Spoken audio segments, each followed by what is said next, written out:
Please stand. Almighty God, we, the representatives of the citizens of the City of Brisbane, are assembled here to strive and care for the welfare of our city and all its people. Lord, we ask that you guide us in the decisions we make today. Amen. We acknowledge the traditional custodians of the land on which we meet and pay our respect to elders past and present. Please be seated. I declare the meeting open, and I remind all councillors of their obligations to declare material, personal and conflict of interests where relevant, and the requirement of such to remove yourself from the council chamber for debate and voting where applicable. Typically, councillors, this would be read at the start of each meeting, but I'd like you to consider this to be the guidance and advice for this session, and I'll read it again at the next session, but not again for the next few meetings. Thank you for your attendance today. We had done a great deal of work to prepare for everyone's return to the chamber, and a lot of work had been done by the officers for that, and I want to thank them for the work they did in preparation for that. And I and many are disappointed that we're not all back together in person, but I trust that this will only be a temporary arrangement and that we'll all be together again very soon. Councillors, are there any apologies? Yeah. Councillor, no? Confirmation of minutes, please. Mr Chair, I move that the minutes of the 4,621st meeting held on Tuesday, 16 June 2020, and the 4,622nd and 4,623rd meetings held on Tuesday, 16 June and Thursday, 25 June 2020, respectively, be received, taken as read and confirmed. A second, please. It's been moved by Councillor Landers, seconded by Councillor Hutton, to the minutes of the 4,621st Ordinary, 4,622nd Budget and 4,623rd Special meetings held on Tuesday the 16th of June, Wednesday the 17th of June and Thursday the 25th of June 2020 respectively be received, taken as read and confirmed. All those in favour say aye. Raise your hands. Aye.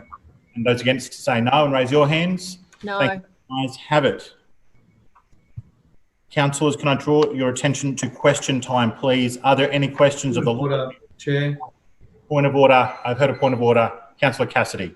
Yeah, thanks very much, Chair. Chair, I move the suspension of standing orders to enable me to move the following urgency motion: that the Lord Mayor immediately release the report and advice he relied on to pull Council's 9 mono-hull ferries from the water on Friday, 24th of July 2020, and that he also release the subsequent ferry audit reports conducted by an independent body on behalf of Council. I've just sent that urgency motion in.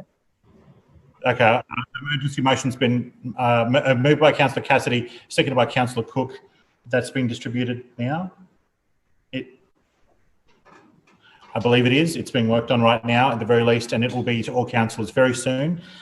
Councillor Cassidy, 3 minutes to urgency, please.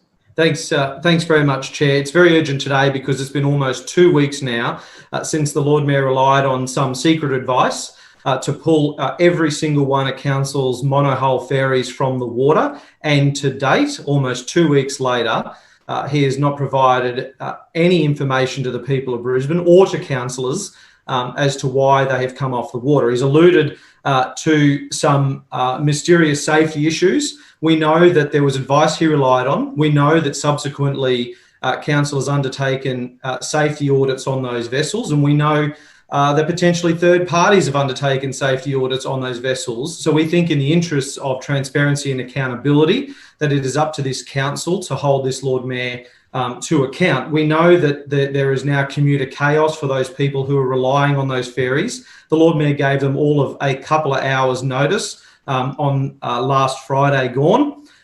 He's basically said to them, sort yourselves out, maybe catch a bus, maybe catch a city cat at another ferry terminal. I appreciate what you're saying. However, it's more material and substance, and can I bring you back to urgency, please? Well, thanks very much, Chair. It's urgent because to date, almost 2 weeks later, this Lord Mayor has still refused, and his chair on ABC Radio this morning has refused to give the details that the people of Brisbane need to have the confidence in this administration, the confidence in this council that they can even run a ferry service. People are starting to ask serious questions, Chair, whether there are ulterior motives when it comes to the reasons that these ferries have been pulled from the water. There are conflicting accounts now, Chair, whether there are safety issues issues or not. And we think in the interest of transparency and accountability, the Lord Mayor should be upfront with the people of Brisbane. We're elected here as representatives of the people of Brisbane to make decisions on their behalf. And when the Lord Mayor makes these decisions on his own, behind closed doors, relying on secret advice, we owe it to the people of Brisbane to put that on the table. Come back to urgency for me, please. Well, thanks, Chair. That's it. I'm done. We want to see this. We want to see this advice. Thank you. Right. Councillors, on the matter of urgency, all those in favour of urgency, please say aye and raise your hands. Aye. Aye. Please lower your hands, and those against say no and raise your hands. No. Oh, No. noes have it. Division. Call Councillor Cassidy and Councillor Cook. Please ring the bells.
Thank you, Councillor. Thank you, Councillor. Once again, all those in favour of urgency, please say aye and raise your hand and hold it there so it may be counted. Aye. Aye.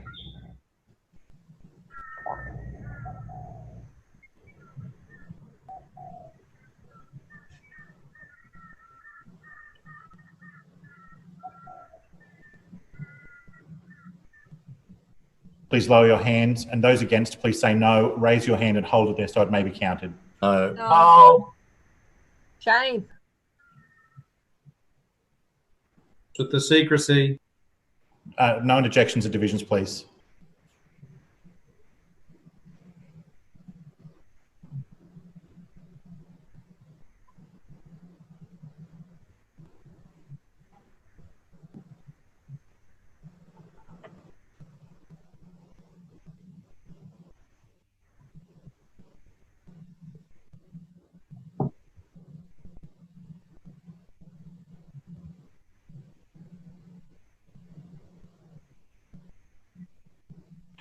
Clerks, please read the result. I'm sorry, please lower your hands. Clerks, please read the result. Mr Chair, the noes have it, the voting being 6 in favour and 20 against. The noes have it. Please, we will now return to question time. Question time had not commenced yet, and so it will commence now. Are there any questions of the Lord Mayor or a chair of any committee? Councillor Mackay. Thank you, Chair. My question is to the Lord Mayor. Lord Mayor, over the recess, the Schrinner administration made the difficult call to take Brisbane's small timber ferries out of service for maintenance. Can you please give the Chamber an update on the ferry services? Lord Mayor. Thank you, Councillor Mackay. Absolutely delighted to provide an update. We live in uncertain times. But not release a report. And we know that there are many things about life in Brisbane at the moment that are unpredictable. But Councillor Mackay, through you, Mr Chair, one thing that is predictable is you can always predict that Labor will try and play politics with every issue that comes up. Not in the interests of the people of Brisbane, not in the interests of ratepayers, not in the interests of council, but always in the interests of the Australian Labor Party. And that's the only way they view every issue. We've seen it again today. They know full well that there are no finalised assessments on the ferry. I heard Councillor Murphy on ABC Radio this morning, and he made it very clear why there is nothing to release at the moment, because those assessments are not finalised.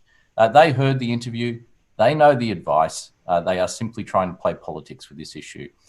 I can tell you, Mr Chair, that being in administration is never easy. It requires tough decisions to be made, but we will never shy away from those tough decisions. When those decisions are required, we will make them, and we will make them in the best interests of the residents of Brisbane.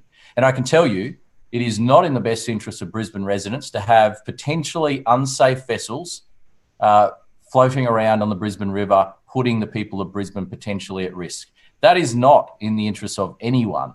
And so I made the decision, with the support, full support of my cabinet colleagues, to postpone all of the Cross River services and the City Hopper service until we can get to the bottom of these issues.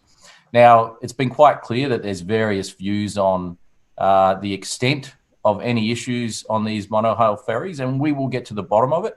And I can assure all councillors, I can assure the residents of Brisbane that the information will be released as soon as we get those finalised assessments. We want to make sure we keep the residents of Brisbane updated, but what we know is those assessments are not finalised. We have sought independent advice, and our consultants who understand vessels, who understand the maritime industry, are working through their assessment to finalise it. And we will also be dealing with the federal agency, the Maritime Authority, that looks after these matters as well. So what I can assure the people of Brisbane is that any decision we will make, any decision we have made on this matter to date has been about ensuring the safety of Brisbane residents and not to put them in a potentially unsafe situation. To that end, we do understand that there has been inconvenience and disruption to a number of people, and for that we are genuinely sorry, but we can't compromise public safety. And so when these boats, when the assessment is finalised, if they are determined to be safe, they will all go back on the Brisbane River. We love our City Cat and City Ferry services. We love the City Hopper. We introduced the City Hopper service, and providing high quality river transport is something we are absolutely committed to. But what I can say is that while we go through this assessment, today I can confirm that we are working very hard with Transdev to help minimise that inconvenience to the residents of Brisbane, and in particular to the residents of Kangaroo Point. Kangaroo Point has never had a City Cat service, unlike many other parts of the Brisbane River, and catching the Cross River ferries were often the only way that, or the City Hopper was often the only way that Kangaroo Point residents could connect into the wider network. So today I have asked for the City Cat to, for the very first time in Brisbane history, to stop at Holman Street, Kangaroo Point. The terminal at Holman Street is equipped to take City Cats. It is a new modern terminal. And hopefully by the end of this week, that's what we're aiming for, we'll have those City Cat services stopping at Holman Street to provide a service for Kangaroo Point residents. Obviously, there are other parts of the river, such as Bulimba and Tenerife, that already have access to City Cat services. And while there is an inconvenience, they do have an alternative. Kangaroo Point was different in this respect because literally there's a lot of people that live there and there was no alternative service available. So by the end of this week, we're keen to get that City Cat service operating from Holman Street. I apologise to people who have been inconvenienced, but I do not apologise for putting safety first. Safety must be first. Your time has expired. Are there any further questions? Councillor Cassidy. Thanks very much, Chair. My question is to the Lord Mayor. Lord Mayor, bushland at 415 to 427 Beckett Road, Brisbane Downs has been clearly and repeatedly identified as koala habitat by the Queensland Government and by Council. That bushland remains under threat from development as we speak. Despite Council knocking back a DA, it's now before the Planning and Environment Court. The only true way to save this land and protect the family of koalas that live on it is to buy this land. Today, Labor is calling for this land to be bought by Council and saved. Lord Mayor, will you support this call to protect Brisbane's vulnerable wildlife and purchase this land in Brisbane Downs? Lord Mayor. Thank you, Mr. Chair, and Councillor Cassidy, thank you for the question. Well, this is an extraordinary turn of events because I remember week after week in Council hearing from Labor councillors that we buy far too much bushland in LNP wards, and we should only buy bushland in Labor wards. And yet here we have a request from the Labor Party to buy bushland in an LNP ward. I wonder if Councillor Cassidy has sought the approval of Councillor Griffiths for this motion. He is very opposed to any bushland being acquired in LNP wards. Politics must be state government, Lord Mayor. We know time and time again. No bushland at all out of Holland Park. Councillors, please, I appreciate that we've had a small break and that some people are going to be enthusiastic and keen today, but please allow the answers to be heard in silence. Lord Mayor. Thank you. We know that time and time again, Labor has criticised acquisition of bushland in LNP wards. They've called it a rort. Yet today, they're asking us to buy bushland in an LNP ward. And so quite extraordinary. Will you do it? Really quite extraordinary. But as Councillor Cassidy pointed out himself, we have refused the development application here. And we have been consistent that we do not support the destruction of vital koala habitat in this manner. And that is our clear position. Now, when you think Labor's backflipped completely on their position here and they've opposed acquisition of bushland in LNP wards, but suddenly they're all for this one, I wonder what might be behind this. Could it be the state election? Could it be, as I said earlier, that Labor is very predictable in always putting the Labor Party first, always playing politics? Could it be that they see this as an issue in one of the most marginal state seats in the state election coming up in just a few months' time? Could it be that they want to use this as an opportunity to try and attack the fantastic LNP candidate, Amanda Cooper, who is going to win Aspley? I am confident she will win Aspley. And the Labor Party are running scared. They are squirming, looking for any issue to try and scare the residents, to try and flare up issues, to try and light bushfires. They are doing everything they can to help their state Labor colleagues in the lead up to the state election, but their efforts will fail. Amanda Cooper, I believe, will be elected as the new member for Aspley, and she will be a champion state member. I have a point of order to Councillor Cassidy. This is a wonderful trip through the rabbit hole with the Lord Mayor here, Chair, but the question was very clear. Will the Lord Mayor purchase this land using the bushland preservation funding? Lord Mayor, can I draw you back to the question, please, Lord Mayor? Thank you. And I acknowledge the significant change in Labor's approach here, where they've criticised us for buying bushland. They've attacked us for buying bushland in LNP areas. We have a proud record of buying bushland and saving it. And it's not just about buying it, it's about saving it.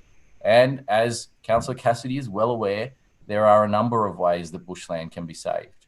There are a number of ways that are very effective in protecting bushland. Now, some of that bushland will come into public ownership by all means, and we have a very long record of acquiring sites and bringing them into public ownership. But we also have a very proud record of making sure that critical bushland in private ownership, that we use our legislative requirements, we use our mapping to make sure as much privately owned bushland as possible is protected as well. And that's why we voted, well, not voted, but that's why Council decided to reject this application, to refuse this application, because we do not support the development of this site in the way that is proposed.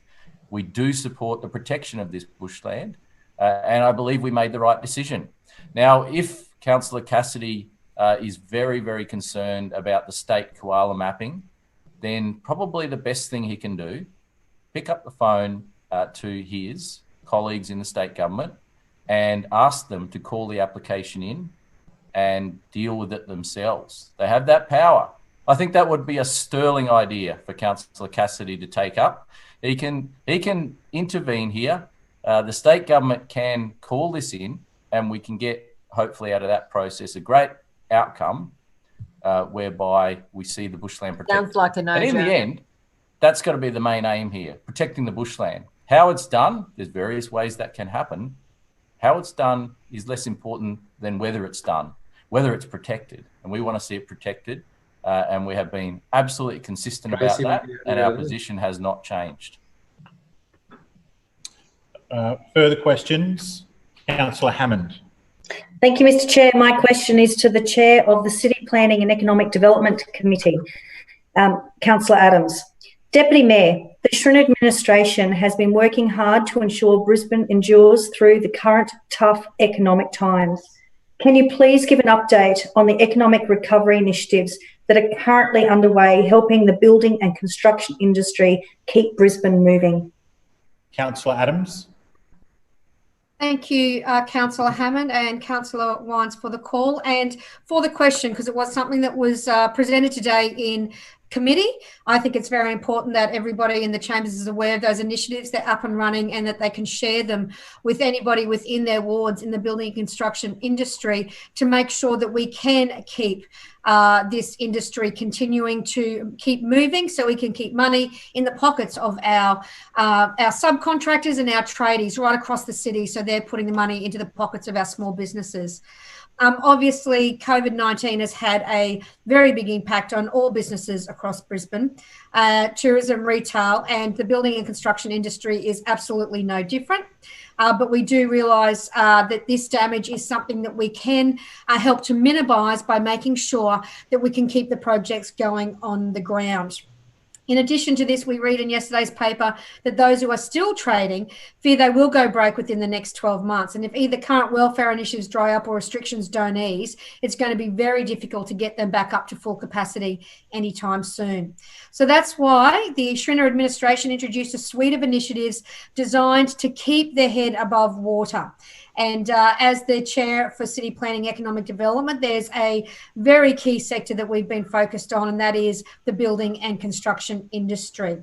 It is Brisbane's biggest employer. Nearly 120,000 jobs are reliant on this sector across Brisbane. It equates to almost 16% of all jobs in the local government area and $20 million worth of direct and indirect wages each year. So it is absolutely crucial that this industry, as large as it is kept on its feet. Therefore, we did have several new initiatives designed just to do this that I spoke about in budget info sessions and budget debate. And we looked at today how they're going. We've reduced red tape.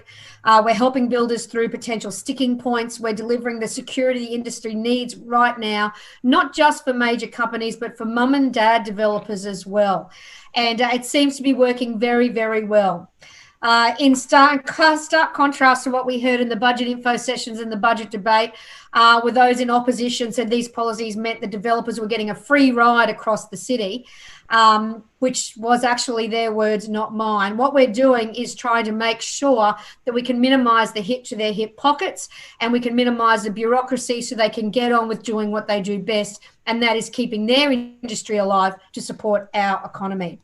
So, especially for some of our interesting initiatives that have been taken up very, very quickly. So we've got a free pre-lodgement advice that is working very well, and the House and Homes team have been doing tremendous work to date and have met every KPI they've set.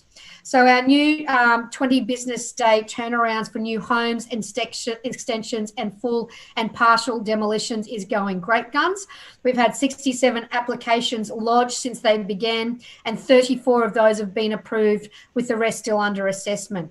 They are designed to work hand in hand with the federal government grant scheme, so homeowners can get and do their work on their properties, make sure they're getting their approvals as soon as possible, and this is a good thing for our subcontractors.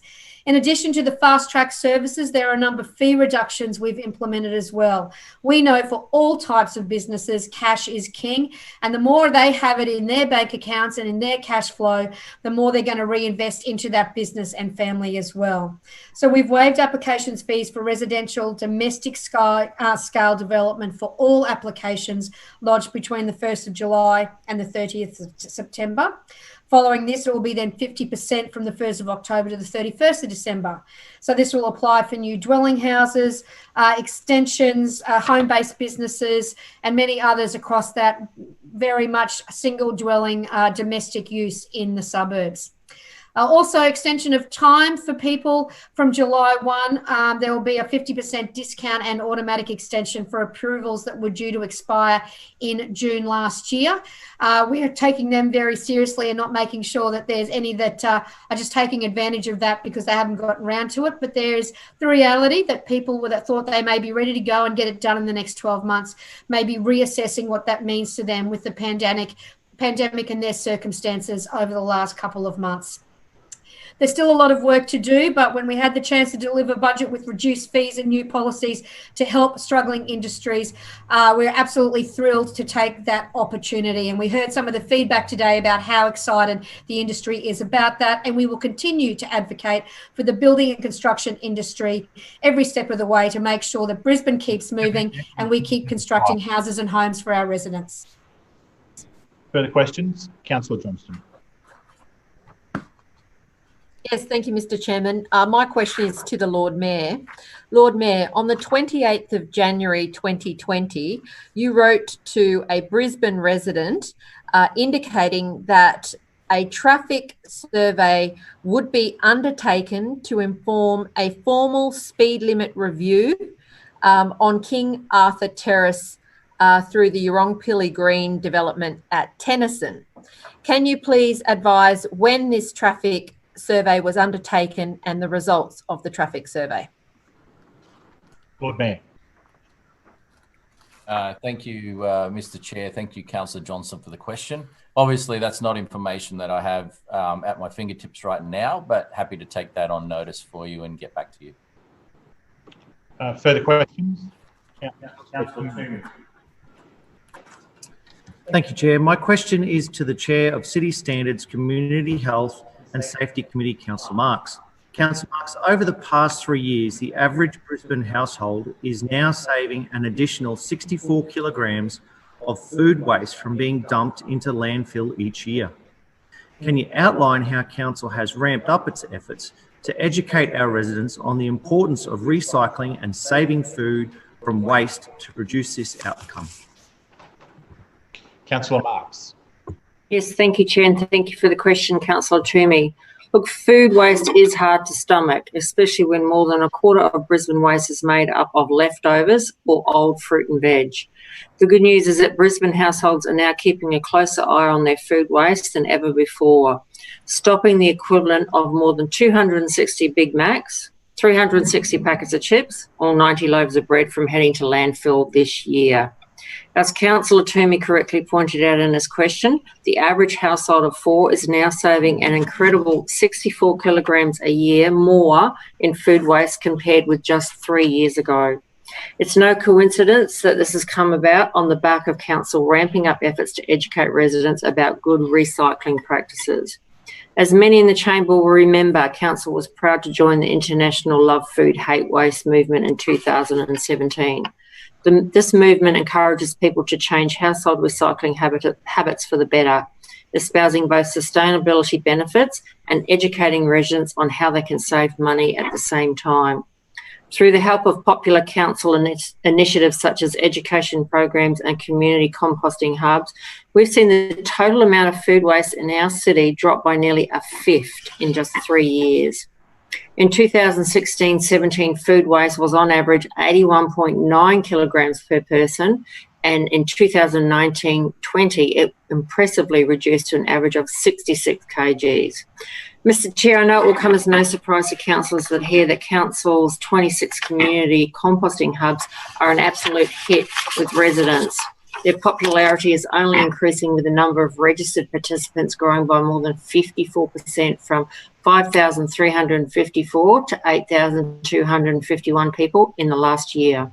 Since the first hubs opened in 2016, they have diverted more than 450,000 kilograms of food waste from landfill. In addition to programs specific to tackling food waste, Council also runs the 104 or more litter program. And that program encourages every resident to pick up at least 2 pieces of rubbish a week for a year. Last year, Council hosted 72 events and gave residents free access to our 42 litter clean-up kits, which include litter picker-uppers and lightweight handheld bins to make clean-up activities easy and affordable. This administration has also recently announced a raft of initiatives to help residents supercharge their recycling efforts, such as composting bin and worm farm rebates.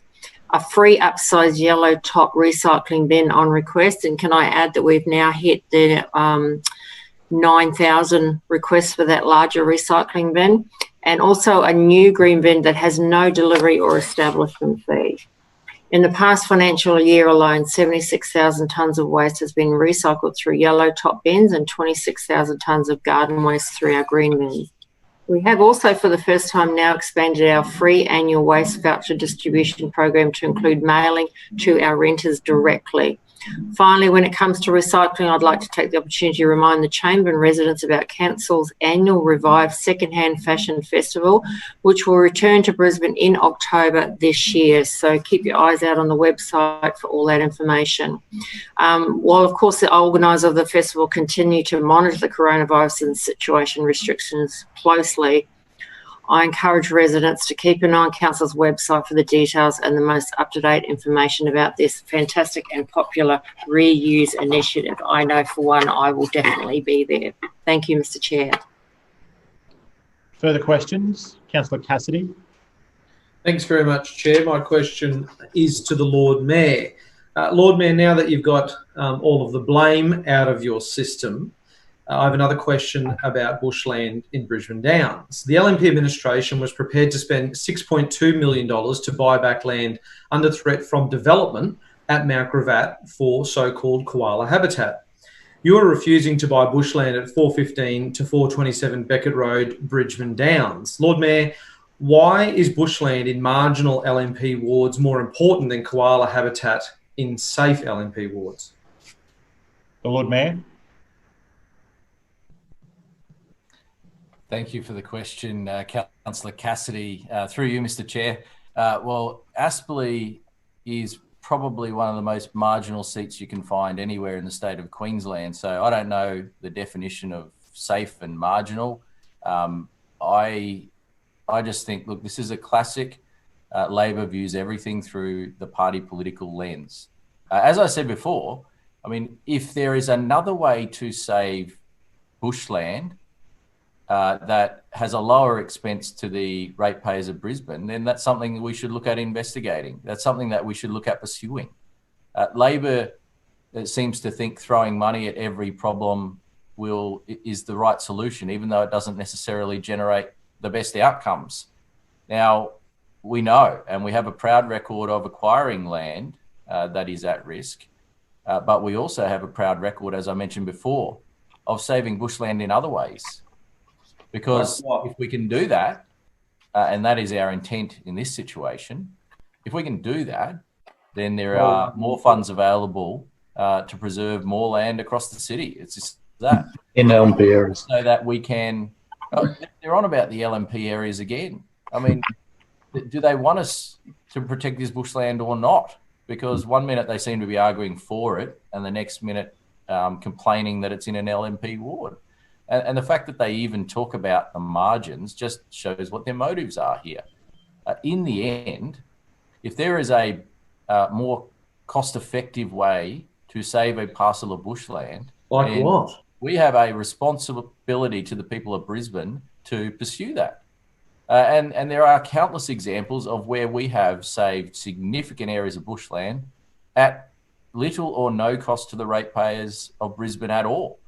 It's been done either through the development process, it's been done by putting vegetation protection instruments on various bits of land, it's been done by having land handed over to council in various ways. There's a whole range of different ways that land can be saved. And so simply throwing money at a problem is not necessarily the most wise thing to do. And this is why Labor, whenever they get in charge of anything, blows a massive hole in the budget. This is why Labor can't manage money. This simple issue illustrates why. We talked to Morrison about that. Always throw money at it.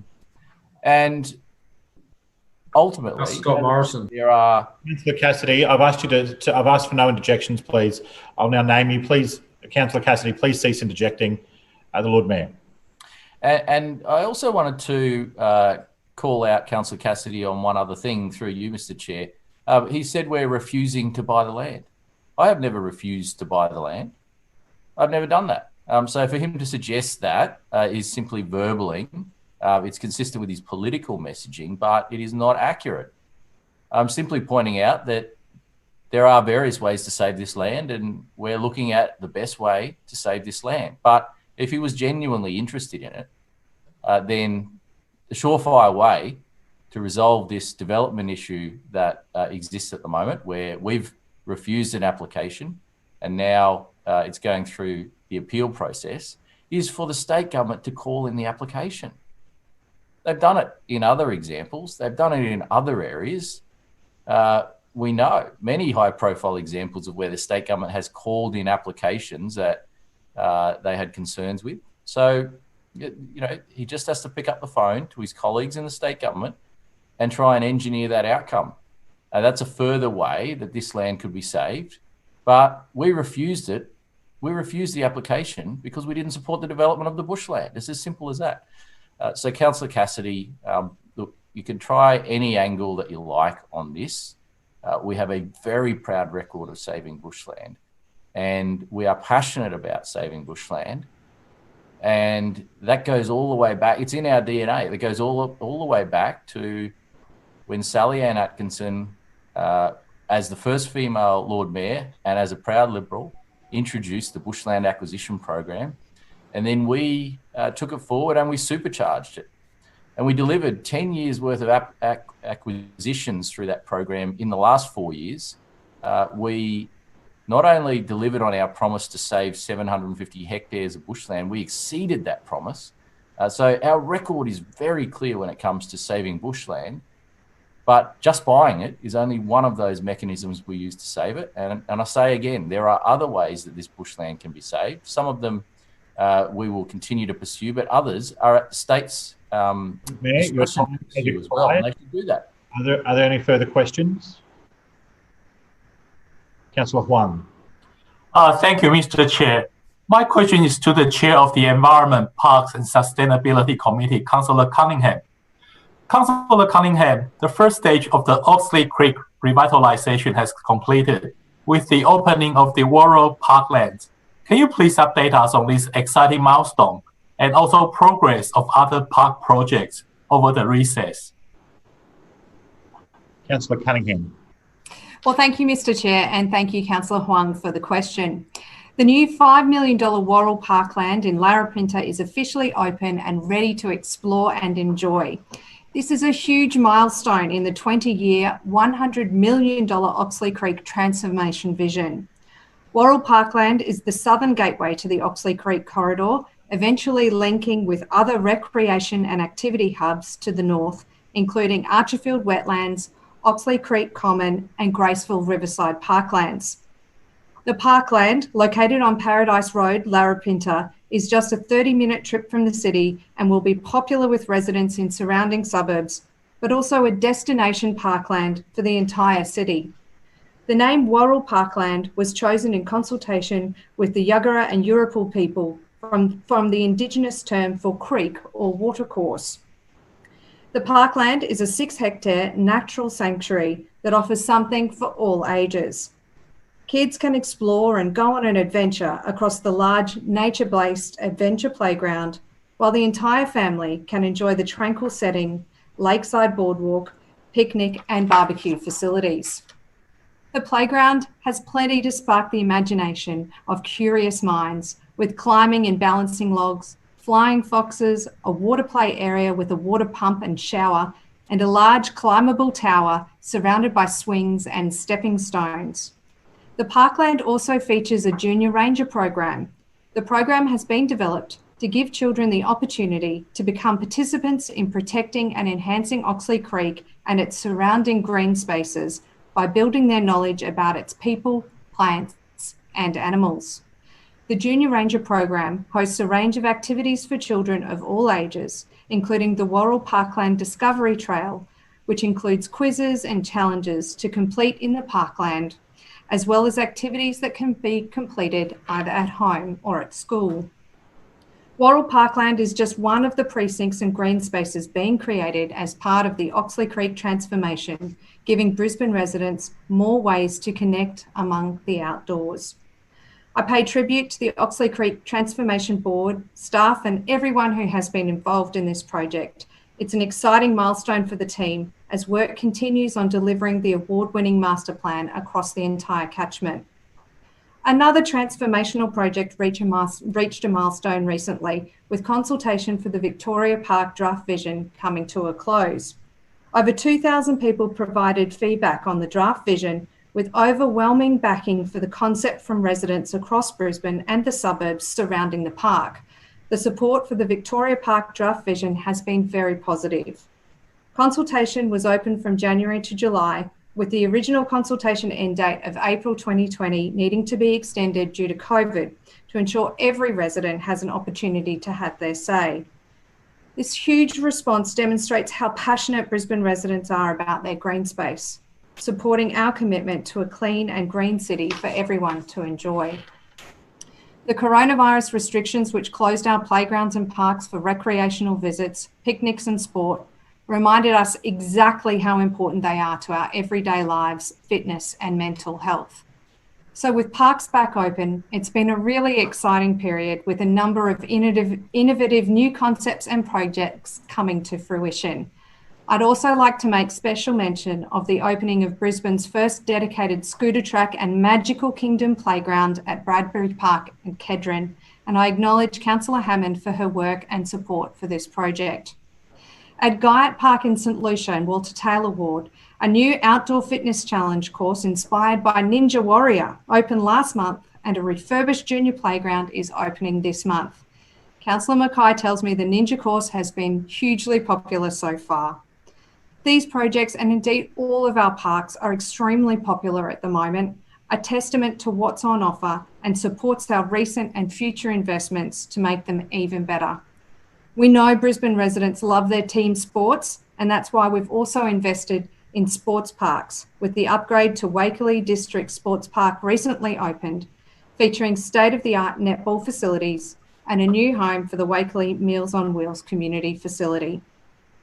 These are just some of the ways that Team Schrinner is making the Brisbane of tomorrow even better than the Brisbane of today.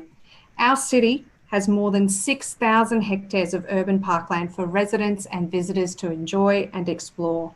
And we're always looking for ways to find the right balance between recreation, restoration and conservation of these natural areas. Has expired. Are there any further questions? Councillor Cassidy. Thanks very much, Chair. My question is to the Lord Mayor. Lord Mayor, developers are fighting hard in court to destroy the piece of koala habitat at Beckett Road, Bridge Downs we've been discussing today. Both in the media and in the chamber today now, you've continued to try to shift the blame and responsibility to everyone else. The only way to reduce the risk of a developer winning this court battle or a negotiated outcome between council and the developer is by putting your foot down and buying the land. When will you, Lord Mayor, stop blaming everyone else and step up to the plate and buy this bushland to protect the koalas you claim to care so much about? Lord Mayor. Thank you, Mr. Chair, and thank you, Councillor Cassidy, again, yet for the third time in a row for this question. It's interesting, we had an urgency motion earlier, which is apparently very important to the Labor Party, yet they've spent all of question time talking about another issue entirely, which relates, as we pointed out, to a highly marginal seat in the lead up to the state election. Shows what their priorities are. Point of order, Chair. Now, point of order to you, Councillor Cassidy. The Lord Mayor needs to answer the question, not debate the questions. The meeting's local law is very clear about this, Chair. I keep an eye on a lot of these things, and the Lord Mayor has moved promptly to addressing the question, and I believe that he was addressing it at the moment that you called the point of order, Lord Mayor. Thank you, Mr. Chair. Look, the language is really interesting here because Councillor Cassidy saying, "Oh, we're pointing the finger of blame." It's actually that's what he's doing. it's quite fascinating here because we're not blaming anyone. We're simply saying that we look at various different options to save bushland. We're not shying away from that fact. But the only one who's blaming anyone here is Councillor Cassidy, and I've just been given information which indicates why, or I believe it indicates why. The last time I was briefed on this matter, I was advised that the state government had the ability to call in the application.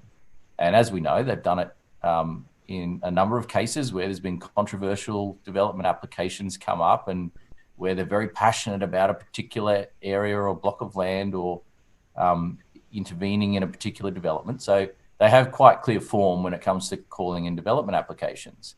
But that was last week.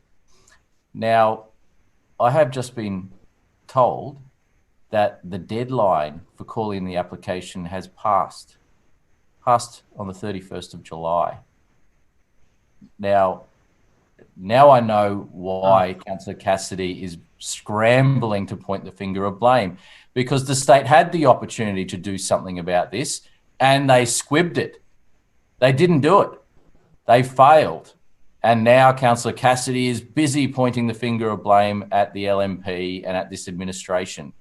He's the only one that's blaming anyone here. But I simply point out they could have called in the application, but they didn't. So anything that Labor says on this has zero credibility. Answer the question. Zero credibility. And so, Councillor Cassidy, yes or no? Your colleagues, please, Lord Mayor, could have dealt with this issue. And you were talking about the developers, fighting this appeal. You seem to be very well aware of what's happening here, but you left out the point where the state government failed to call it in when they had the power and the ability to do Lord Mayor, as well. Lord Mayor, can I insist that all councillors be referred to in the third person and use full titles, please? Proper titles, Lord Mayor. Yes, okay. Councillor Cassidy, you are very aware that the state had that power and they didn't. I misspoke. Please address all comments through the chair and address the council in the third person. That's all right, Mr. Chair. Look, the point that Councillor Cassidy seems to be making is simply to point the finger of blame at us. And, it's not particularly helpful when his colleagues and the Labor Party had a really powerful tool to intervene in this issue and they didn't use it. So I think that says it all. It says it all. When you're more interested in playing politics with an issue and pointing the finger at others than in actually doing something. Well, who's taken action here? Let's have a look. We've taken action. We refused the application and we're standing by that refusal. What action has the Labor Party taken? None. Not one. They played politics with it. They pointed the finger at others, but when they had the opportunity to do something, they squibbed it. So, Councillor Cassidy, I'm sorry, but I'm not blaming anyone. And I suggest that you stop pointing the finger of blame to Labor's appalling record on this matter. Further questions? Point of order, Chair. Point of order, Councillor Cassidy. Thanks, Chair. I move suspension of standing orders to enable me to move the following urgency motion: that the Brisbane City Council urgently purchase bushland at 415 to 427 Beckett Road, Bridgeton Downs, to protect important koala habitat. I've just sent that in. Seconded. A motion, an urgency motion, moved by Councillor Cassidy, seconded by Councillor Cook. I believe that's being distributed. Yep, that will be distributed momentarily. Councillor Cassidy, 3 minutes, please. Focus your topics on urgency. Councillor Cassidy. Thanks very much, Chair. And this is extremely urgent that we deal with this today, because this has been an issue that's been going on in the community over the last couple of weeks and months, and people out in that part of the north side have been crying out for council to take action. Now, fair enough, the Lord Mayor is correct, and we give credit to council that the application was refused. That's a fair point, and we support the refusal of that application. But what people know happens under this administration is that all too often, behind closed doors, these things then get appealed to the Planning Environment Court, which is happening right now, Chair, as we speak. Point of order, Mr. Chair. Environment Court. Councillor Adams. The court procedure is a court procedure. Councillor Cassidy is imputing motive to suggest anything else from the Planning and Environment Court. I haven't suggested anything yet. No, hang on. Yes, you have. Now, look, I didn't hear imputing motive in it. However, I will direct that all councillors must not impugn motive or reflect adversely on other councillors or the courts. Councillor Cassidy. No, yeah, thanks very much, Chair. Certainly not imputing motive on the courts in any way, shape or form. But what we know happens is that in these court cases, there are very often negotiated outcomes. So conservationists and people from koala rescue organisations have made very clear that a negotiated outcome is almost as bad as this development going ahead as it is. One tree being knocked down on this site is one tree too many. So the Lord Mayor has said there are different ways that this land can be protected. That is not true. The only way that this particular land at 415 to 427 Beckett Road, Brisbane Downs can be protected is to be purchased and kept intact. It is a vital link in the mountains to mangroves corridor, Chair. Once again, a lot of your statements are regarding materiality and the substance of the point rather than urgency. Can I please draw your comments to the urgency? It is urgent today because this is before the courts. We saw just last month at 2 to 8 Richmond Road, Morningside, council refused the development application. It went to the court and there was a negotiated outcome. People are seeing this happen over and over again, Chair. They want the certainty. They want to know that this piece of land is going to be protected, and people know that it's not going to be protected through a negotiated outcome in the Planning Environment Court. It's not protected now through a DA refusal. The only way this can be protected, and it can't be protected to be called in and again, development controls put on it. I think everyone is in furious agreement in the community that the only way that this land can be protected is for it to be purchased. $30 million of ratepayers' money is put into the Bushland Preservation Fund each and every year. That money should be used to purchase this land. Cassidy, please return to urgency. Once again, your comments are about substance rather than urgency. To urgency, please. Councillor Cassidy. I've finished, Chair. Okay. All right. I'll now put the urgency motion. All those in favour of urgency, please raise your hand and say aye. Aye. Aye. Thank you. Please lower your hands. All those against, please raise your hand and say no. No. The noes have it. Vision. Councillor Cassidy, seconded by Councillor Cook. Please ring the bells.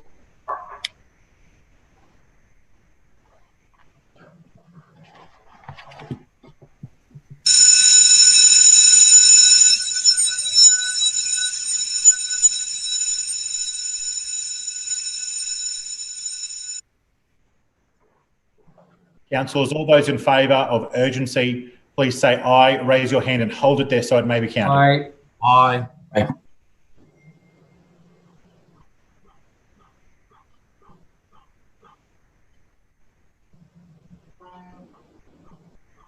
Councillor Shree, is your hand up? Okay, thank you. There's a flickering on the screen.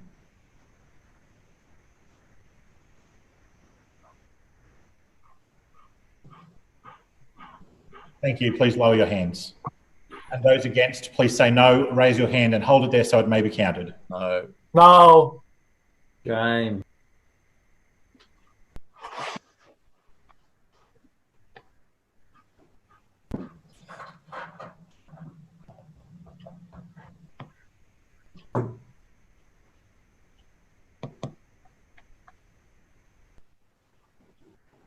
Different rule and they're bailing out Adams.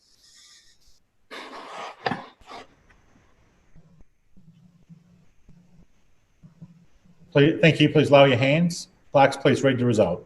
Mr. Chair, the noes have it, the voting being 6 in favour, 20 against and 1 abstention. The noes have it. We'll now restart question time. Are there any further questions? Councillor Hutton. Thank you, Mr. Chair. My question is for the Chair of the Infrastructure Committee, Councillor McLaughlin. Councillor McLaughlin, the Black Spot program is an ongoing commitment to road safety funded by the federal government as part of their local road safety package. Can you please provide an update on the Black Spot program for this new financial year and explain how our city benefits from this and other funding? Councillor McLaughlin. Oh, thank you, Mr. Chair, and thank you to Councillor Hutton for the question. I'd like to start actually by commending the state government for its new Street Smarts campaign. The message is that road safety is a responsibility that we all share, and that unless individual drivers practice responsible driving behaviours, accidents will continue to happen. Dangerous driver habits like tailgating, not giving way, running red lights, and breaking other road rules all contribute to serious crashes. If motorists were more patient on our roads and understood and obeyed the road rules, the daily tragedies on our road network with their incalculable costs would be reduced. Also reduced would be the need for all levels of government to spend hundreds of millions of dollars to modify roads. But, Mr Chair, we do continue to have accident black spots, and we do undertake works in conjunction with the state and federal governments to improve the safety of our road networks and to reduce traffic congestion. The federal government has a range of grant programs which allow council to undertake critical safety and congestion busting projects across the city each year. An ongoing program that funds crucial safety outcomes is Roads to Recovery. We have a few Roads to Recovery projects currently underway, one of which is at the intersection of Montague Road and Victoria Street in South Brisbane.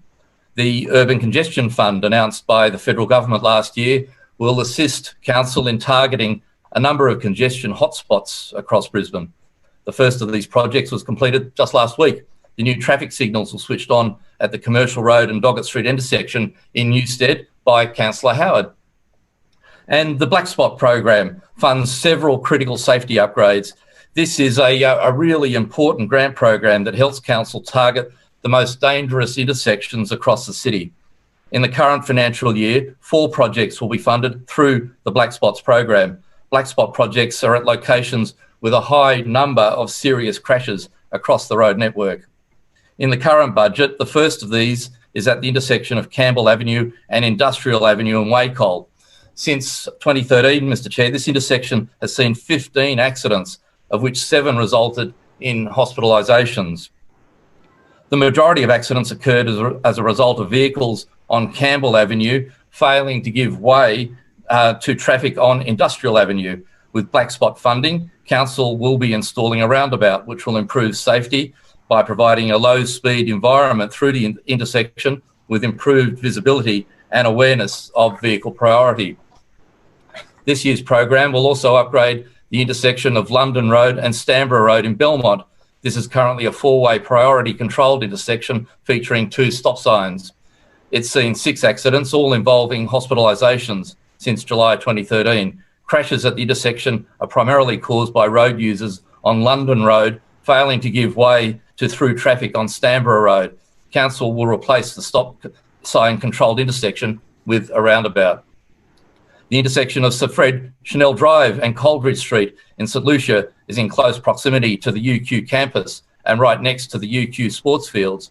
This intersection sees high pedestrian movement with many students walking along Sir Fred Chanel Drive. Since July 2013, there have been 15 accidents at this location, resulting in 8 hospitalisations. At the moment, it's a signalised T intersection. The existing signals on Sir Fred Chanel Drive will be upgraded from a filtered right turn to a controlled right turn onto Coleridge Street. Mr Chair, the 4th Black Spot project in this year's budget is at the intersection of Ipswich Road, Ponsonby Street and Junction Terrace in Annerley. The current intersection is a non-signalised crossroad controlled by give way and stop signs. Motorists turning into or out of Ipswich Road are colliding with the through traffic on Ipswich Road, and as a result, there have been 13 reported crashes at this intersection between July 2013 and May 2020, with 10 hospitalisations. Junction Park State School is located very close to this intersection. Importantly, this intersection will deliver a signalised pedestrian crossing to allow students to cross Ipswich Road safely. Mr Chair, a high number of accidents along Ipswich Road over the past few years have occurred at this intersection, and the $2 million project to signalise the intersection will both reduce the number of crashes and help slow traffic, cars, trucks along Ipswich Road. I look forward to these projects getting underway this financial year, projects which will deliver on our commitment to creating a safer transport network for all road users. Thank you, Mr Chair. McLaughlin, time's expired, and that concludes question time. Councillors, can I draw your attention to the Establishment and Coordination Committee reports, the recommendation. Point of order, Mr. Chairman. Point of order, Councillor Johnston. Yes, thank you, Mr. Chairman. I seek leave to suspend so much of standing orders to enable me to move an urgency motion calling on council to buy back land adjacent to the Francis Outlook in Corinda. And I need a seconder, and I'm sending that through now. Seconded. I have an urgency resolution regarding some land from Councillor Johnston, seconded by Councillor Cassidy. I believe it's been forwarded to the support team, and they'll be distributing it to all councillors in a moment. Councillor Johnston, you've 3 minutes to urgency, please. Yes, thank you so much, Mr. Chairman. Over the past 7 months, the community in Sherwood and Corinda has been very concerned about development application at number 9 Francis Street, Corinda. This is urgent because there is a DA currently on the site to develop a house. This block would immediately adjoin the Francis Lookout, which is a heritage listed park. It was established in the 1860s and contains the burial plots of the Francis family and their descendants. And they were the original European settlers in the district. They owned a huge swathe of land through Corinda and Sherwood. This matter is quite urgent because the proposal to build the house is actually located in CR1. There are problems with the design of the house in terms of its modern structure. And the bigger problem, however, is the impact on the heritage aspects of the park. It's urgent that council buys back the land because this is a code accessible development, and I'm extremely concerned that council will approve this development. It has the potential to significantly impact on the environmental values of the park. The outlook, it is an outlook park. It has very significant views out to the Diagula Range, and also the cultural and social history of the park as a burial plot for early European settlers in our district. There is precedent to buy back this land. The Lord Mayor bought back 3 residential blocks in Mount Gravatt, spent $6 million in Councillor Krista Adams' ward. So where there is an important purpose here, which is to protect the significant environmental, historic, cultural and social values of this park, my community and I believe that these are blocks that should be bought back to preserve this parkland for future generations. So I'm calling on council to support the buyback of the blocks adjacent to the Outlook to provide a buffer area to the adjoining character residential zone.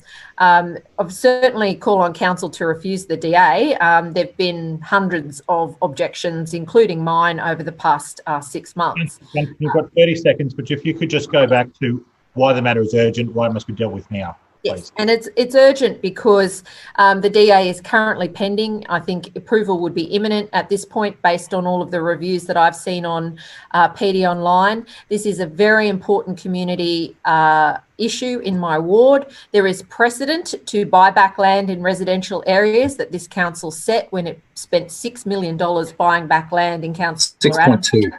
6.2, thank you, Councillor Griffiths.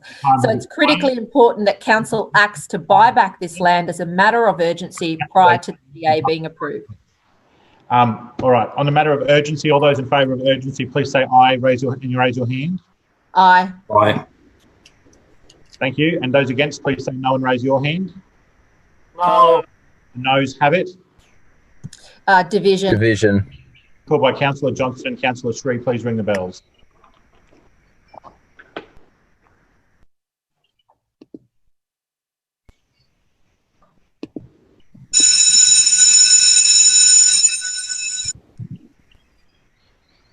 Councillors, all those in favour of the matter of urgency, please raise your hand and hold it there so that it may be counted. And say aye. Aye.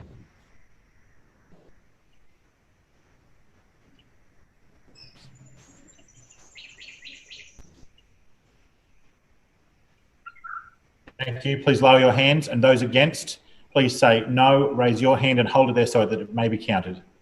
No.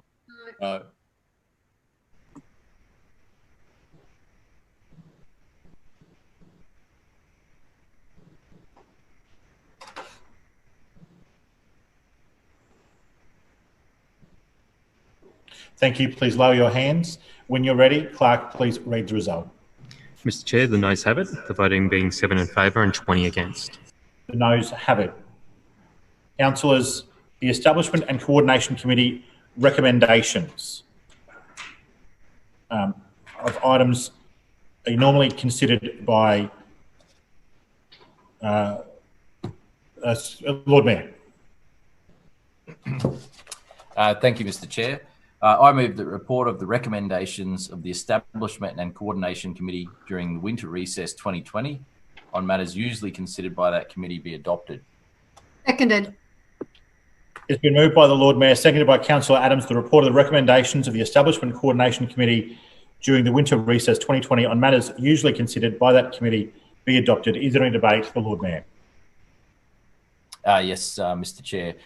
Look, before I move on to the submissions that we have in front of us today, there's a couple of issues I wanted to touch on. Once again, the extraordinary approach that Labor took when it comes to this land in Beckett Road.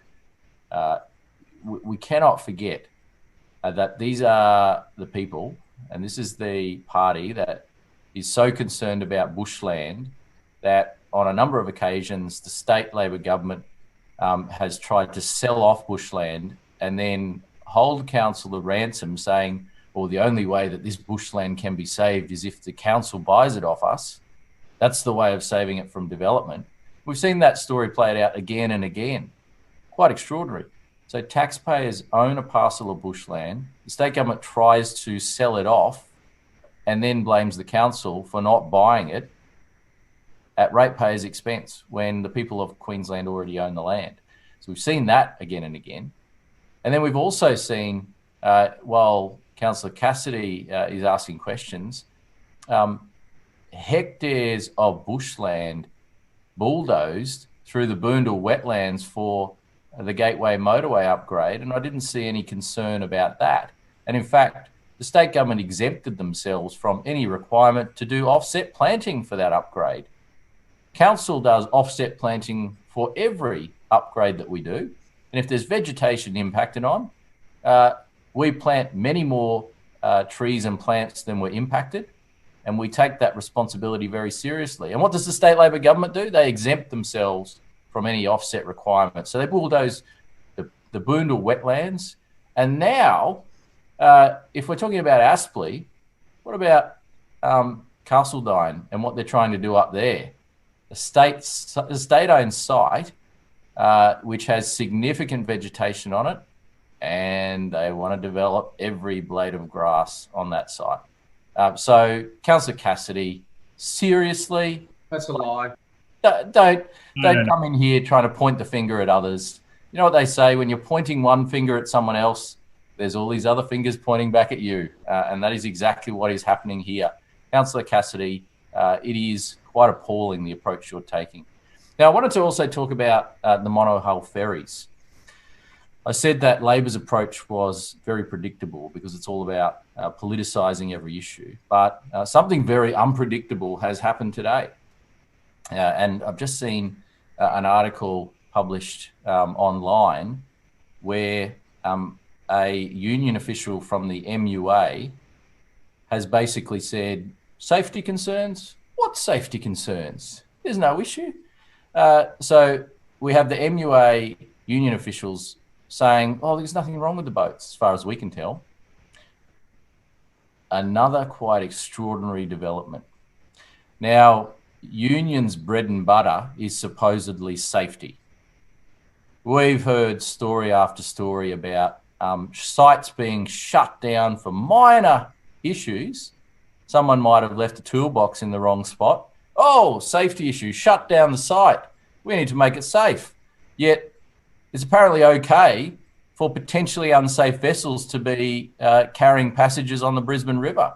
I never thought I would see a union take this kind of approach. It is really quite extraordinary. But unfortunately, I think it's just the case that this is an L&P administration, so they have to criticise everything we do. And that is, well, not as unpredictable as their approach on safety is. But let's have a look at Labor's approach, because that's really the more relevant issue here. We acted very quickly and decisively on this issue.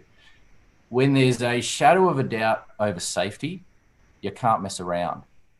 And we haven't messed around. We took decisive action, and we need to get to the bottom of these potential safety issues to make sure that our much-loved monohull ferries will not go into service unless they are absolutely safe to do so. Now, that is a responsibility that I and this council has to the people of Brisbane. We should never knowingly put people in an unsafe situation, and potentially if there's independent expert advice suggesting that urgent action is needing to be taken, and we received that advice about 10 days ago, and now we're getting to the bottom in more detail of what work needs to be done to the vessels, and just to give the people of Brisbane that surety. But then you have a look at the different and changing position that Labor councillors have taken on this matter.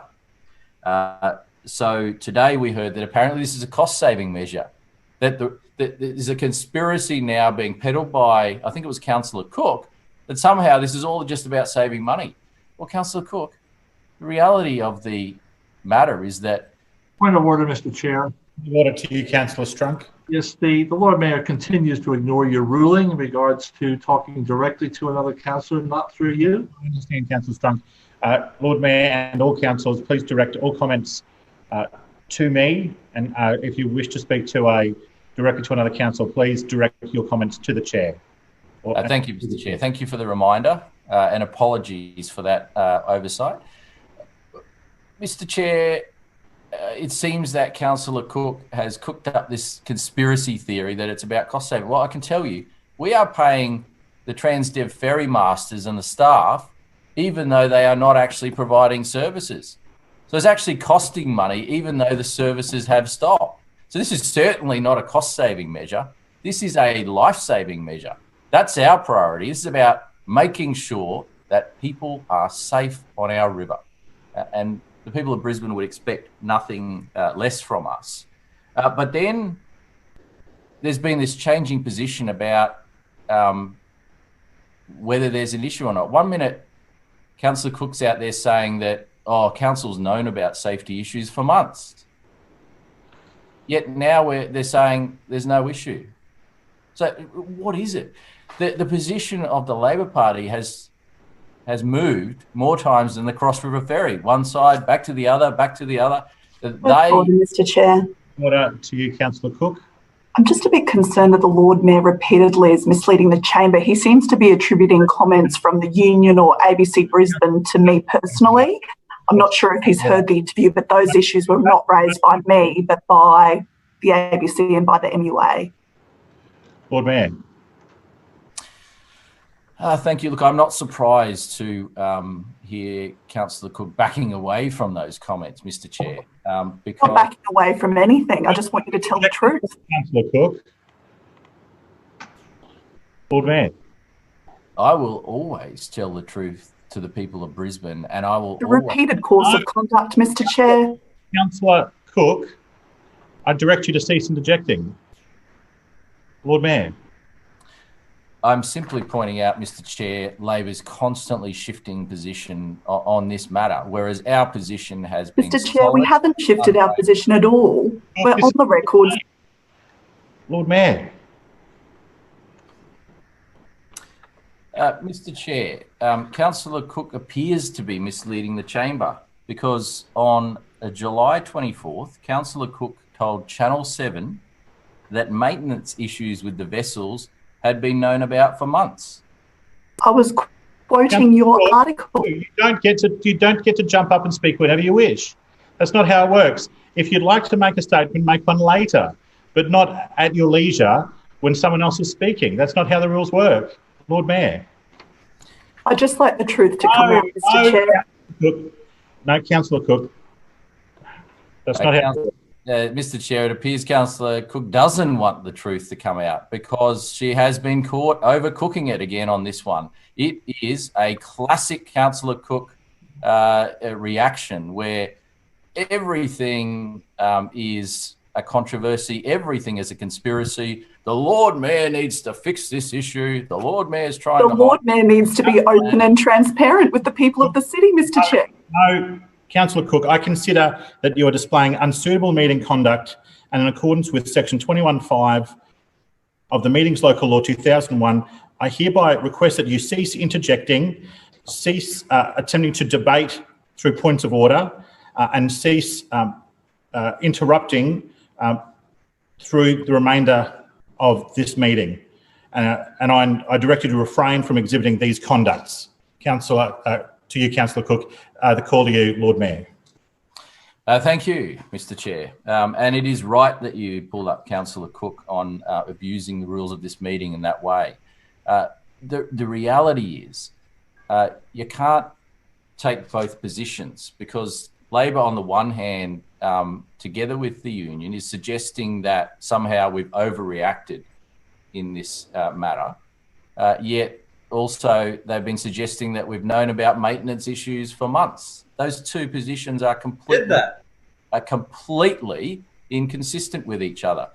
Now, I can tell you that we acted very quickly to any concerns that have been raised about the vessels.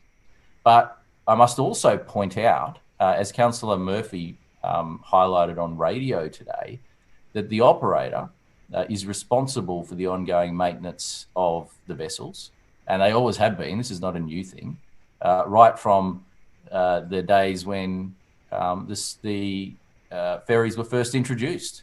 When they first hit the river, they were always operated by a third party. They've never been operated by council, and that has been an ongoing thing. And always the operator is responsible for maintenance, and always council pays good money for that maintenance to occur. And if you have a look at the subsidy that we're putting into ferries this year, it's over $30 million. And that's on top of anything the state government puts in. So as you know, the state government collects the fares and they do pay us some money to run the ferry services, but we top that up with more than $30 million extra of ratepayers' money to help support high quality services. Now, to be clear, council had one of the monohull ferries out of the water earlier this year to do some investigation works when it comes to DDA upgrades.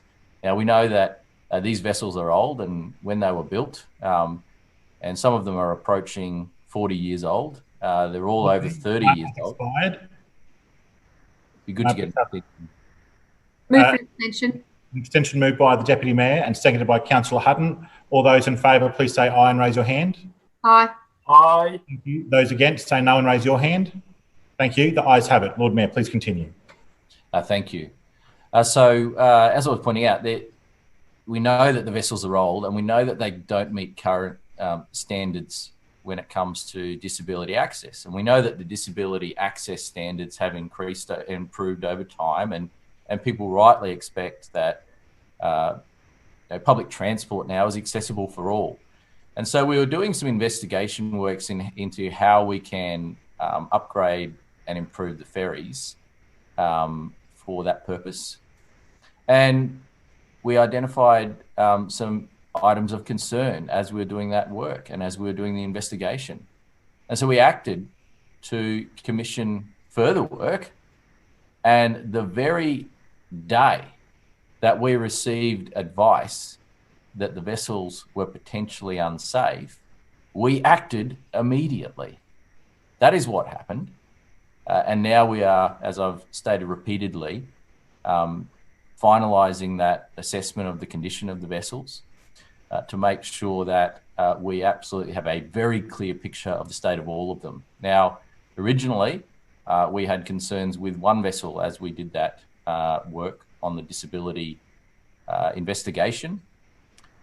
based on that, we asked for some work to be done on other vessels. And then 10 days ago, give or take, we were told that 2 of those vessels needed to come off the water immediately, and that the independent advisor or surveyor had concerns about all of the vessels. So we have done the right thing here. We have protected public safety. We have acted quickly and decisively. And as Labor knows full well, we don't have finalised assessments yet. But the minute we do, we have committed to making them public and to providing them in a very public and transparent way. But we can't provide what we do not have. And until we have finalised assessments, then we're not in a position to actually report on the true status of the vessels. And I can tell you, having partial information out there is not going to benefit anyone. And so we will make sure that it is a thorough assessment, and it is one that is rigorously tested and involves not only independent experts, but also the Maritime Safety Authority as well, which is the federal agency I referred to earlier. And that is the right thing to do. And so Labor should stop playing politics with this matter, and just understand that safety does have to be a top priority. And we, whatever Labor might say, are committed to continuing the Cross River services and continuing the City Hopper service. We love the City Hopper service, and so do the people of Brisbane. We introduced the City Hopper service and we made it free. And it has been a fantastic asset for the people of Brisbane. And so we have consistently said we want to get those services back on board. Labor, on the other hand, have continued to try and muddy the waters and suggest there's some kind of conspiracy.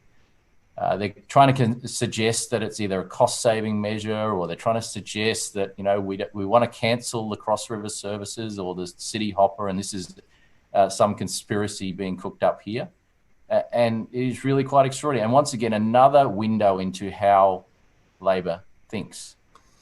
We know that Labor are the party that took away the trams from Brisbane, and we know that there was a mysterious fire at one of the tram voted against City Cats. Point of order. Listen, it's riveting as this is. What does this have to do with our E&C report before us? We've been going for 15 minutes now. All right. Well, the Lord Mayor is permitted to speak at large on matters of concern to the city, and he's addressing some issues. Trams is going back a long way. Point of order, Chair. Allow me to conclude this first one. And he has, under the rules, the ability to make general statements about issues of concern to the residents of Brisbane and to the Brisbane City Council. Councillor Shree, your point of order, please. Thanks, Chair. I'm really excited about the City Cat stop announcement for Kangaroo Point. I was just wondering if the Mayor would take a quick question. You know that that's not how we do this. And well, you don't know what the question's about yet. But I suspect I do. I will. Please don't do it like that in the future. But Lord Mayor, would you take a question? Yeah, sure. Look, I'm glad that at least one councillor is interested in what I have to say. All right. Councillor. Thanks, Chair. Yeah, through you to the Lord Mayor. And I am genuinely really excited about that announcement and really grateful that the Mayor's office and the public transport officers have been working constructively with my office and taking our requests on board. I just wondered if the Mayor could clarify if that intention for the City Cats to stop at Holman Street is that going to continue even after the Cross River Ferry services are restored? And can you give us any indication of whether that's a permanent change, or at this stage are you saying it's only a temporary move? Lord Mayor? Thanks for the question. And look, certainly the aim is to try and fill the gap when it comes to the existing Cross River service and the Triangle service that is now not operating. So that's certainly our intention. That's the short-term aim there. But look, I am also happy to consider longer-term options as well. We are investing in our fleet. And so whether it's doing work on the monohull ferries or whether it's delivering the new double-decker city cats, which we've committed to significantly, as we bring more vessels on, we can potentially provide a higher level of service there. So that is an option that is available in the future potentially, but at this stage, the key priority is to deal with that short-term inconvenience that's there. But having said that, a little bit of history for you, Councillor Shree. I was the unsuccessful candidate for the seat of East Brisbane in 2004 council election, where I missed out by about 250 votes on winning that ward. And Kangaroo Point was part of that ward. And I remember back in 2004, one of the issues that were consistently coming up, people wanted access to the city cat in Kangaroo Point. And so, look, I'm very aware that, this has been a long desire of the people of Kangaroo Point. And that is something that I have in the back of my mind and I'm aware of. And as we get the capacity to provide more services, then that is something that I will consider going forward. So to be clear, it's not a definite yes, but it's something I'm willing to consider going forward. So hopefully that answers your question. Now, in terms of Councillor Strunk, your party moved an urgency motion on the matter of the monohull ferries, and I've been talking at length about some of the issues here, and I feel that you were trying to gag me from talking about this matter. So once again, I am more than happy to talk fulsomely about this issue. There is no plan to stop the city hopper service. There is no plan to reduce services. We are committed to improving services. So any suggestion otherwise is just wrong, is simply wrong. And as I pointed out before, we're also keen to support the staff who are also impacted by this. The ferry masters, the staff who would normally operate those 9 monohull ferries, we continue to make sure that they are paid, even though the ferries aren't working. So once again, not some kind of cost-saving initiative here. The reality is Point of order to you, Councillor Cassidy. I believe the Lord Mayor might be misleading the chamber. And that's point of order anymore. Lord Mayor? Council's not paying those staff Transdev. No, you don't get to do that. Please, Councillor Cassidy, please do not interject it anymore. Lord Mayor. Councillor Cassidy obviously thinks that Transdev is some kind of charity. Where does Transdev get their money from? They get it from council, who pays them to provide a service. So the point I'm making is that we are continuing. There are no services because you pulled the votes. We're continuing to pay Transdev, even though they are not providing all of the services that they would normally provide. You have to do that because you pulled the votes. Councillor Cassidy, I consider that you are displaying unsuitable meeting conduct, and in accordance with section 21(5) of the Meetings Local Law 2001, I hereby request that you cease interjecting and refrain from exhibiting this conduct in the meeting. Lord Mayor. Thank you. But I just want to make it clear for everyone, we will get services up and running as soon as we believe it is safe to do so. We will get the independent expert advice. We will get the finalised inspections, and we will make them public. We will release them. And I have no doubt at all that we have made the right decision here. There is no doubt in my mind. Now, it'd be great if the vessels could come back with only some minor repairs. That'd be fantastic. But we are yet to see the extent of any repairs that might need to be made. And so it is difficult at this time to speculate on when the full resumption of services will occur. But we will do everything we can to bring those services back up again as soon as it is safe to do so. And we remain committed to improving ferry services on the Brisbane River, to supporting this great form of transport in our river city. And our commitment is ongoing, and once again represented by the fact that we have ordered 7 new double-decker city cats. So any question about our financial commitment to ferry services, all you have to do is have a look at that. We are upgrading, we are supercharging river transport in our city. We are providing better river transport than ever before. That is our aim, that is our ambition, and we have funded that appropriately as well. Moving on to the items before us. We have the contracts and tendering report for May 2020, and there's a number of items there which are worthy of a mention. And I will point out as well that we continue to do what we can to make sure that we're supporting local business and local contractors and adding. Lord Mayor, your time has expired. Move for an extension. An extension of time moved by the Deputy Mayor, seconded by Councillor Landers. All those in favour, please say aye and raise your hands. Aye. Thank you. Those against, and raise your hands. Thank you. The ayes have it. Lord Mayor, please.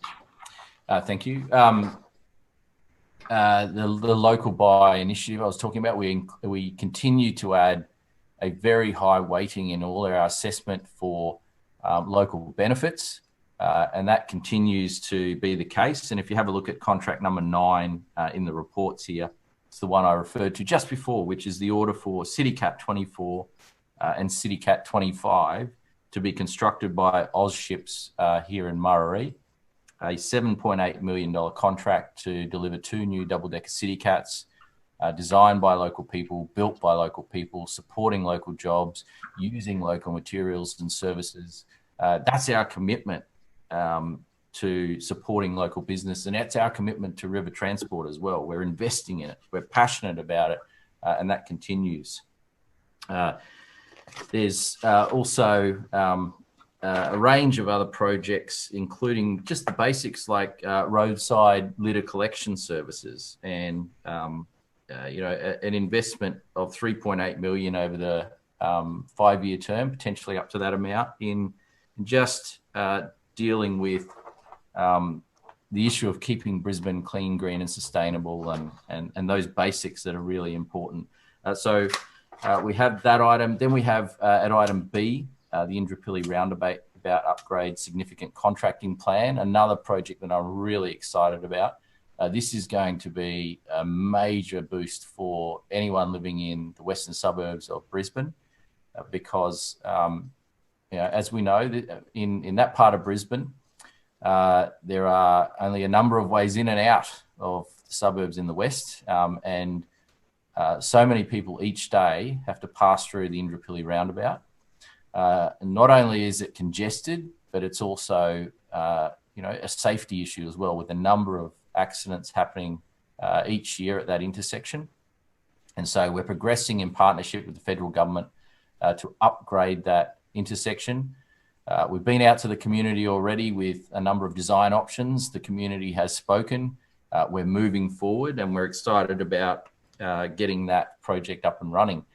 But I also want to thank the federal government in particular for increasing their contribution to this project. Initially, they put a contribution on the table of $25 million. Now, this was before it was clear what the total cost of the project would be.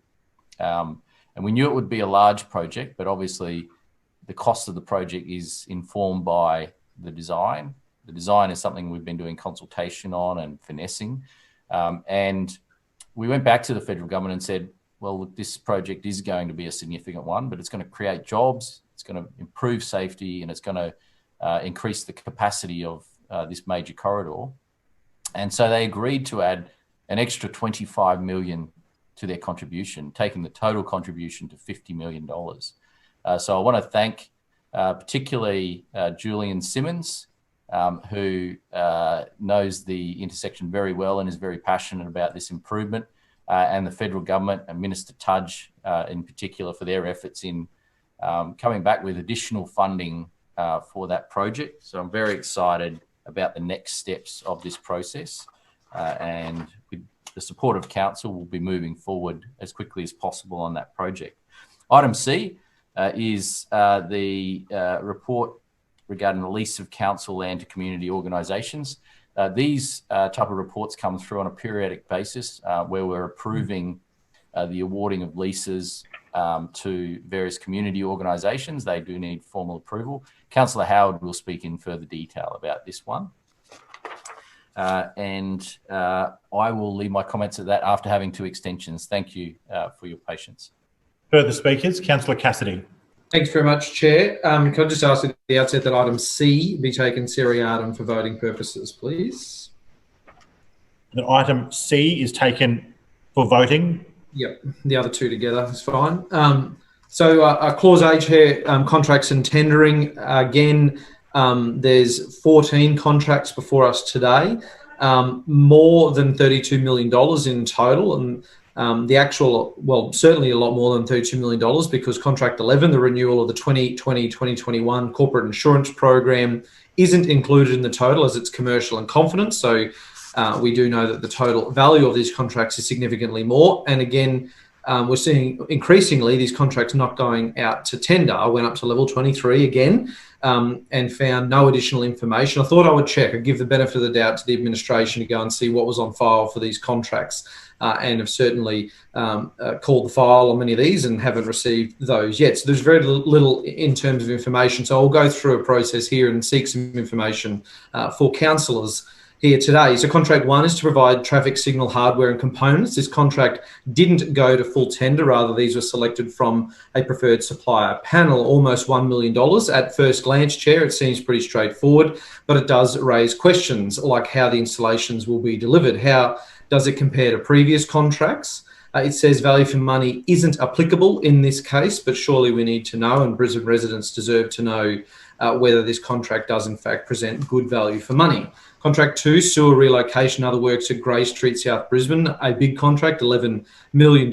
Again, would normally seem pretty straightforward, but there's no information in the papers or on file. How will the disruptions be managed by this contractor? What are the risks of relocating the sewer, and how will they be managed? Contract 3, upgrades to parks at Murray and Alderley, a $630,000 contract. It would be good to seek some information as to what's being delivered exactly. We know on other projects, COVID-19 has impacted on the supply chain for park projects. The Lord Mayor talks a lot about local procurement. We know that the other projects have been affected in the recent months. So how are those impacts of COVID-19 being managed? Contract 4, bus stop accessibility program. So this is a $2.5 million contract. We know from the budget information sessions just gone that there will be a significant number of bus stops that will remain left intact, that will not be upgraded. So how many bus stops will be upgraded through this $2.5 million project, and how many exactly will be left inaccessible? It was suggested there will be something around 400 of the budget information session, so some further information on that would certainly be appreciated. Contract 5 is pipe relining at Norman Park, a $300,000 contract. This one is awarded to a supplier offering the cheapest price, which may have on the value for money assessment. It was almost $75,000 more than the closest tenderer. Not an issue in and of itself, I suppose, but does raise questions about how that tenderer was able to offer a price significantly lower. And so is that work going to be done in a different way to others who were seeking that contract? Look at upgrades. Contract 6 is over $500,000, again, significantly cheaper than other tenderers, half the price in some cases. So what is the big difference, and what is being delivered under this contract versus what would be delivered under a different contractor? Story Bridge temporary access and encapsulation systems for spans 1 to 3, Chair. Contract 7, which is a $1.8 million contract. This is, I suppose, part and parcel of works for an 80-year-old bridge. However, there's very little details on exactly what is being delivered in this 12-month contract. What will be undertaken in this work is my question to the relevant chair. Contract 8, Energex relocation works at River Terrace and Main Street, a $380,000 contract. Seems straightforward for Energex to relocate electricity services, but we do know at the track record of this administration, some of those service relocations are not exactly straightforward. Contract 9, order for the replacement of City Cats 24 and 25. This is a $7.8 million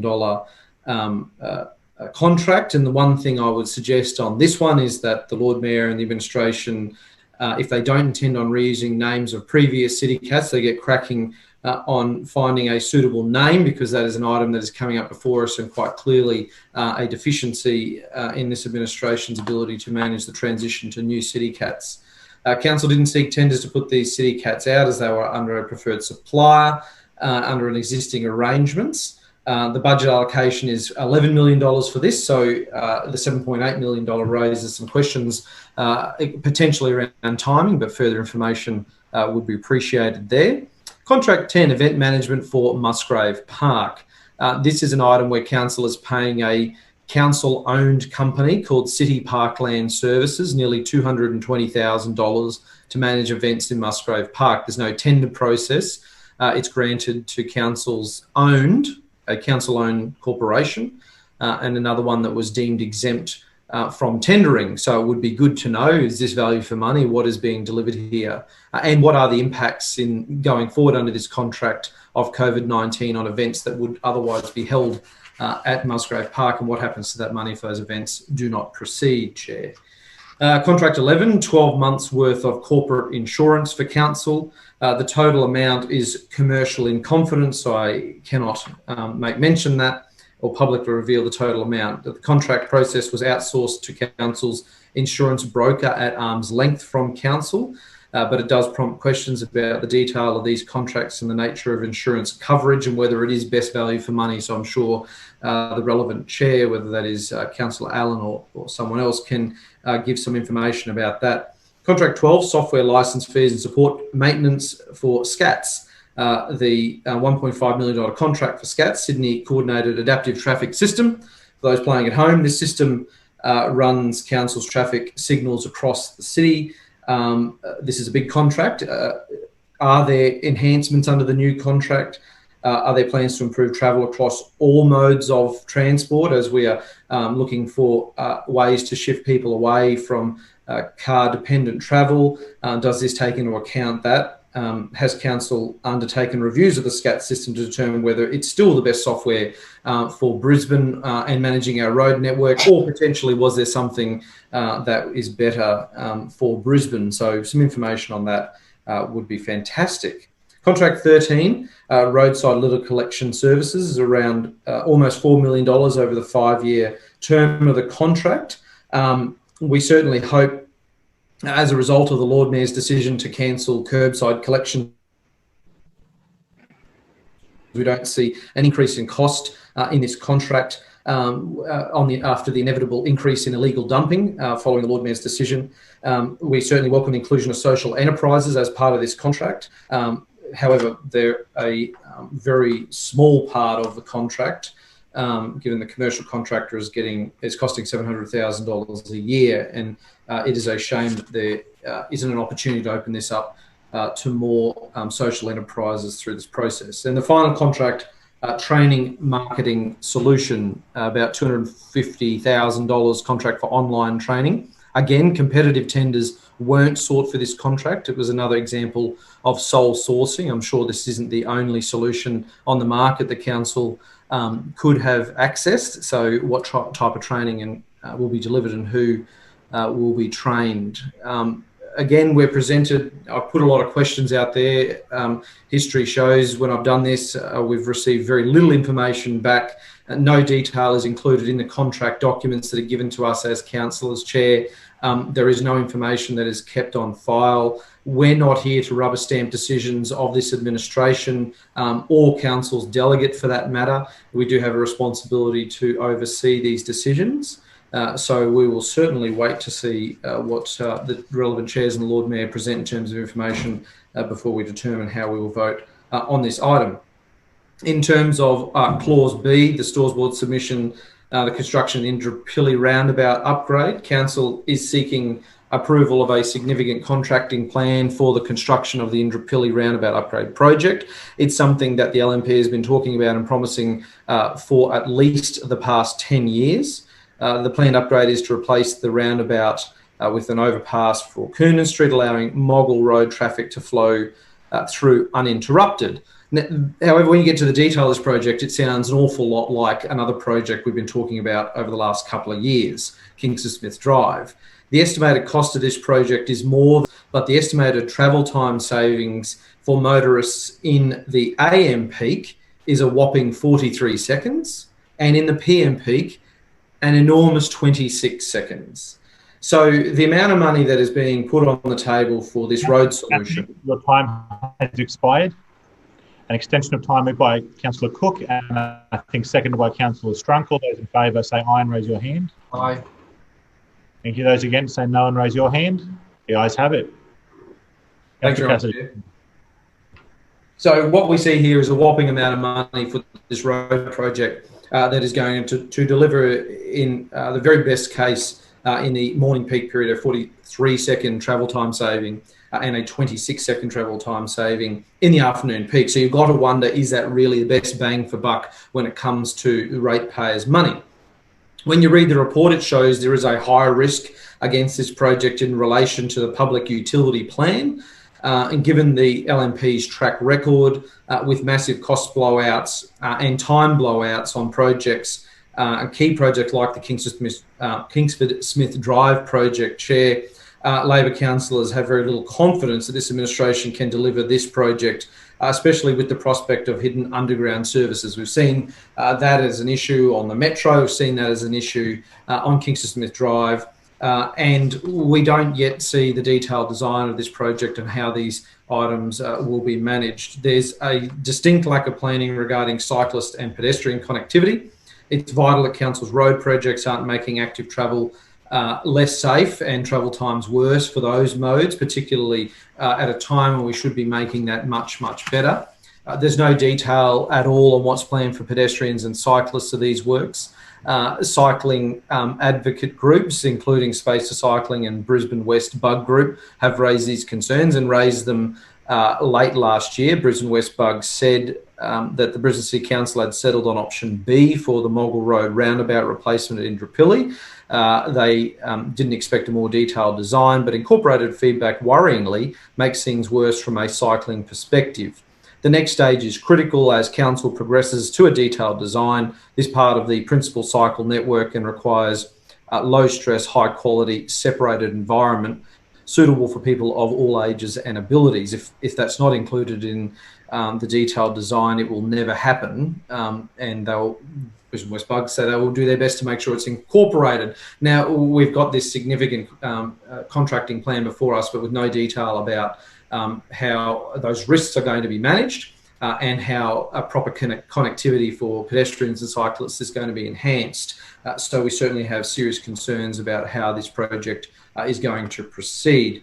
Clause C, the lease of council land to community organisations, as Lord Mayor said, this is an item that council is now required to bring through to enter into leases with community groups. We certainly hope that these will be expedited. I know from experience in talking to sporting organisations and community groups in my ward who are struggling with the stresses of COVID, are also struggling with the stresses of not having their leases renewed, some of which submitted their paperwork in August 2018 and are still awaiting an email or a callback from council's leasing officers who are significantly under the pump now with the COVID response through council. So what we certainly would like to see is more support, and we reiterate our call for better COVID support for our community organisations, and that extends not only to the financial space but also supporting them through their leasing negotiations as well. Further speakers? Councillor Johnston. Yes, thank you, Mr. Chairman. I rise to speak on the E&C report items A, B and C. Firstly, just with respect to item C, I certainly welcome the exemption process for the council community leases. I do still think this is a bit back to front, that councillors should be consulted prior to the matter coming to council instead of afterwards, which is what they're doing now. But I just think that would speed the whole process up and be a lot quicker. But, you know, that's just my view. Certainly, there are a lot of groups in my ward who are listed for lease renewals. We don't have any information about how long. So it's very difficult to understand which groups are getting which leases and for how long. And certainly that's always interesting to see which groups get extended leases, and that information is not provided in the papers today. Hopefully it will be at least at the next opportunity, or at least to councillors through the consultation process. just with respect to item A, the contracts and tendering report, I just note a couple of issues in here. Given that I've raised it today, I note that contract number 6 is views of Brisbane lookout upgrades. There's $544,522 being allocated for an unknown project upgrade. Perhaps Councillor Cunningham will enlighten us. But given the Francis outlook is at risk and the environmental, historic, social and cultural values of the park are at risk from the adjacent development, I would certainly hope that some of the $500,000 allocated to the views of Brisbane outlook upgrades is going towards the Francis outlook lookout, and I look forward to confirming whether that's the case. It needs a bit of investment.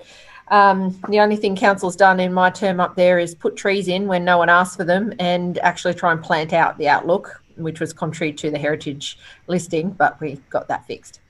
The second thing of concern here is contract number 11, City of Brisbane Investment Corporation, Combined General Liability, Allianz. Why is council, the corporation, paying for the CBIC's insurance? They are set up as a proprietary company owned by council. Why aren't they undertaking their own administration? Why isn't the CBIC, out of the funds that it allegedly makes, it makes a lot of money, and to be fair, it is all council money, it's just in the giant world pool of council pays it to the CBIC and then they pay some back to council. But why is Brisbane City Council paying the CBIC's insurance? Why is that not being done as part of the proprietary company's corporate and governance responsibilities? And perhaps Councillor Allen will enlighten us about why we are subsidising the CBIC when they allegedly have, I don't know what it's up to now, maybe $160 million or something. Do they not have enough for their insurance? Is that something we have to pay for now, the ratepayers of Brisbane? So I just question why that's included in the suite of insurance programs. But the big issue before us today is the Indooroopilly roundabout upgrade. There are 3 things that I'm going to speak to very briefly because I don't have very long. Firstly, this has been a significant problem for residents in southern suburbs. And I note the Lord Mayor, who's no longer part of the meeting, talked only about the benefits for the western suburbs and did not talk about any benefits for the residents of the southern suburbs of Brisbane who live in the southwestern corridor. It is across the Walter Taylor Bridge, Coonan Street, and then the roundabout is the only way north for the residents who live in the peninsula, comprising of Chelmer, Graceville, Sherwood, Corinda and Oxley. So what happens at this roundabout is a significant issue for my residents. I've been engaged in this process for many years, going right back to when council purchased the roundabout and I first started calling for a flyover to be built. In my view, the first of these issues is the project scope is not correct. Now, the Lord Mayor said that residents were given a number of options. They were given 2. One was not acceptable, which left option B as the default option. Most residents I know, including myself, raised serious detailed concerns about the scope of the project in the concept design, all of which were ignored. I still retain very significant concerns about the scope of the project for traffic, for pedestrians and for cyclists. To build a brand new road without any cycling facilities is really problematic. And while some minor changes were made to the scope of the project, they do not address the concerns raised by residents in the southwestern suburbs, cyclists or pedestrians fully. We were promised in early 2020 a preliminary design. It's now mid-2020 and no preliminary design has been provided for further feedback. We were then promised, and this is all publicly announced by the LNP last year when they put out their flash marketing material, preliminary design, early 2020, detailed design, mid 2020, business case, mid 2020. Well, we're into mid 2020 and we haven't even seen the preliminary design from early 2020. And now council is coming into this place and asking councillors to approve a significant contracting plan without any information about the design of the project other than what was provided on a glossy brochure. That is absolutely unacceptable. Council has not yet met its timeframes with respect to the information it has promised to provide to our community, and we cannot proceed to contracting without that discussion with the community. This council is letting us down by failing to meet its own benchmarks. Now, I'm extremely concerned about these failures. The LNP has made promises here and they have not delivered on those promises. And the reason it is of great concern is this significant contracting plan will not come back to council. All of the decisions about this project will now be made behind closed doors by the executive manager of the City Projects office. And that's it. Stores Board will be involved. It will never come back to this council for due consideration or oversight, where we, the councillors who represent the residents who are concerned about this project, and yes, everybody wants it to be safer. Yes, everybody wants to get to work and home quicker and more safely. That's not under debate here. The issue is getting the design right, getting value for money out of the contract, and making sure that there is oversight and transparency in the way this council makes decisions, and that is not occurring. The cost of the project, which is outlined in the 2020-2021 budget, which is just eye-watering, I suspect it also won't be enough. And it is extremely concerning to see that the design itself is not suitable in my view, and that is because it is not a proper flyover. Council has still put a T intersection and traffic lights on the overpass, so a flyover is different to an overpass. The overpass over Moggle Road has a hard T intersection with the Moggle Road slip lane, and traffic coming from, and this is the part the LNP haven't worked out yet, Indooroopilly residents, Fig Tree Pocket residents, as well as all the residents on my side of the river who use Coonan Street are going to get stuck. Not only will they be stuck at the lights, they then have to merge down into Moggle Road.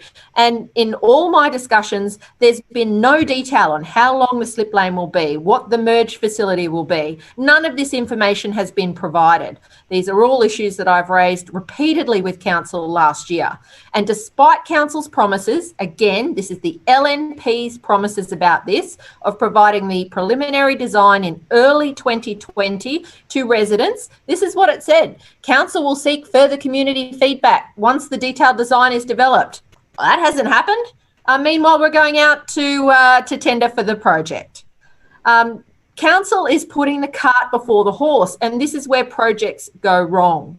This is a really important project to get right for everybody. For so many wards in the southern suburbs and the western suburbs that have to negotiate Coonan Street and Moggle Road, doing the Further speakers? Councillor Mackay. Thanks, Chair. I rise to speak on item B, the construction of the Indooroopilly roundabout. For as long as I can remember, the Indooroopilly roundabout located at the intersection of Moggle Road and Coonan Street has been a dangerous intersection. I remember sadly when a very good friend of mine was involved in a serious accident at the site some years ago. He was shaken up but not badly hurt. He was luckier than others. This intersection is notoriously dangerous and has a dark history of traffic accidents and incidents. Of course, if you've travelled through the intersection in recent years, Chair, you'd know that it's actually not technically a roundabout, excuse me, but is now instead an intersection with 3 critical pinch points and traffic lights. The lane structure can be confusing and sometimes drivers aren't sure where they should be positioned to head north, south or west.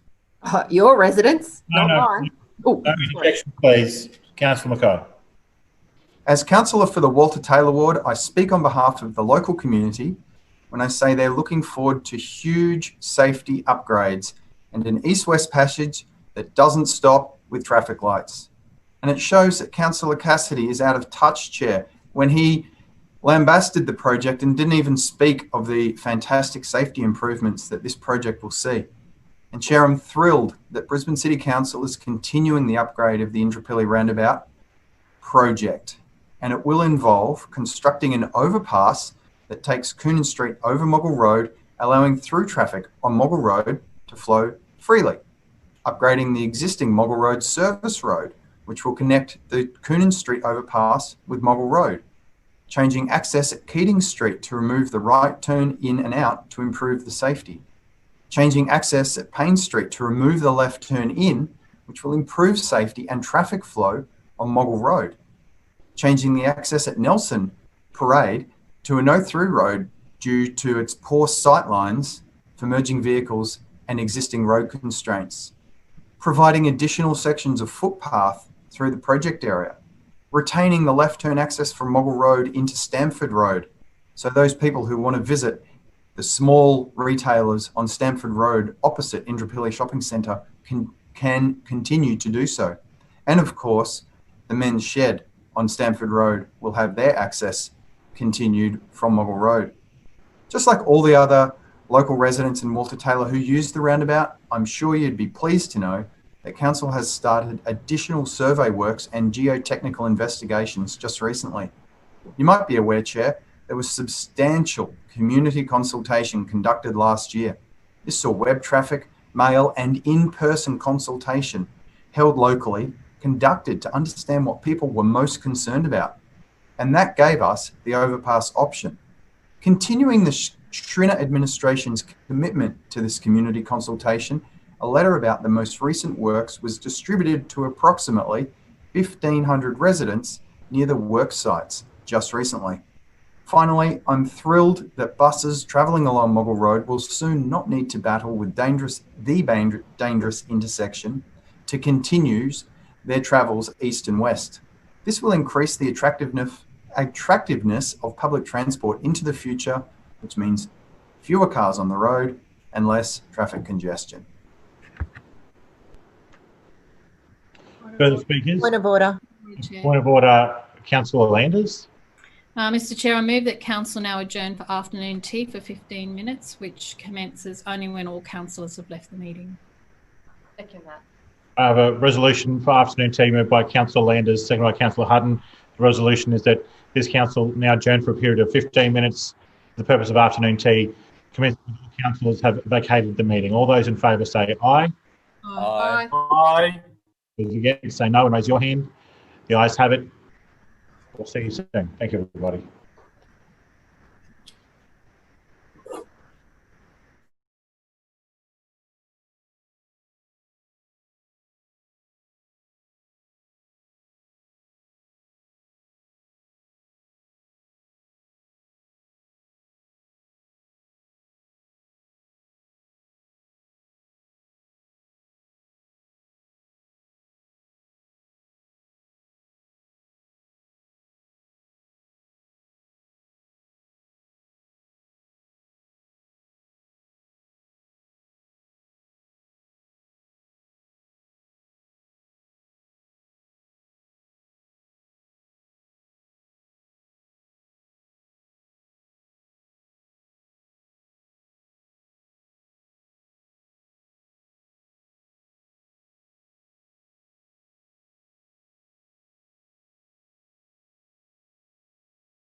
Welcome back, councillors. Are there any further speakers?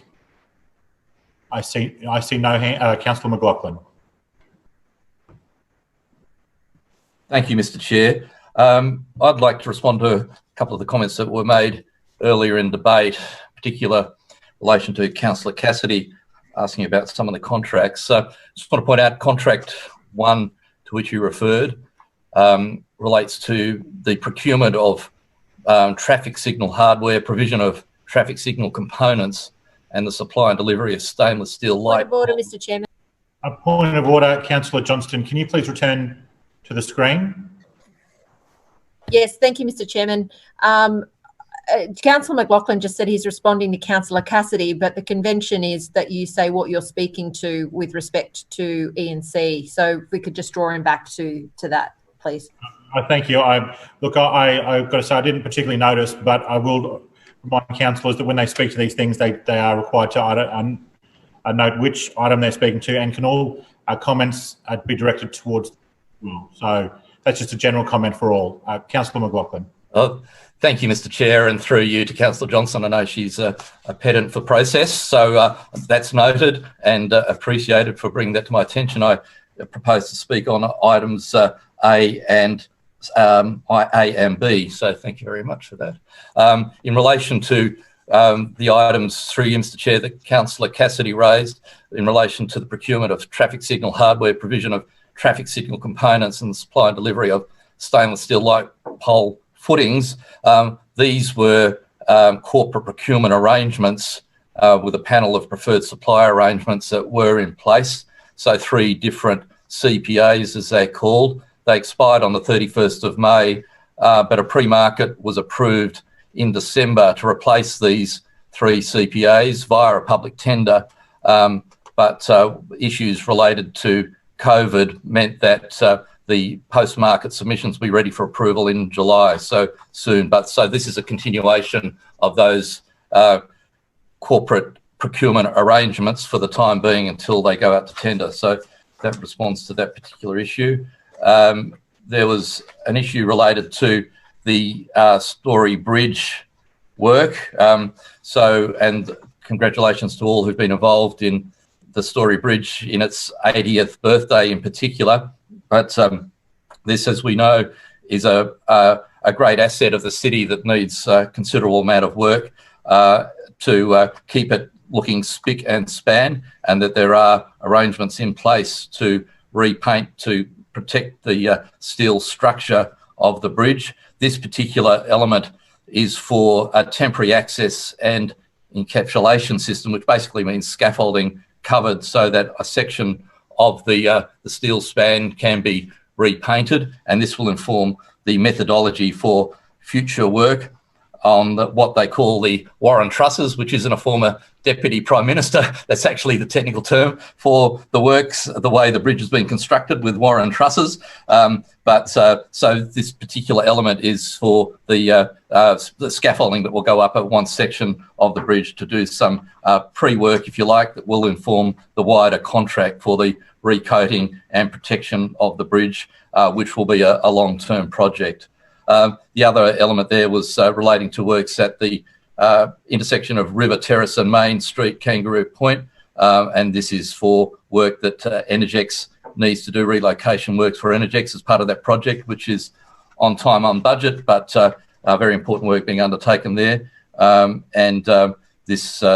particular element is for the relocation of works that were in the ground by Energex assets, in particular, relocation of Energex assets, not contestable, undertaken by Energex. So that's works that can't go out to tender.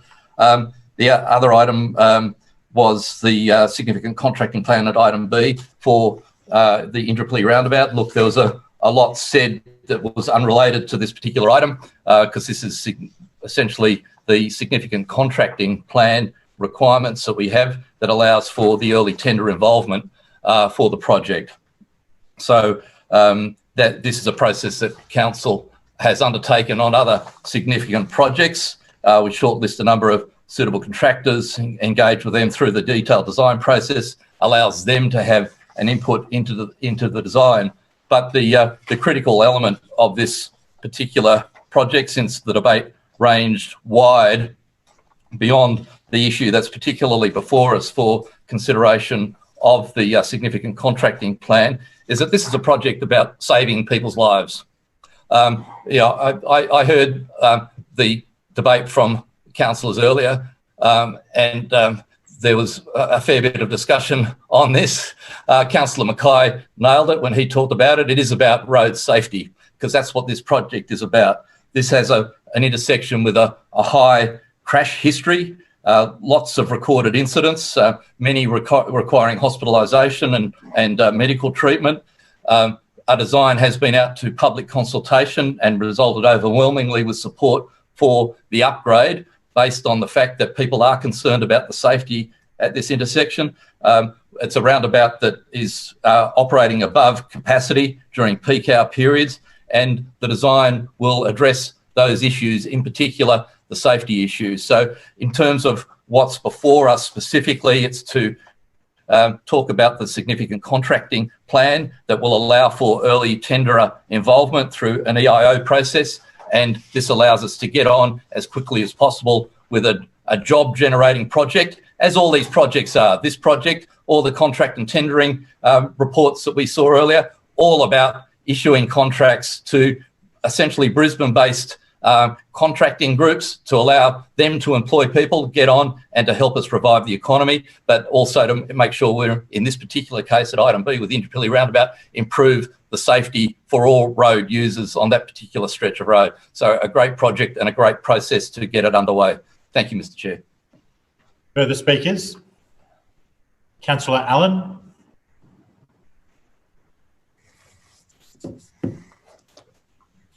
Thank you, Mr. Chair. I joined the debate to speak on item A, contracts and tendering, May 2020, and in particular in relation to contracts 11, 12 and 14. So contract 11 is the renewal of the 2020-2021 corporate insurance program. I know Councillor Cassidy raised a couple of questions about this one. So this contract is for insurance contracts for the period 31st of May 2020 to the 31st of May 2021. As noted by Councillor Cassidy, this is arranged on Council's behalf by its insurance broker, Marsh Pty Limited, under a preferred supplier arrangement for establishing insurance arrangements for Council and the renewal of Council's membership of the Local Government Mutual Services, which expired on the 30th of June 2020. And this is through the Local Government Mutual Queensland. Now, Council's insurable risks are managed in an integrated program incorporating risk transfer, where we purchase commercial insurance from a range of suppliers, also via the membership of the Local Government Mutual Services to cover the majority of our liability risks, and then risk retention, where we self-insure for specific types of risk. 5 out of the 15 commercial insurers who comprise this program are locally based, along with LGMS, who is also a local operator. Now, the insurers in this program include AIG Insurance Limited, some very big names in this group, HDI Global, AXA Corporate Solutions, Zurich Australia Insurance Limited, AAI Limited, Chubb, XL Insurance, Berkshire Hathaway Specialty Insurance, Allianz, Sports Cover, QBE Insurance, Allianz Marine and Transit Underwriting Agency, and the Ship Owners Mutual Protection and Indemnity Association. So a wide range of insurers covering, in some cases, very specific risks. Now, to the somewhat tenuous point that Councillor Johnston made about Council covering or arranging insurance for CBIC, I suspect that she was trying to stitch together some kind of conspiracy, but the truth is, however, somewhat more mundane. Value for money. In effect, what happens is CBIC is a wholly owned subsidiary of Brisbane City Council, and it made sense for this particular type of insurance to be arranged through Council's umbrella policy. It's more efficient. What about all the other PTY LTDs? And it's also worth bearing in mind that CBIC reimburses for the premium that is captured under this policy. And there are separate insurances that CBIC have that they undertake directly with the market that aren't covered by council's insurance. So, Councillor Johnston, nothing much to see there. Now, Contract 12, SCATS. This contract is for the software license fees and support and maintenance of the SCATS system. And for those of you who don't know, that stands for Sydney Coordinated Adaptive Traffic Systems. Council uses SCATS as the traffic signal management system to manage Brisbane's road network. This contract is an extension of the current arrangement with the New South Wales Department of Roads and Maritime Services for licensing fees, support and maintenance. SCATS has proven itself in cities across the world, providing real and measurable reductions in road travel time and network delays. And it's worth bearing in mind it's installed at approximately 42,000 intersections across 1,800 cities in 40 countries. Council has been using SCATS since 2010. SCATS maximises road network use with real-time adaptive control and self-calibration and minimises manual intervention with functionality to adapt traffic signal timing to deal with unexpected conditions and minimise delays. This ultimately reduces traffic management operational costs. Now, to Councillor Cassidy's point, Council would face significant cost and disruption if it were to replace SCATS. This would include the cost of procurement from another supplier, the installation, the configuration and staff training. So there are very few operators in the world who offer this type of solution, and accordingly we've chosen to continue with the SCATS solution. On to Contract 14, which was the training marketplace solution. A key component of Council's learning and development strategy is administered through corporate mandatory training and individual professional development courses. And Council's existing workplace learning technology does not account for self-service learning opportunities. This is where a staff member can go online and learn something in a specific domain. So the current portal is not coping with the increased volume of remote users to deliver mandatory training during COVID-19. To address such a gap in the interim, this contract is for a temporary solution with training platform Go1. The Go1 training marketplace solution is a standalone training portal consisting of more than 70,000 courses, which can be pre-selected and assigned by managers. This platform will enable council employees to upskill and invest in their professional development whilst working remotely. Go is a locally based Brisbane company and employs more than 90 employees.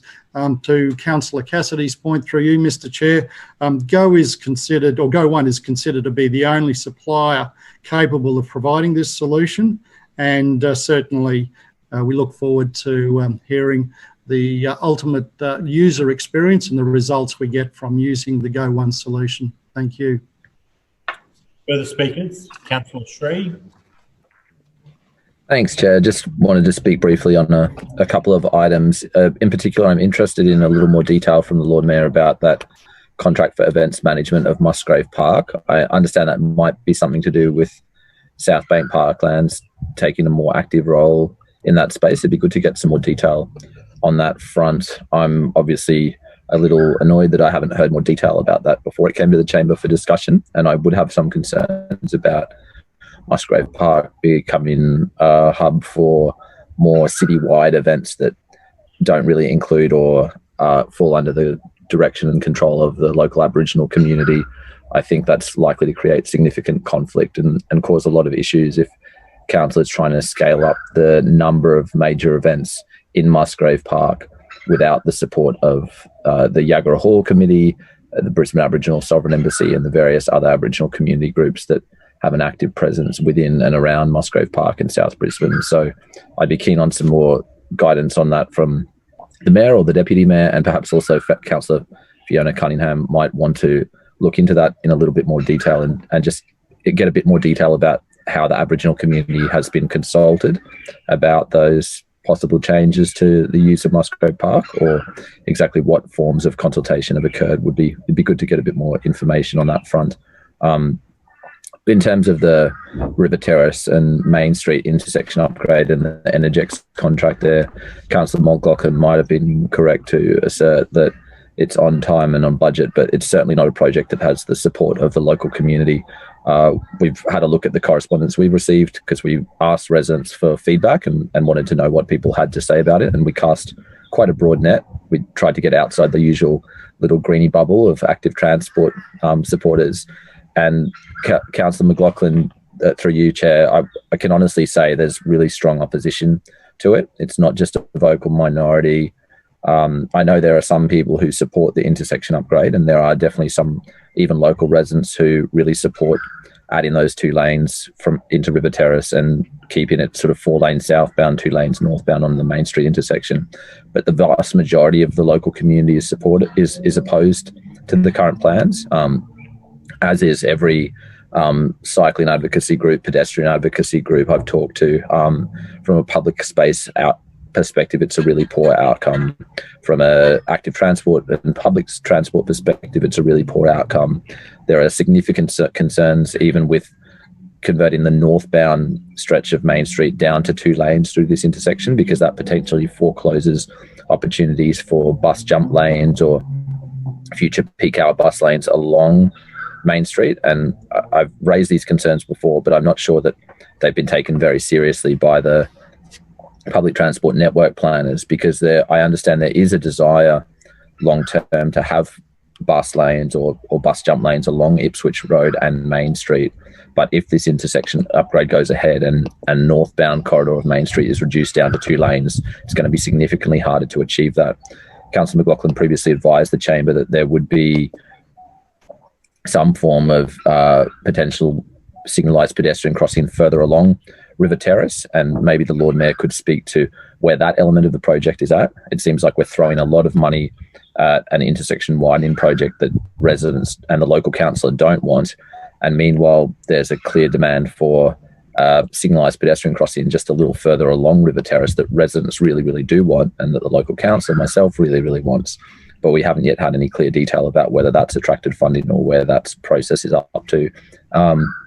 Similarly, I know Councillor Murphy was taking a closer look at this intersection, and I remain concerned about the lack of safe routes for cyclists and pedestrians through this intersection, noting that the River Terrace Main Street intersection is one of the key points on the route to the new Kangaroo Point pedestrian bridge. And so if we don't get this intersection right in terms of cyclist and pedestrian safety and connectivity, that's going to cause significant headaches in a couple of years' time. And I know some councillors might feel like they're not going to be around by the time the Kangaroo Point Bridge is built, but I know a lot of residents are very concerned to make sure that this particular intersection upgrade does indeed take account of that future bridge project. And I understand that currently the plan is that the footpath on the western side of this Main Street intersection is only going to be a shared footpath 2.5 metres wide.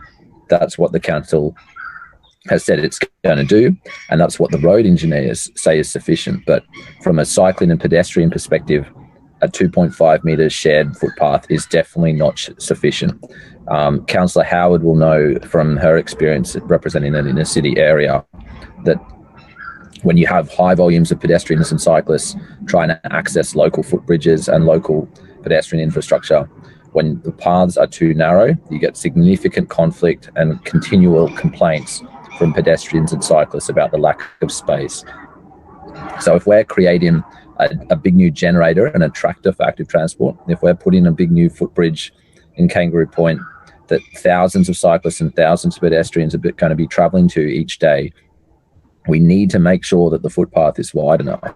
And yeah, 2.5 metre shared footpath simply isn't going to cut it. And I think it's a really glaring oversight within this project. I understand Council's active transport team is still looking at this as well, but it would seem to me really premature that we're going out to contracting, we're starting work on the intersection, we're relocating services and moving stuff around and spending a lot of money on this intersection project, even though the active transport team hasn't yet finalised its recommendations about how the project can be redesigned to support cycling and pedestrian safety. So I have really strong concerns about that item in particular, and I remain of the view that we shouldn't be allocating any more money to this project until we have a very clear idea of how it's going to be redesigned to support pedestrians and cyclists, and until the community is actually supportive of the project. It seems really stupid to spend millions and millions of dollars on an intersection upgrade that the majority of local residents don't want. And if council believes that actually the majority of local residents do want this, or that actually it does have broad public support, and that Councillor 3 is just detached from broad public sentiment and doesn't know what's going on, then my challenge to Councillor McLaughlin and to the Mayor and to the LNP administration is to just run a survey, put out a simple neutral survey that just provides the straightforward information about what's proposed and invites public submissions and feedback and responses, and see what kind of response you get. Just put out a survey, do the bare minimum of public consultation that you would normally do on a major intersection upgrade, and see what residents think of your current proposal, because I think you'll find that the vast majority of residents strongly object to spending this much money on an intersection widening project that is not going to solve the broader safety concerns and traffic congestion problems, and is in fact going to funnel more traffic down River Terrace, which was not designed to cater for high volumes of through traffic. So I might leave it there, but I just really encourage the Mayor to look again more closely at this intersection project.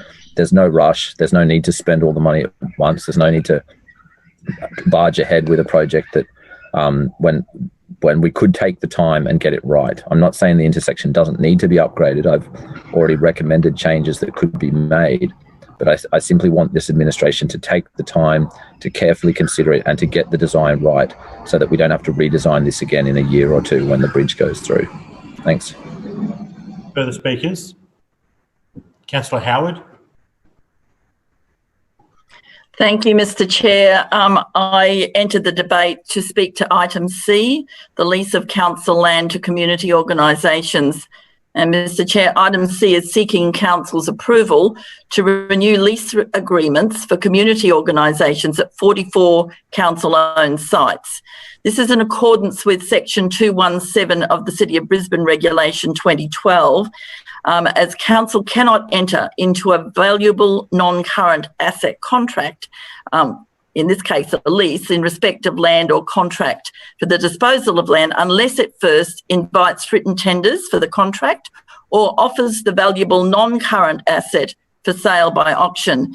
So section 2261 of the regulation provides a number of exceptions that council may apply to the disposal of an interest in land other than by way of tender or auction, including but not limited to land which is to be leased to a government agency or a community organisation. So with that little bit of legality that is very important, Mr. Chair, item C is seeking council's approval today to apply the exemption set out in this section of the regulation, so that we can renew these 44 community leases without going to tender, and therefore allowing us to continue delivering important community, cultural and sport and recreation activities for the residents of Brisbane. Mr. Chair, all of the relevant local councillors were informed via an email on the 16th of July 2020 of council's intention to apply this exception, and then also to continue the lease negotiations with the organisations within their ward, which are due to expire between January and June 2021.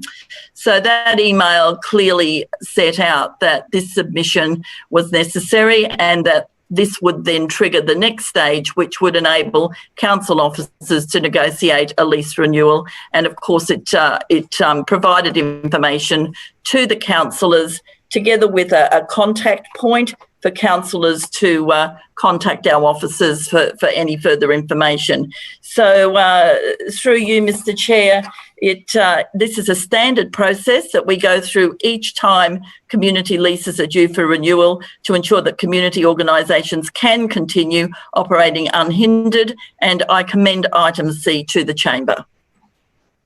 Further speakers? Councillor Marx. Yes, thank you, Mr. Chair. I'm speaking on item A, contracts and tendering. So first contract there that relates to my portfolio was number 5, the pipe relining of Milsham Street North at Norman Park. So the purpose of this contract is to reline approximately 230 linear metres of vitreous clay stormwater drainage pipeline from Milton Street across CF Bottomley Park to Crown Street and Norman Park. This is because the existing 1350 millimetre diameter pipe has multiple fractures, intrusions, defectives, connections and surface. The work did commence on the 25th of May, and the contractor had actually constructed a way to remove the water from the weir, and they have located and opened up the buried manhole by the cricket pitch and now cleaning the pipe out. They are still waiting on traffic permits and a temporary bus stop in Milton Street, and that has a VFM of 24.34. The next contract in my portfolio is number 7, the Story Bridge spans. Now, while Story Bridge infrastructure itself is actually under David McLaughlin as the infrastructure chair, this particular contract is pertaining to some work that Field Services will be doing under my portfolio. Basically, if you'll remember, there is some really old footage when you see workers hanging out over a bridge without ropes or any kind of balustrading or anything like that, just painting away. Well, those days kind of are gone now. You can't do that anymore. So this is where we're actually creating some infrastructure onto the bridge so that the workers can work safely in that space. The encapsulation system is all about what they will be basically sandblasting, water blasting bits of the bridge. Traditionally, I would suggest maybe all what they sandblasted off would just go into the water below. As you can imagine, that's no longer acceptable as well these days. So that's where this is coming into it. So this is a whole piece of structure that will be attached to the bridge itself, where therefore our workers can work quite safely and comfortably in carrying out the work they need to do, which is what Councillor McLaughlin mentioned, which is about the repainting of the surface. The final contract in my portfolio here is number 13, the roadside litter collection. As the Lord Mayor mentioned, this is actually a basic but very important service and contract that we're entering into. There are a couple of suppliers here. We've actually got 3 organisations have been awarded contracts. One's a commercial small business based contract and 2 being social enterprise, as it states there, the Jam Pack Pty Limited, and then we've got Access Community Enterprise Limited, and then Your Town.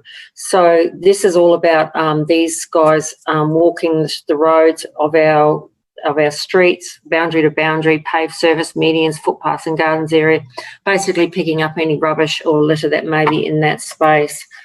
This does not include any large items, which, as you know, the Good Neighbour program is going to be doing in that space. This is just about general litter on main streets throughout all of our wards and suburbs throughout Brisbane. So excellent contract, and I'm looking forward to being out there with these guys to see how they do their work. So thank you, Mr. Chair.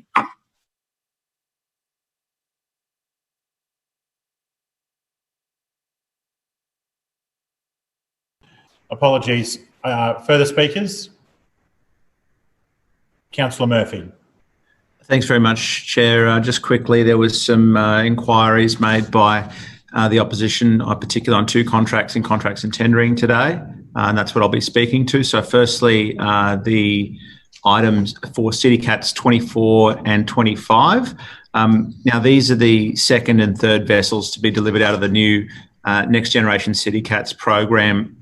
Council's committed $30 million over the next 4 years to deliver this next-gen fleet to replace the existing vessels, which are now nearing the end of their serviceable lifespan. Yugara, our very first double-decker City Cat, made its maiden voyage in November last year, and City Cats 24 and 25 will join the first 2 new generation vessels next year. We've had a really positive reception to Yugara, including feedback on its design, and passengers can expect to enjoy the same modern cruising experience on board with City Cats 24 and 25 as Yugara. These next-gen City Cats will have the ability to carry a total of 170 passengers, have an upper deck providing seating for 20 passengers and a rear deck for 16 passengers, as well as space for 10 bikes, up to 6 dedicated wheelchair and mobility scooter areas, as well as USB charging ports and hearing augmentation loops. So a suite of features there for passengers and visitors to Brisbane to enjoy. Now, these boats take around 30,000 man-hours from design to completion, and they're being built by Tommy and his fantastic team at Oz Ships in Murray, with the project employing 60 to 70 full-time and contract workers. So I think that's a great outcome.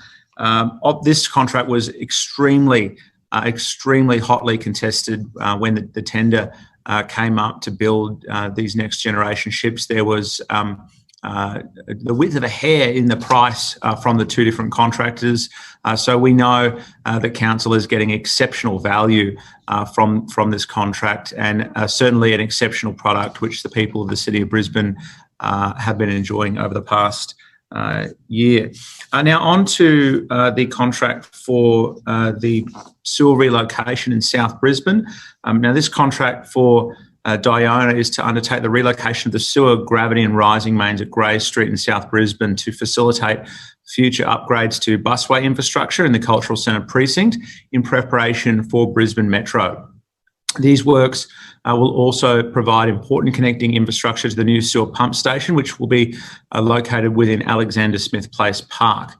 Now, these works, which started yesterday, will begin at the Gravity Main launch pit closest to the Queensland Museum.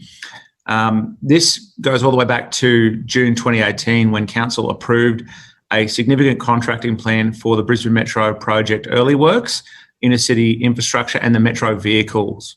So the SCP included a tender for the relocation of the sewer, gravity and rising mains. It's currently serviced by 110 litres per second capacity QUU pump station, which is located at 125 Grey Street. And that will be replaced via the construction of a new 550 litre per second capacity pump station in Alexander Smith Place Park, which is right next to the Queensland Council of Unions building. And I can assure you that is purely a coincidence. We didn't choose to put it there. That was QUU that advised that would be the best location within South Brisbane, which is a highly constrained site, to put this future station. Now, Council and Queensland Urban Utilities, as they're known, entered into a funding agreement to undertake the relocation of the sewer infrastructure in South Brisbane. Under the agreement, Council will fund 80% of the costs of the relocation work, with Urban Utilities funding the remaining 20%. Now, the contract is divided into two separable portions. So separable portion one is the gravity main installation and a segment of the sewer rising main. And then separable portion two is the shared electrical conduit and a segment of the sewer rising main in the Queensland Museum grounds. As has been very well documented and repeated ad nauseum in this place, Council's still waiting on a number of approvals from the state government for Brisbane Metro, and this second portion is contingent upon Council being formally provided with construction access by Arts Queensland. The tender went to market and there were two submissions received. They were assessed by council officers, and after that assessment, Diona was chosen based on their track record and delivery of completed projects just like this one, as well as demonstrated experience and the knowledge of working with public utility authorities, including being a current approved contractor for state government and Energex, which is really important in this constrained environment. Diona have a workforce of approximately 100, and their operations are based, again, in Murray. Thanks very much, Chair. Further speakers? I see no hands. The Lord Mayor.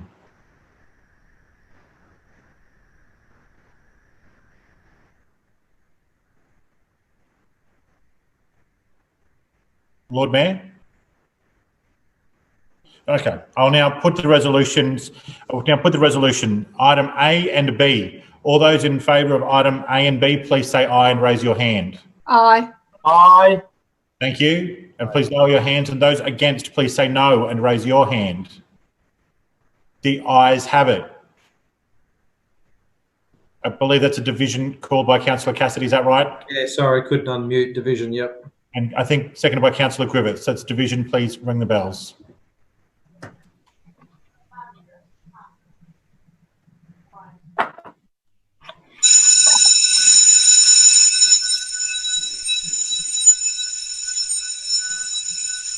C before us. Everybody's microphone still on. All right, everybody, all those on the resolution for items A and B. All those in favour, please say aye. Raise your hand and hold it there so it may be counted. Aye. Aye.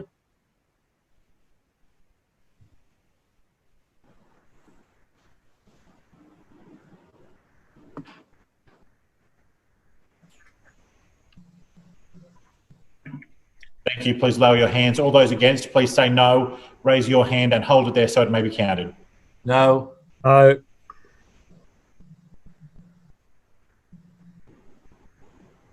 Yep. Councillor Shree, we've got you counted. It's just your hand keeps coming back in and out of the image. Right. So.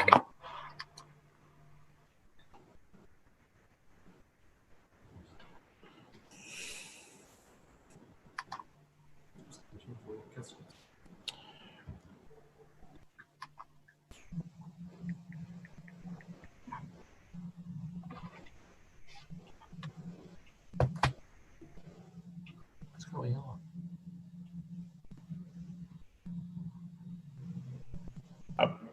Councillors, apologies. Those against, please say no. Raise your hand and hold it there for me. No. Yeah. Charles, no. No. Thank you. Please lower your hands. We just had to clarify something.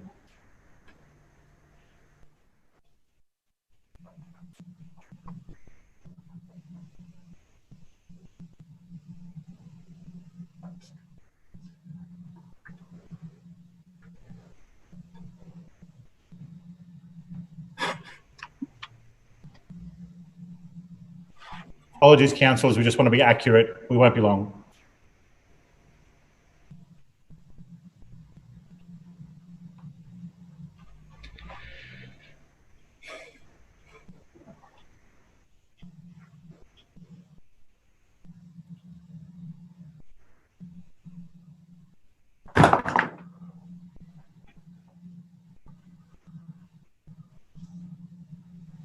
Hello.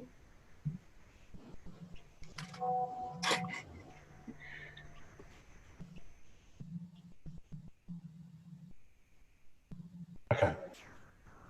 Hello. Max, please read the result when you're ready. Sorry, Mr. Chair. The ayes have it. The voting being 20 in favour, 3 against, and 4 abstentions. Thank you. Now on item. Mr. Chair. Yes, Councillor Cook. Oh, you can hear me. Sorry, you're all frozen on my screen. I actually couldn't see the vote at all. Everyone's still frozen voting. Half of the room have their hands up and half have them down. I apologise for that. That was not what I saw. Did anyone else have that issue? They're still frozen on my screen, Mr. Chair. It might be my connection. I don't know what's going on there. I think that looks all right. I might just carry on. If you can hear us, we might just carry on. Thank you. Item now. Point of order, Mr. Chair. Point of order to you, Councillor Johnston.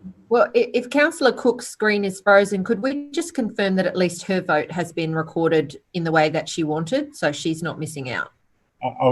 Yeah, that's understandable. Councillor Cook, I had you recorded as an abstention. Is that correct? That's correct. Thank you. Councillors, now to item C. All those in favour of item C, please raise your hand, say aye, and say aye. Aye. Thank you. Please lower your hands. And those against, please say no and raise your hand. The ayes have it. So on items A, B and C, the ayes have it.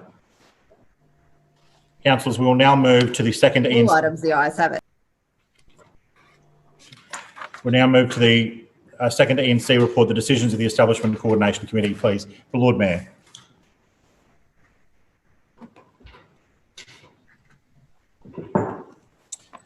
Mr. Chair, I move that the report of the setting out the decisions of the Establishment and Coordination Committee as delegate of Council during the winter recess 2020 on matters usually considered by that committee be noted.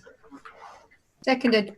It's been moved by the Lord Mayor, seconded by the Deputy Mayor, that the report setting out the decisions of the Establishment and Coordination Committee as delegate of the Council during the winter recess 2020 on matters usually considered by that committee be noted. Is there any debate? The Lord Mayor.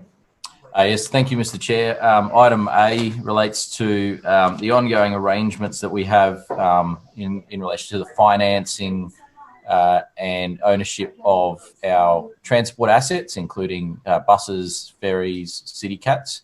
and it's been a long-standing practice of council that we operate a sale and leaseback arrangement, which helps free up capital for other important purposes in our budget. And so this is about continuing on those arrangements and maximising the benefits to council and the ratepayers of Brisbane by entering into those arrangements. As you know, we have more than 1,200 buses in the fleet, a fleet of 22 city cats, 9 monohull ferries, and we're also about to embark on next year the receipt of the first pilot metro vehicle, to be followed after that by 59 more of those vehicles. So looking at the best way to manage the purchase and ownership of those is part of this submission. And as I said, it's the continuation of ongoing arrangements with the ownership of public transport fleet in Brisbane.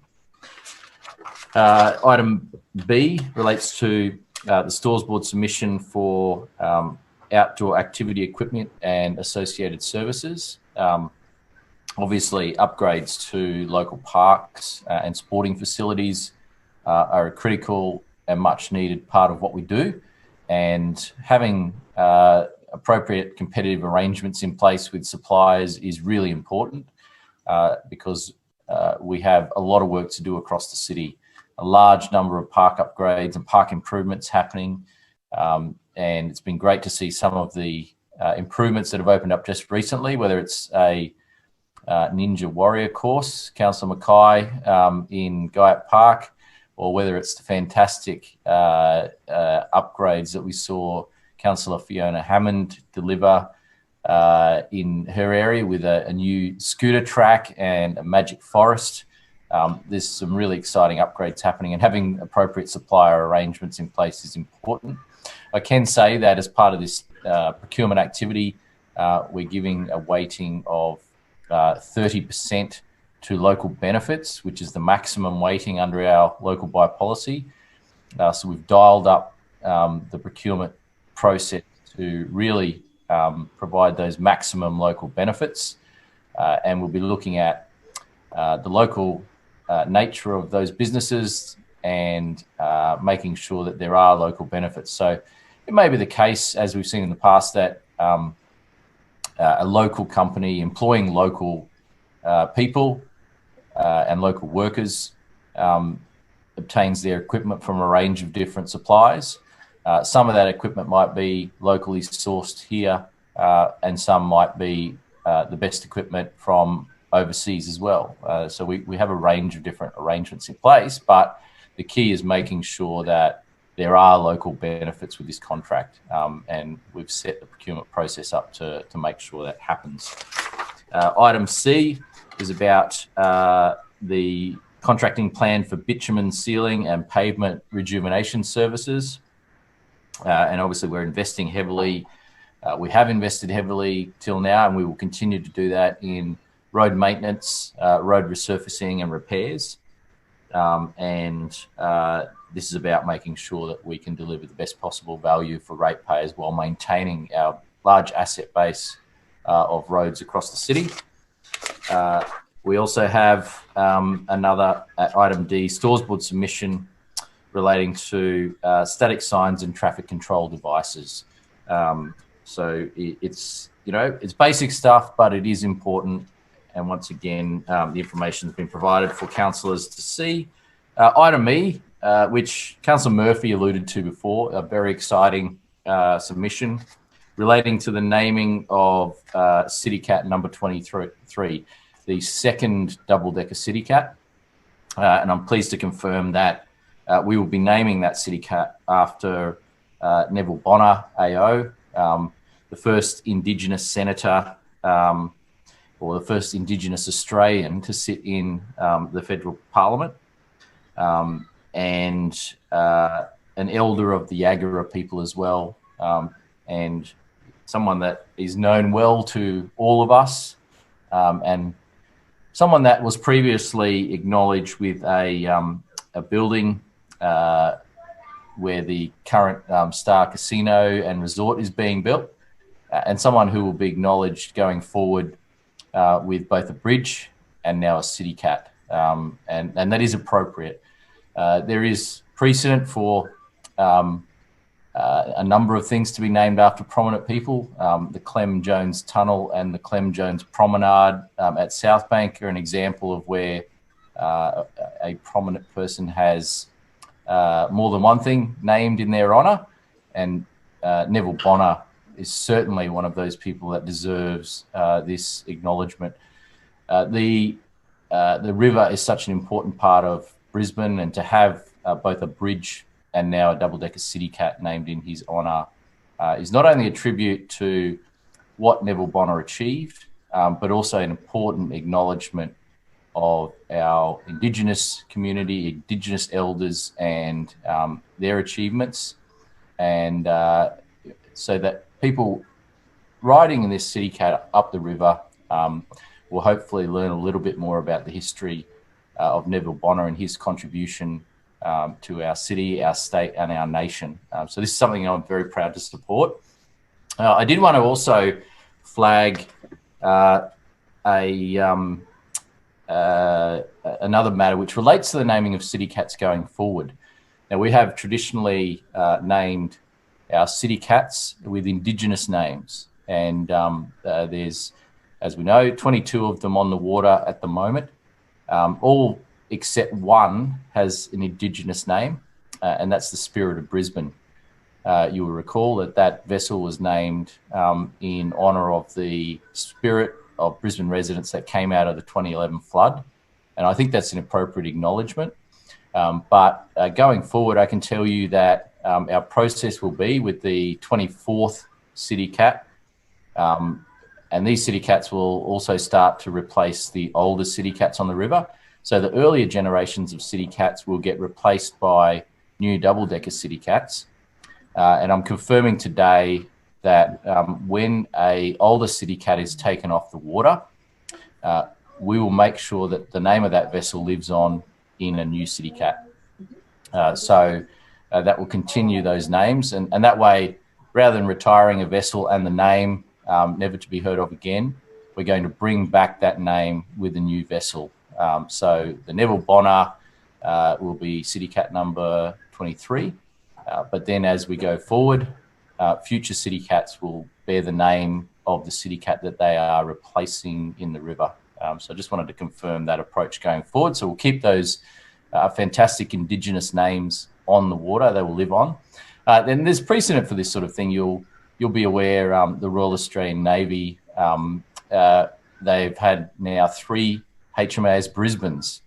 There was Brisbane 1, Brisbane 2 and Brisbane 3.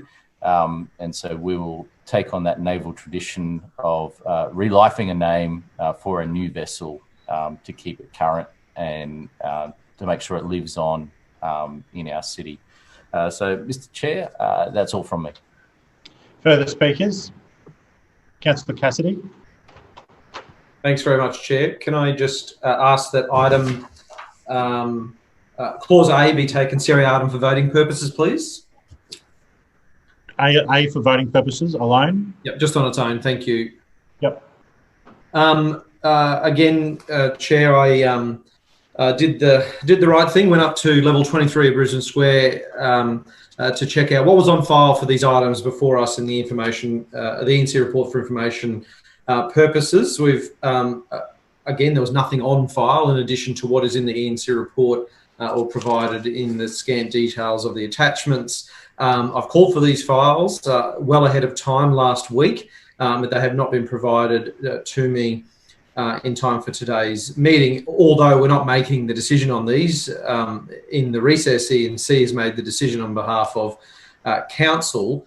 So I don't really think it's good enough that we're not able to access appropriate information as councillors to be able to hold this administration to account and don't have appropriate information before we discuss and vote on these items today. Now, I'll be talking through all of these clauses, Chair. Starting in Clause A, the sale and leaseback facility for council's transport assets. This is obviously, as the Lord Mayor said, a new rental facility agreement for council's bus fleet. an arrangement where our buses that the state government pays for and council builds are sold off to a third party, and then council pays to lease those assets back using ratepayers' funds. The previous arrangement was with Westpac Bank, which expired, which has already expired on the 30th of June 2020. And there's a bit of a theme around things in this report that have already expired, and this administration playing a serious amount of catch-up to try and get things back on track, as it were. The report proposes a panel arrangement to provide a new sale and leaseback facility for these council assets. What is, I suppose, astounding in this report is that the Lord Mayor and the LNP Civic Cabinet are giving themselves approval to sell off the Brisbane Metro bendy buses before we've even seen one, Chair. We don't even know that these things will make it onto the road. The demo model for the bendy bus hasn't hit the ground yet here in Brisbane. We don't know if they will be approved to operate on Queensland roads. We don't know if they're going to be DDA compliant. We know the LNP has a shocking track record when it comes to providing public transport vehicles that are DDA compliant when they purchase them from overseas instead of building them locally. So it's quite amazing that before a single bendy bus has hit the road here in Brisbane, the LNP have already sold off every single one of those and will be renting them back for a long, long period of time. Clause B, C and D are various stores board submissions, and they're items that generally fund some of the most fundamental and basic services that council can provide to the community, building playgrounds, managing local roads, resurfacing streets and things like that.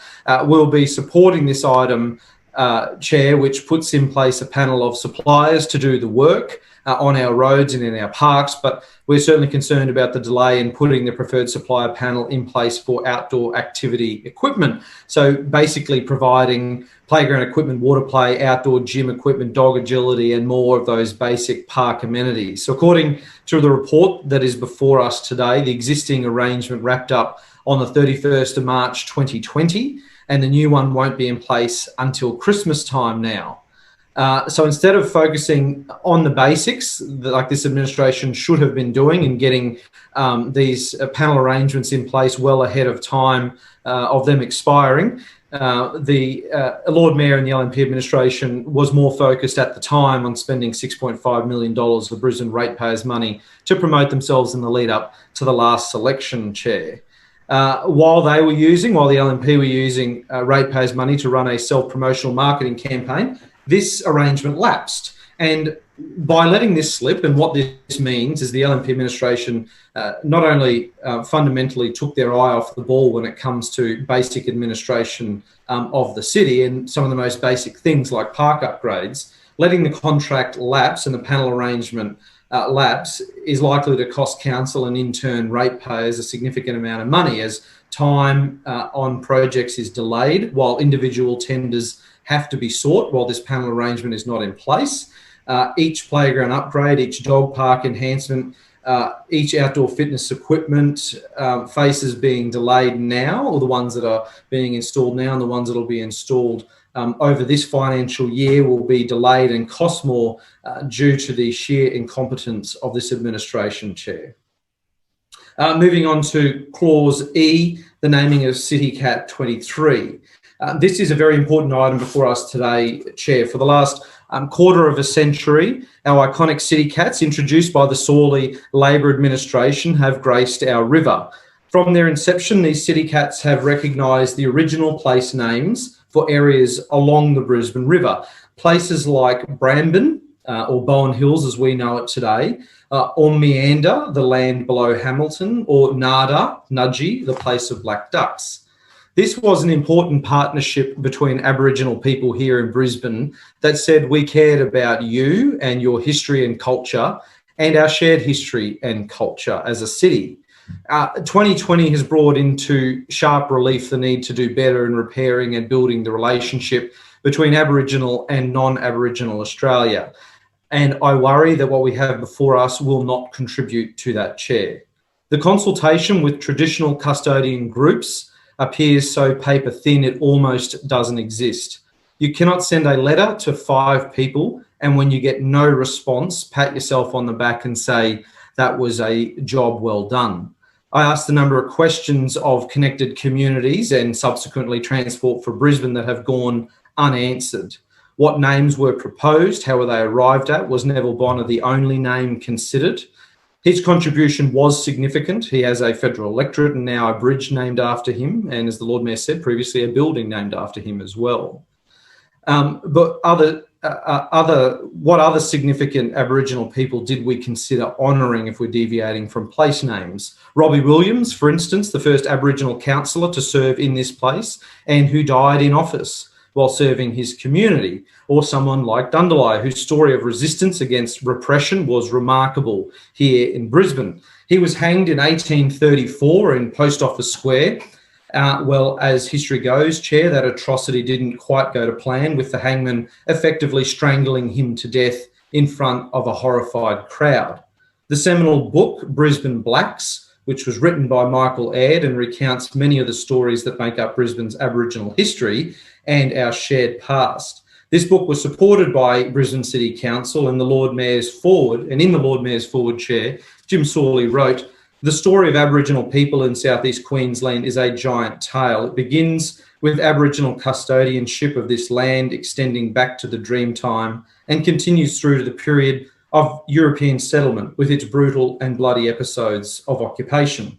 It spans the era of oppressive government control of Aboriginal people and the policies that brought about the stolen generation. It encompasses the events, attitudes, occurrences that have led to the entrenched disadvantage that many Aboriginal people still face today. But most importantly, it is also a tale of survival, a tale of achievement against the odds, and a tale of a patient, generous, creative, big-hearted and courageous people who have given so much to the land and people around them." These words are as true and important today as they were in 2001, Chair. We owe it to Brisbane's Aboriginal people to properly consider and consult when we make these decisions. Simply sending a letter to 5 people without any follow-up whatsoever is unacceptable. The lack of meaningful information here for councillors about this naming process is unacceptable. We will support the CityCat name, but put on record our strong displeasure at the process Council has undertaken and renew our calls for Council to start playing a significant role in leading the conversation with the community about our dark past and building a more resilient future, Chair. And finally, I'll talk on Clause F. The Stores Board submission for Brisbane's COVID-19 Infrastructure Economic Stimulus Plan. The Council is seeking approval for a significant contracting plan for the Brisbane COVID-19 Infrastructure Economic Stimulus Program. This program is set to deliver, supposed to deliver expedited projects for Brisbane, funded by a range of grants that come from the state and federal governments. Again, I ventured up to level 23, Chair, to view the files and reports, and there's nothing on file for councillors. But what is in the report before us today tells us, I think, all we need to know about this administration's plan for a COVID response. This entire plan is dependent on acquiring funds from the federal and Queensland governments. There is not one single cent of council money allocated. Councillor Cassidy, your time has expired. An extension's been moved by an extension. And seconded by Councillor Griffiths. All those in favour say aye and raise your hand. Aye. Those against say no, raise your hand. The ayes have it. Please continue. Thank you. I thank the Chamber for your overwhelming endorsement of an extra couple of minutes for me. So, Chair, this entire plan is dependent on acquiring funds from other levels of government. Not one single cent of council money is being put on the table in a so-called COVID-19 infrastructure stimulus program. The administration's own report, which is before us today in this ENC report, highlights that there is a significant risk that council won't actually secure any funding to begin with, and some projects may not meet the criteria needed to get funding. So when you take the LNP's track record of delaying projects, it is highly likely that they won't meet the timeframe criteria. There is a half-hearted plan which 100% of the projects rely on all other levels of government to even get off the ground. There is no outline of the key projects it expects to be delivering through this stimulus program. We believe there should be much more detail and thought put into such an important plan, and this is the kind of work that this administration should have been spending a lot more time on, delivering a genuine COVID response instead of a half-hearted response, whether it was through the budget of half measures and now through an economic stimulus plan of somebody else's measures, Chair. We will support this item going forward, but believe that a council the size of a budget of $3.2 billion, you think the LNP could do a little better to help Brisbane recover from the effects of the COVID-19 pandemic. As we work our way through the health crisis, we will soon hit the economic crisis. If we think businesses and community groups are hurting now, we haven't seen anything yet. And I really genuinely worry, Chair, that this economic stimulus program won't go anywhere near supporting the community that we need to be. Further speakers? Councillor Marx. Yes, thank you, Chair. I rise to, well, I don't actually rise, I'm sitting, but I'm speaking on items B, C and D on these stores board submissions. As Lord Mayor has mentioned, our residents expect Brisbane's parks and green spaces to be of the highest standard. And to deliver these high quality outcomes, council is required to procure equipment and services from the market. The new CPA will be in the form of panel arrangements with separate categories for different equipment and services. Once again, an examination of the market indicates several locally based suppliers, which is a positive sign. And as the Lord Mayor has indicated, contract commencement is anticipated in December this year. With item C, as the Lord Mayor indicated, council is committed to delivering its $240 million road resurfacing program over the next 4 years in a cost-effective manner. Bitumen sealing involves priming and spray sealing to waterproof and protect the road subbase from water ingress. Road pavement rejuvenation uses a thin surface treatment and crack sealing to extend the life of road pavements, reducing the frequency of more expensive road surfacing and reducing whole-of-life costs. So the current corporate procurement arrangement for bitumen sealing is due to expire on the 28th of November. And the CPA the CPA for pavement rejuvenation services has already been expired in March of this year. That was allowed to expire as requirements for pavement rejuvenation services were not expected until late 2020. It's pleasing to see that market research suggests that there are several suppliers in southeast Queensland. And as indicated by the Lord Mayor, the new CPA will provide more value to Brisbane ratepayers and will take the form of a panel or preferred supply arrangement based on market participation and assessment. And item D, which is a significant contract plan for static signs and traffic control devices. As indicated, council's existing corporate procurement arrangement is due to expire in November this year. And while our signs workshop does have some production capacity, services from the market are required. And the new CPA will take the form of a panel arrangement. And it's again pleasing to see market research indicate the existence of a number of local suppliers. Thank you, Chair. Further speakers? Councillor Johnston. Thank you, Mr. Chairman. Just briefly on all of the items here today in this ENC information information report. The problem with what is happening today is that ENC, while in recess, have made a number of decisions that cannot be changed by a decision of full council. And that relates to a number of very significant issues which affect the operation of how council runs. And that includes several new significant contracting plans, which relate to a lot of operational matters, but also the COVID-19 economic stimulus program. The problem with this is both the process today does not allow for the transparent oversight of the matters before council.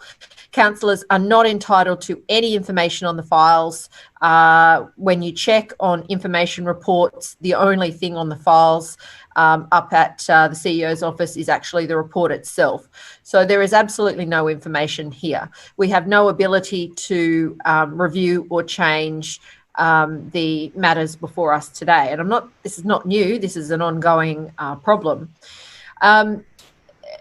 That's compounded, however, by the fact that now the way these projects, financial projects, are being run and the development of significant contracting plans,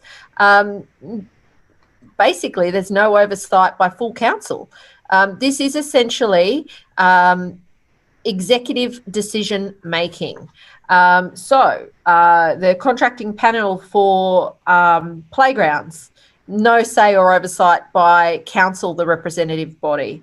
Bitumen sealing and road rejuvenation services, no oversight by the elected body. Signs, traffic control devices, no oversight by the elected body. And importantly, the COVID-19 infrastructure economic stimulus program, no oversight by the elected body. And that is because once the significant contracting plans have been done, they do not come back to full council for any kind of formal decision or sign-off. So essentially, E&C, in secret, made the decision. They've delegated away the power of the elected representative, that's the 26 of us, to oversight, review, discuss, change any of the operational decisions of this council. And we have no say as elected representatives in the decision making of this council. I have said this as long as I have been here, and particularly since I've been an independent. The delegation of powers away from elected representatives is absolutely undermining the integrity and governance and transparency of the operations of this council. We are elected to represent the people of Brisbane and to make decisions about how this council operates, to oversight the decision making and the delivery of projects by council officers, and to ensure that the running of the council is fair, offers value for money, and is being done and managed in a constructive and positive way. That is simply not possible when you are given a document with no information available about it, that you're not allowed to change, and that will never come back to council for decision. I said this last year, and it is increasingly a problem under this administration. This council is run as a corporation. It is not run as a community. The city has stopped being a personality. The city is simply a financial vehicle through which the executive of council, supported fully by this E&C LNP-led administration, is delegating decision-making through executive structures and away from the democratic oversight of this council chamber. I do not support what this council is doing. It is increasingly problematic. It is unrepresentative, and it is leading to a lack of transparency and oversight of the decision-making that is happening within council. I just want to say something very specifically on the COVID economic stimulus program. This one's even worse. Obviously, COVID is a really significant issue for the city at the moment. It was a very big focus of the Lord Mayor's budget. This is not even a blank check. This is like signing a checkbook, handing it over to somebody and saying, when you're ready, you just sign away whatever you want. That's problematic. I certainly hear and appreciate what Councillor Cassidy has said, that, you know, there's a bit of sleight of hand here with the fact that the state and federal government are going to have to put money in to make this work. But the big problem is, again, there is no requirement for these projects to come to council.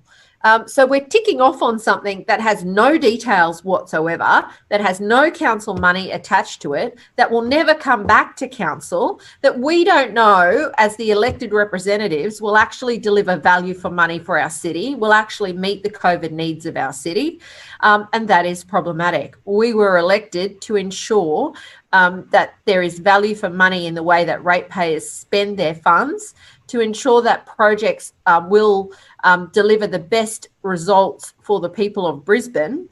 And again, by making decisions in secret, the LNP, E&C have reduced the level of scrutiny over something that is so important for our city, particularly at this time. I do not support what this administration is doing. The corporatisation of Brisbane City Council is taking the city in the wrong direction.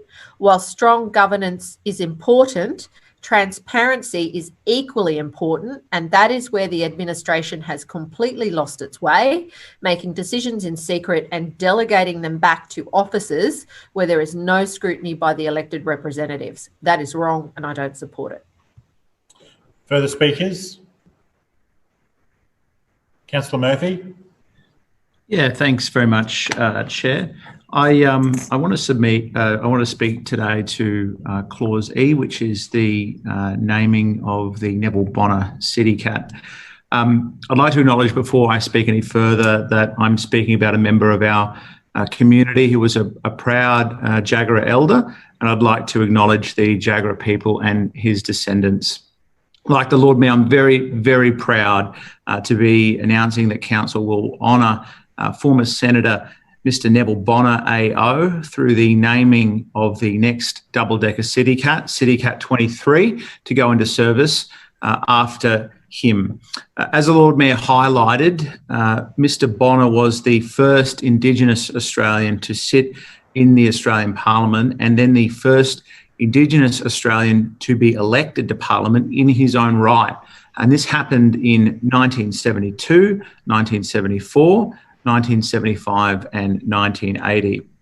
He was an elder of the Jagera people, and next year will be the 50th anniversary of when the former senator was the first Indigenous Australian to sit in the Parliament. So I think the timing couldn't be better in terms of being able to name this City Cat after him, particularly given the demise of the Neville Bonner Administration Building as a part of the Star development. So we will actually have this City Cat in service and have Neville Bonner back on the river before the bridge, which is being named after him, will be completed. So I think that's fantastic for Council to be able to beat the state government to the punch there. Council officers contacted the Bonner family in early July to seek their in-principle agreement to the naming, which they provided to Council, both in principle and then later formally. I would like to acknowledge and to thank Miss Melissa Bonner and the Bonner family for their support for this naming. City Cat 23 is, as we heard earlier, the next generation City Cat, which will enter service and will have a similar design to its sister ship Yugara, which began passenger services in November last year, along with a suite of minor refinements to enhance its performance on the water. Yugara means breakfast creek at the mouth, and it has been enormously popular with patronage from when it first entered service on the 26th of November 2019 to 19th of July this year, topping over 56,000 passengers. Our newest City Cat is currently undergoing final testing now out in Moreton Bay, and it's on track to welcome its first passengers as early as next month. So that's really, really exciting news for our city. The Bonner family will be invited to christen the City Cat, and I'd like to again acknowledge the Bonner family for accepting our invitation to honour Neville Bonner and his achievements as an advocate for his people, his state and country, as well as next year being 50 years since he was the first Indigenous Australian to sit in our Parliament. Chair, just on some of the discussion, I suppose, some of the debate that Councillor Cassidy offered before in respect of the naming, I just want to confirm what the Lord Mayor said prior. All City Cats have an Aboriginal name except for Spirit of Brisbane, with the names generally being interpretations of places along the Brisbane River. These names are selected from a compilation prepared in 2005 by Kate Harbison, who is the Wynnum librarian specialising in Brisbane's history. City Cat 22's name Yugara was chosen from this same list. to help identify suitable names for future City Cats, Transport for Brisbane worked with Connected Communities branch, who sent a letter on the 3rd of April 2020 to 5 traditional custodian representatives seeking their assistance and requesting that they confirm their participation in the proposed City Cat naming project by the 17th of April 2020, and then advise 3 names that reflect the Aboriginal people and cultural heritage by Friday, the 1st of May 2020. And no responses were received by the 17th of April, and so reminders were sent to each group on the 24th of April. And then, once again, no responses were received by the 1st of May. So for Councillor Cassidy to say there was no follow-up whatsoever is simply false. It's simply false. We will always stand by our naming of these assets and the process that we undertake to name these assets in partnership with the community where we can. And in this case, we had to make a very quick decision. The Lord Mayor's confirmed that the naming of the future City Cats will be the names of the ones that are retired and taken out of service. We will always stand by our process for naming these important vessels and assets as part of our city. Let's not forget the Labor Party have presided over some absolutely farcical namings in the past. We have the Lady Salento Hospital, the Jim Sawley Bikeway, the Henry Palaszczuk Bridge, the Terry McEnroth Grandstand. So, you know, I don't think it's appropriate for us to take lectures from the Labor Party when it comes to naming assets, given their absolutely appalling track record when it comes to that at other levels of government. So I would just like to say once again how proud I am to be part of naming this City Cat after Neville Bonner, recognising the absolutely extraordinary contribution that he has made to the Parliament of Australia as an Indigenous senator, and that contribution will forevermore be putting around the Brisbane River to remind people of the great contribution he has made. So thanks very much, Chair. I commend the motion to the chamber. Further speakers? Councillor Shree. Thanks, Chair. I'll keep it brief speaking on item B, but also just like to ask that item E be taken seriatim for voting purposes. So that's that's the item about the naming of the City Cat. Understand. So item A and E will be separate for voting. Please continue. Thanks. Yeah, so just regarding the procurement criteria for the park equipment, the exercise equipment, etc. I just wanted to flag the concerns I have about how we define local, and the Mayor alluded to this briefly, but I do think there's an important difference between equipment which is actually manufactured locally, where the sort of what you might call the raw materials are sourced locally, but also the actual parts and physical infrastructure is sourced and created locally, as opposed to equipment which is imported and simply being imported by a local company. I think our criteria for what we define as local needs to be much more discerning and needs to recognise that simply having a local importer company that's importing stuff from overseas doesn't generate the same benefits to local small businesses within Southeast Queensland. So going forward, I'd like to see the council have a stronger focus on ensuring that stuff is actually manufactured in the local area. I'm not sure that the criteria that are before us today in that item are discerning enough, and I'm sure the council is looking at this behind the scene, but the Lord Mayor's comments didn't give me a lot of confidence on this front.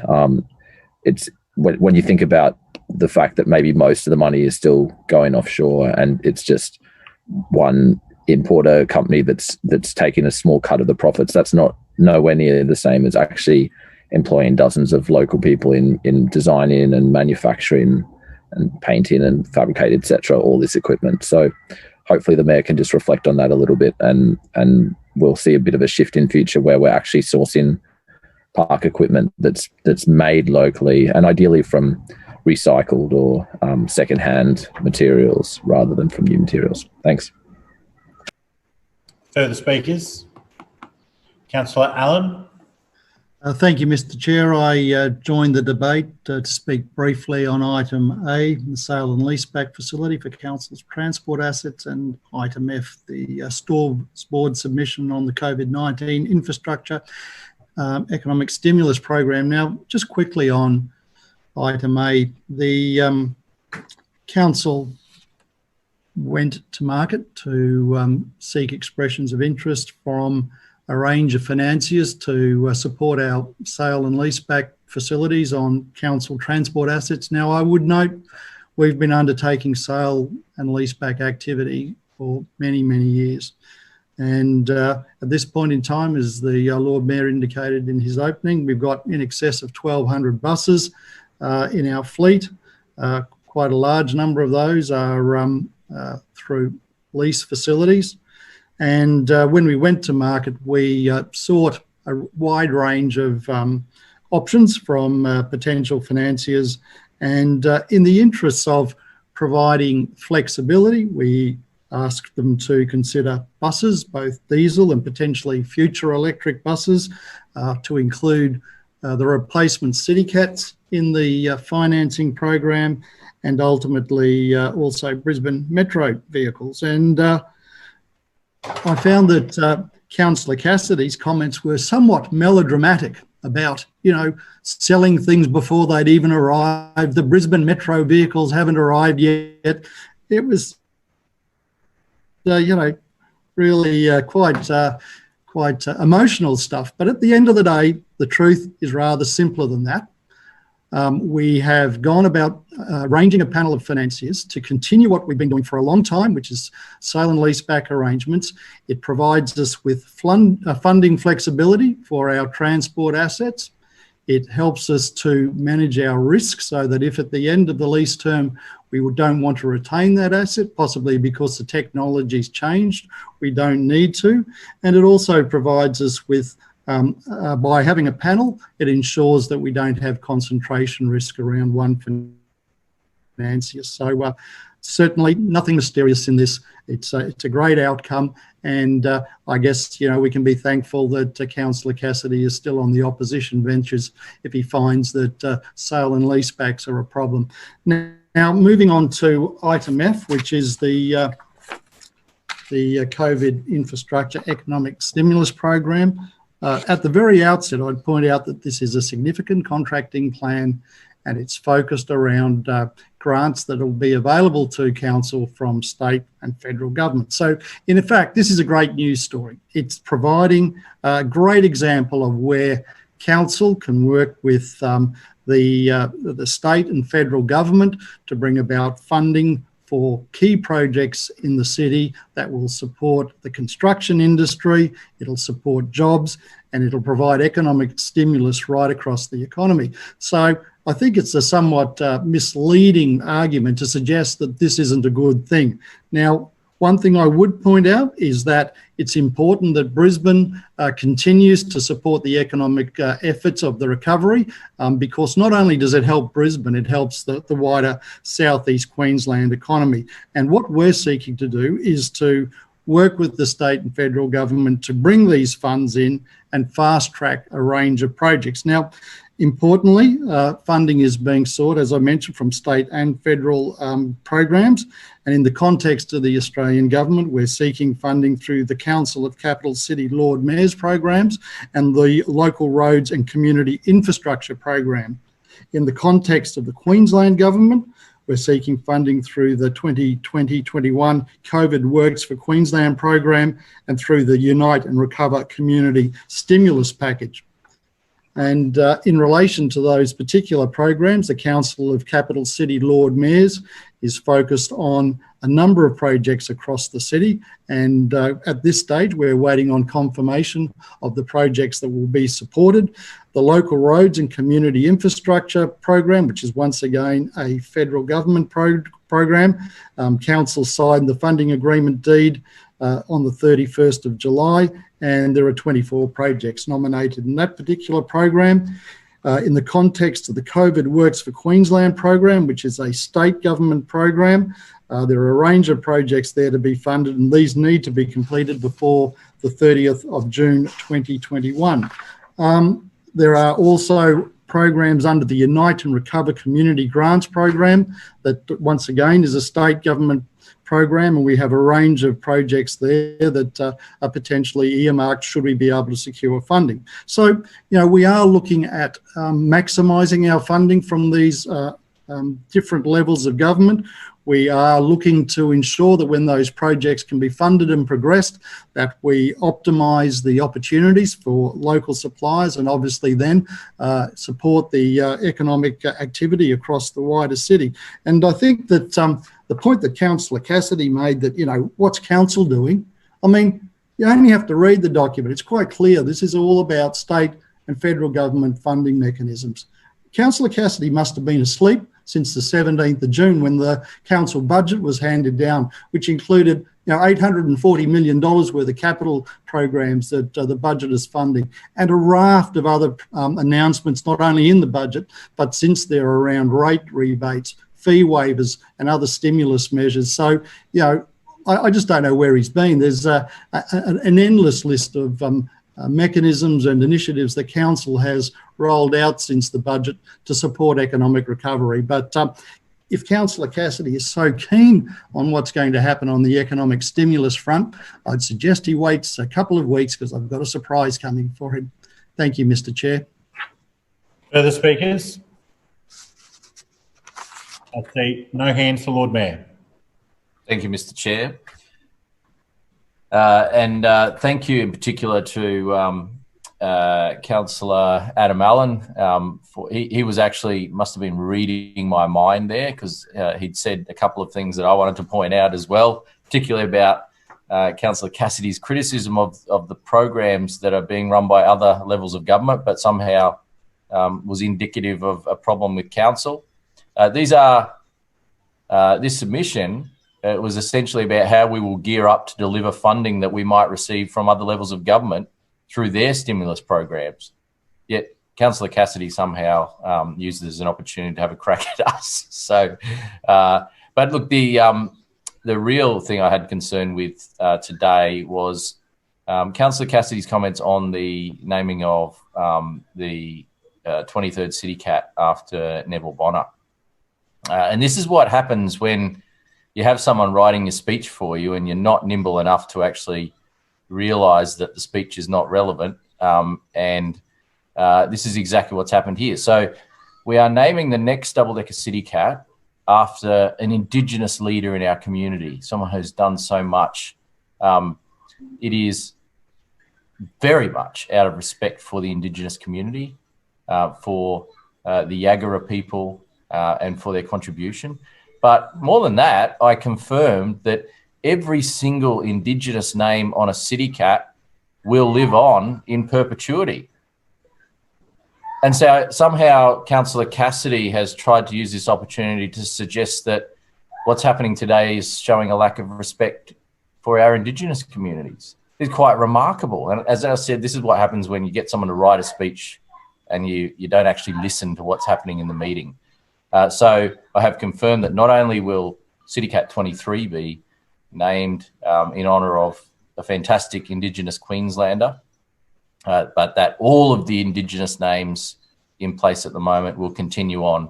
And even if a vessel comes off the water, that name will then will live on in a new double-decker City Cat that replaces that vessel. So those fantastic Indigenous names that represent different places along the Brisbane River will live on. And so I am very proud of that. And this is a small but important part of the ongoing process of engaging with our Indigenous community, of respecting our Indigenous community, of working with them, and the ultimate ongoing process of reconciliation that I know we are all committed to. But I just did want to say it was really disappointing the tone that Councillor Cassidy took. I mean, this is not something that that he should use the opportunity to score some cheap points about.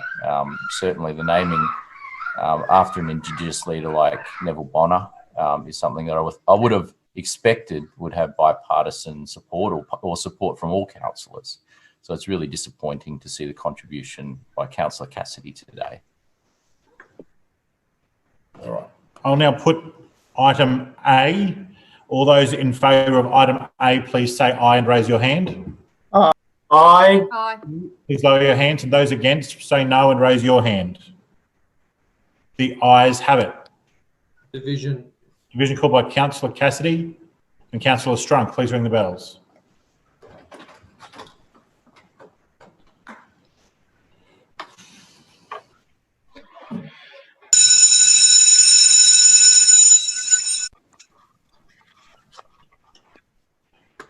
All right, councillors, all those in favour of item A, please say aye, raise your hand and hold it there so it may be counted. Aye.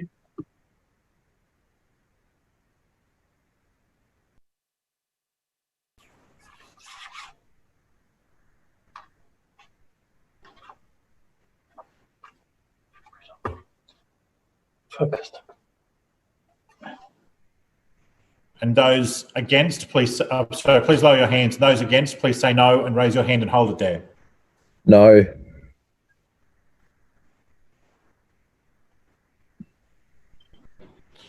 Thank you. Please lower your hand. Clerk's when ready. Mr. Chair, the ayes have it. The voting being 20 and 1 against. Could you please say that again? Sorry, Mr. Chair. The ayes have it. The voting being 20 in favour and 1 against. Thank you. The ayes have it. On item B, C, D and F, all those in favour say aye and raise your hand. Aye. Aye. Thank you. Please lower your hands. And those against, please say no and raise your hand. The ayes have it. On item E, all those in favour, please say aye and raise your hand. Aye. Thank you. Please lower your hands. And those against, please say no and raise your hand. The ayes have it. Division, Mr. Chair. Division called by the Lord Mayor and seconded by Councillor Toomey. Please ring the bells.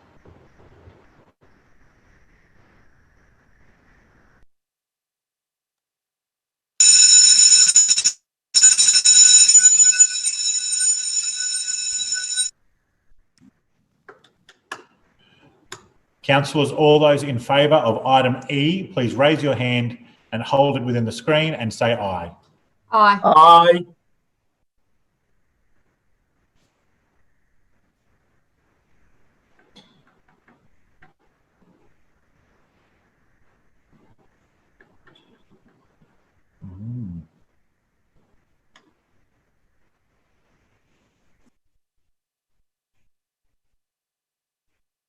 Thank you, councillors. Please lower your hands. And those against, please say no.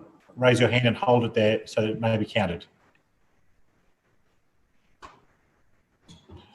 Thank you. Folks, please read the result when you're ready.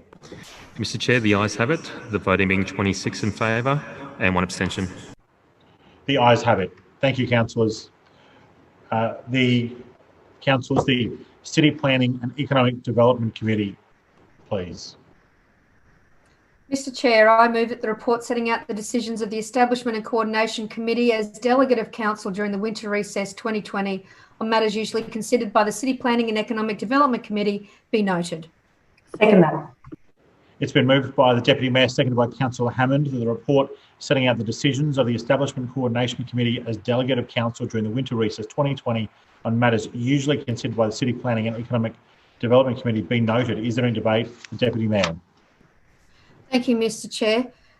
First of all, I would like to take this opportunity now with our first meeting back to say thank you very much to the hardworking officers in City Planning and Economic Development that I know have been working very, very long hours to make sure that they are addressing any of these economic recovery initiatives that we can introduce to make sure that we are supporting the people of Brisbane and the building and construction industry and small to medium enterprises as we go through these absolutely unseen before circumstances in this pandemic. I know I spoke earlier today in question time and in committee this morning about what development services are doing with some of the new initiatives, and I know the economic development team have been doing a lot of hard work under the guidance of Councillor Adam Allen through the Economic Recovery Task Force as well. And I'm very proud of how well they are engaging and getting ready to meet all of these challenges head on. I hope the councillors in the chambers too are seeing that the development services managers are out there and being responsive to their needs in the ward office as well, to make sure that we can unblock any of the issues that we may have and keep this industry going to support everybody across the city as well. Before I get to the committee petition that we had before us today, I just wanted to make a few comments around a suspension of standing orders that was put forward earlier today by the Councillor for Tennyson around the Francis Street, the outlook at Corinda. So what we're talking about here is a new house on a low density residential house block that adjoins a state heritage listed Francis Outlook. Let me make that clear again. This is a low density residential block.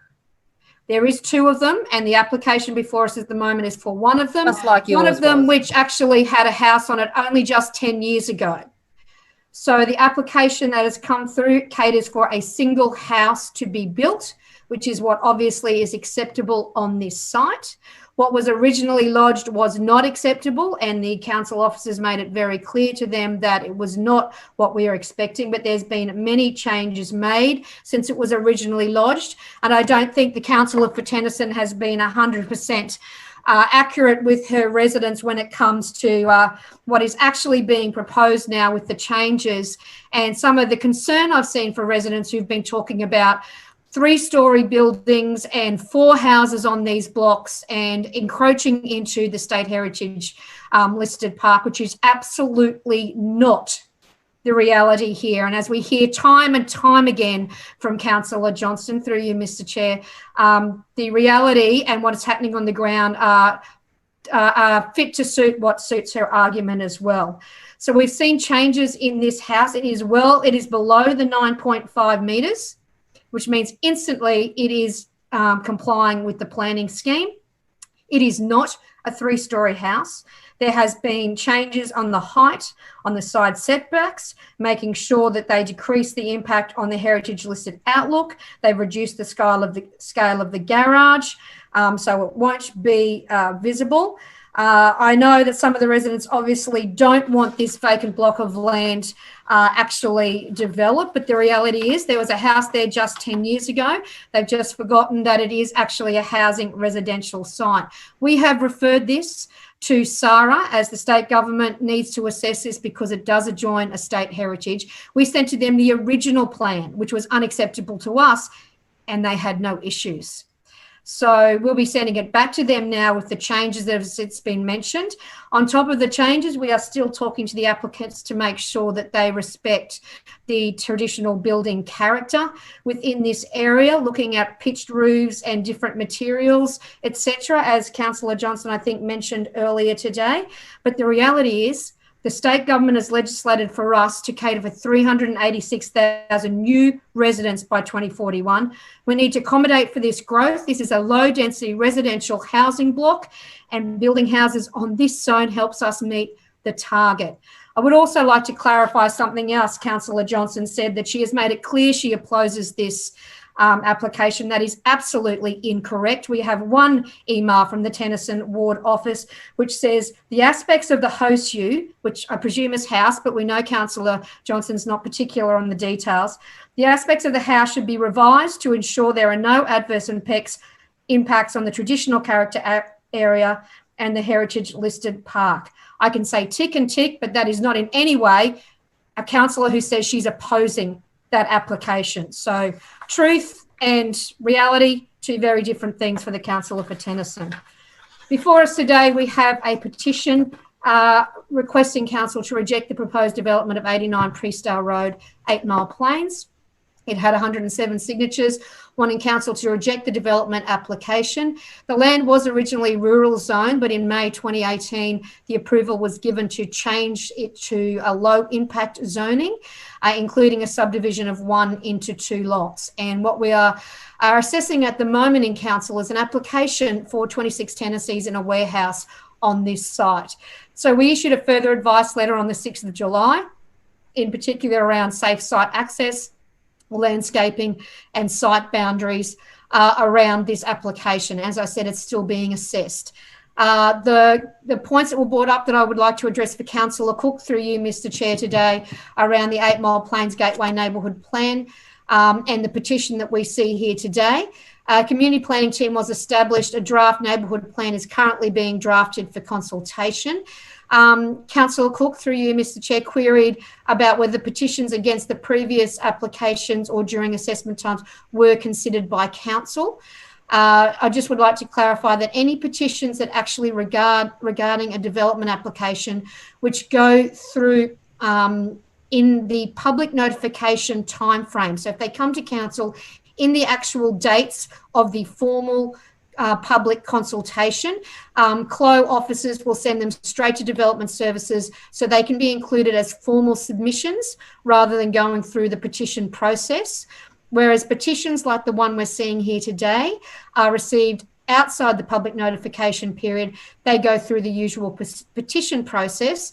But as I mentioned this morning, they are still used for consideration by the council officers, just without the appeal rights of the formal submission period. So the submission period for this application was actually 7th September to 20th October in 2017. So we had 2 petitions that were received outside this period, and they actually did come through council in October 2017. So I think that probably clarifies the questions on notice, Councillor Cook, through you, Mr Chair, that were asked in committee today. Thank you. And the one we have here today, obviously also outside the formal submission periods, but will absolutely be taken into account by the Council of Officers because we are still in the assessment process. So thank you, Mr Chair. Further speakers? Councillor Adams, do you wish to reply? I'll now put the resolution. All those in favour say aye and raise your hand. Aye. Aye. Please lower your hands, and those against say no and raise your hand. The ayes have it. Councillors, the Infrastructure Committee decisions, please. Thank you, Mr Chair. I move that the decisions of the Establishment and Coordination Committee during the winter recess 2020 on matters usually considered by the Infrastructure Committee be noted. Seconded. It's been moved by Councillor McLaughlin, seconded by Councillor Maddock, that the report setting out the decisions of the Establishment Coordination Committee as Delegate of Council during the winter recess 2020 on matters usually considered by the Infrastructure Committee be noted. Is there any debate? Councillor McLaughlin. Just briefly, Mr Chair, and thank you. A lot of the points have been raised already during debate today about the need to focus in on COVID-19 responses. That certainly was a focus of the last budget, and I think we're all charged with getting on with the job of doing those things and allowing contractors and workers to get on with the job, employing people, making sure that there's a pipeline of work, and that's certainly what's happening with the infrastructure division. As you'll all be aware, we announced an investment of over $800 million in roads and road improvements in the last budget, including road and intersection upgrade projects, road resurfacing, curb and channel sign and line marking, all maintenance and related work to help improve the safety of our road network. And the monies that are available through federal and state grants, as have been discussed already in the course of the debate today, are really important for us to help us even further turbocharge the work that we committed to doing already. I'm very pleased to see that we're supporting it. Mr Chair, there were 5 petitions that are provided there for information purposes, and I'll leave the debate at that point. Further speakers? I see yes. No. Councillor Griffiths. Yes, sorry, I was just waiting to see if any other councillors want to speak. I just want to speak on one of those petitions. I've got it here as petition A. It's requesting council reduce the speed limit on Simpson and Chadwick Roads, Barden, from 60 kilometres to 50 kilometres. Our concern with this particular petition is the sheer number of residents who've signed this petition. Seems like a very reasonable request to reduce the speed in that particular location, particularly for bike users. And unfortunately, the response to this petition just kicks it down the road. And it basically says, we will review what we're doing here, rather than actually respond to petitioners. So we would actually like to see the administration make some decisions, and particularly make some decisions in relation to this. And we believe these residents should be listened to, that the reduction in the speed limit should occur on these roads to make it safer for everyone. So in short, Mr. Chair and to the chamber, we would like to see the administration make some decisions and to reduce the speed limit on this particular section of road to make it safer for users. Thank you. Further speakers? Councillor Cassidy. Yeah, just very briefly, Chair. I'm not sure, I might have missed that, but the Councillor Griffiths mentioned that, but just that item A be taken seriatim for voting, please. Item A seriatim for voting? Yes, thank you. Thank you. Further speakers? Councillor McLaughlin.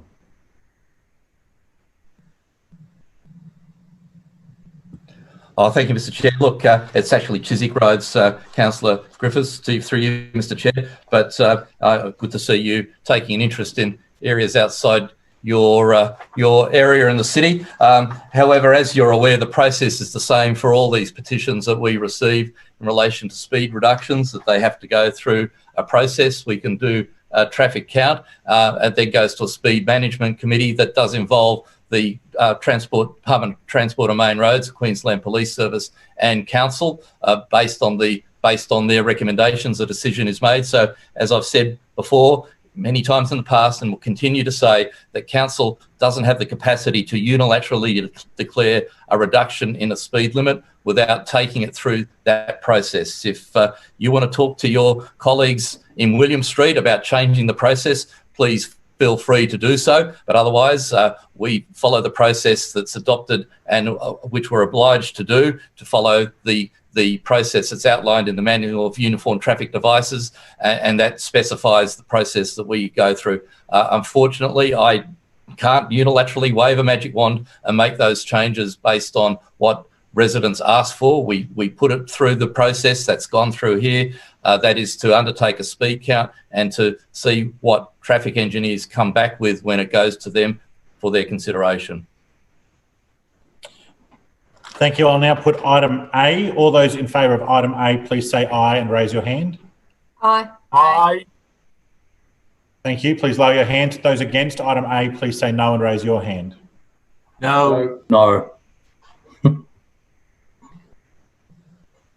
What's John doing?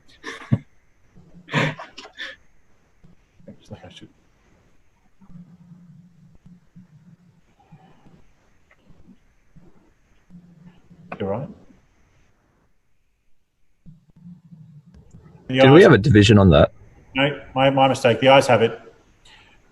Do people want to divide? I think there was coming. Councillor Cassidy and Councillor Cook have called a division.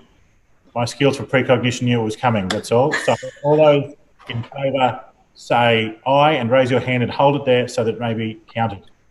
Aye. Aye. Don't you have to ring the bells for a division? Yes, you do have to ring the bells. Thank you. Ring the bells, please. We're all here. I just love those bells so much. Yeah, I can tell. I can leave them on for 2 minutes if you'd like. No. Bring them back. All right. All those in favour say aye and raise your hand and hold it there so that it may be counted. Aye. Aye.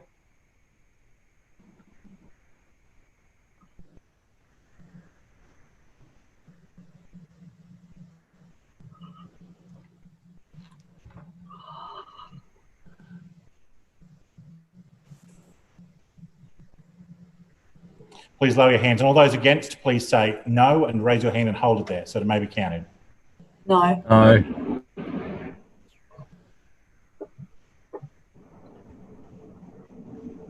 If anyone else is outside, you should check out the moon. It is freaking amazing. It's a blood moon. Trapped in a windowless room. All right. Please, everyone, please lower your hands. Clerks, please read the result when you're ready. Mr. Chair, the ayes have it, the voting being 19 in favour and 7 against. The ayes have it on item A. I'll now put items B, C, D and E. All those in favour, please say aye and raise your hand. Aye. Aye. Thank you. Please lower your hands, and all those against, please say no and raise your hand. The ayes have it. Councillors, the Environment, Parks and Sustainability Committee, please.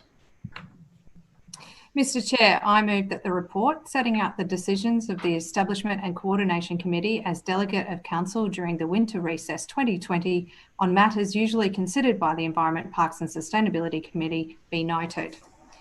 Seconded. It's been moved by Councillor Cunningham, seconded by Councillor Davis, I think. Was it Davis? That the report setting out the decisions of the Establishment Coordination Committee as Delegate of Council during the winter recess 2020 on matters usually considered by the Environment, Parks and Sustainability Committee be noted. Is there any debate? Councillor Cunningham. Thank you, Mr. Chair. There were 2 park naming submissions and a petition, which I'll speak about briefly. The first naming submission was to name a section within Brisbane Corso Park, Yeronga, John Walker Place, in honour of the late John Walker. In total, Council received 3 petitions on this matter, requesting a section of parkland within Corso Park, Yeronga be named John Walker Place in honour of his 45 years of service to the community. The 3 petitions came to Council on the 11th of February 2020. The local councillors supported the petitions. The second is the formal naming of Carter's Rest in Mount Gravatt East, something which the Chamber has discussed before. Council also received 2 petitions about bike trails in the East Brisbane and Coorparoo areas and for a dirt jump track to be built near Coorparoo Skate Park.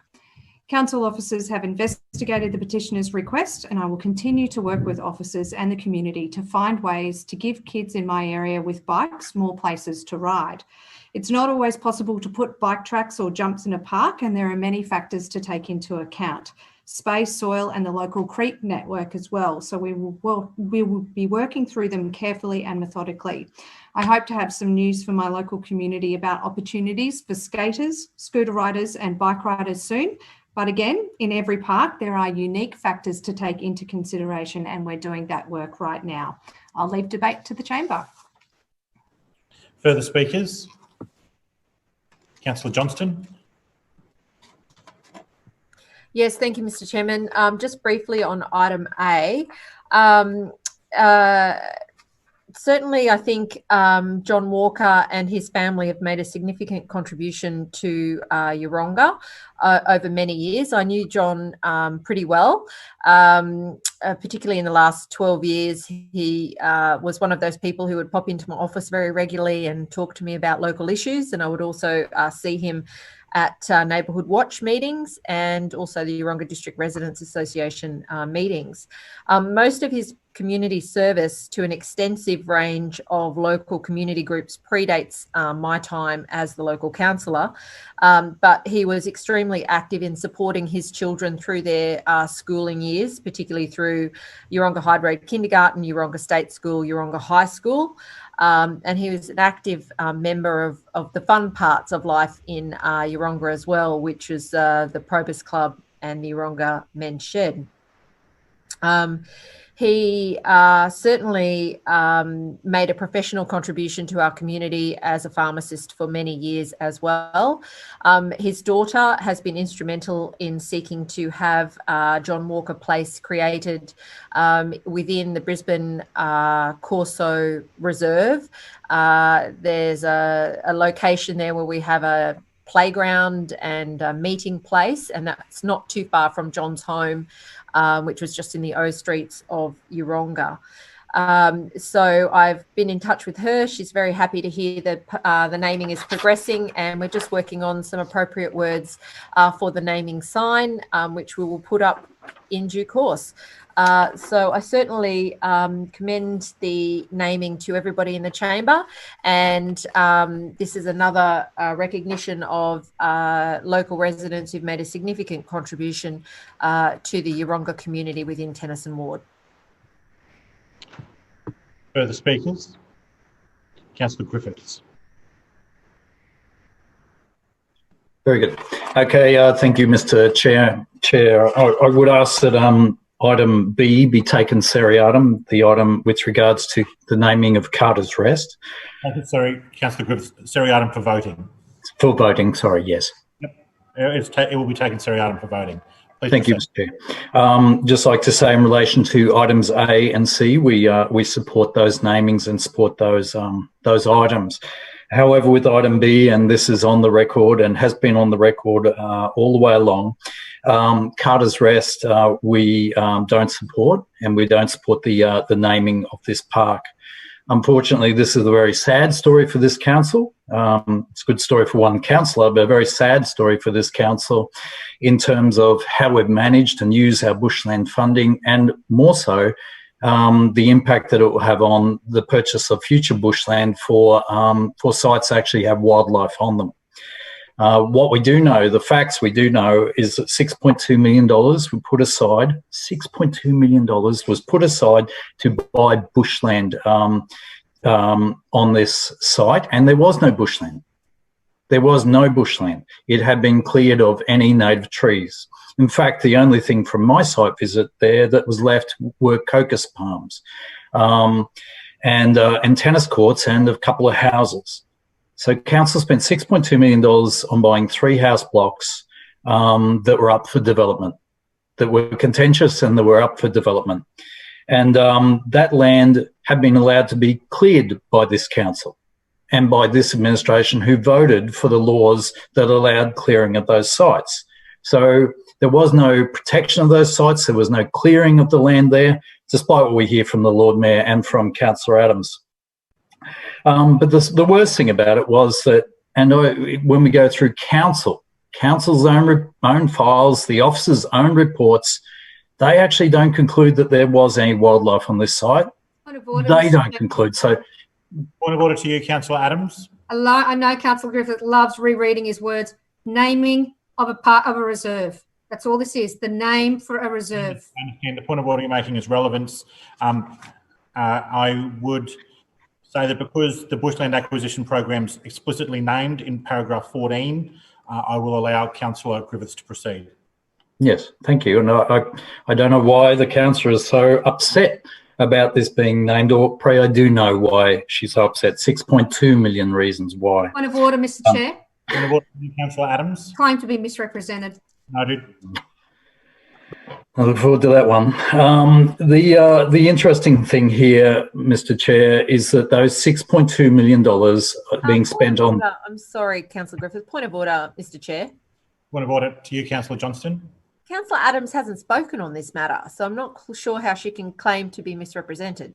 I appreciate that. We've had a long-running generous interpretation of misrepresentation for quite some time. Councillor Griffiths. Thank you, Mr. Chairman. And look, as I was saying before, and it was interesting to listen to the debate earlier tonight, and I won't go into that for the land over on the north side. The reason we can't buy that land in truth is because we've spent so much money on buying this land that has no vegetation on it. And I think records in the future will prove that to be correct. Look, Mr. Chairman, Carter's Rest, the story or the smoke screen about Carter dying, a koala that died near the site, not on the site, that supposedly was on the site. It is very sad. And poor old Carter had a sad end. But what we should be concerned about is the wildlife that is remaining in the city that we aren't protecting, the koalas and the other blocks in the site in Brisbane that we are ignoring and we are arguing about and not protecting because so much money has been spent on this land that had no koalas or no wildlife on it, had no vegetation on it, and that sadly we're using a smokescreen of calling it Carter's Rest as a way of saying we care for wildlife. I think it's despicable that the administration has spent the money this way, and I think it's despicable that it means that other areas of Brisbane will miss out on being purchased for the greater good of all residents, and how they should see, how they want to see their bushland money well spent and well used in preserving land for wildlife that they can use now, not in 20, 30 or 50 years' time. Thank you, Mr. Chairman. Councillor Adams. Councillor Adams, your misrepresentation. Yeah, thank you, Mr. Chair. Councillor Griffith said that I was upset. I'm not upset, but my residents are definitely upset with him. Point of order. Point of order, Councillor Johnston. Mr. Chairman, that's not misrepresentation.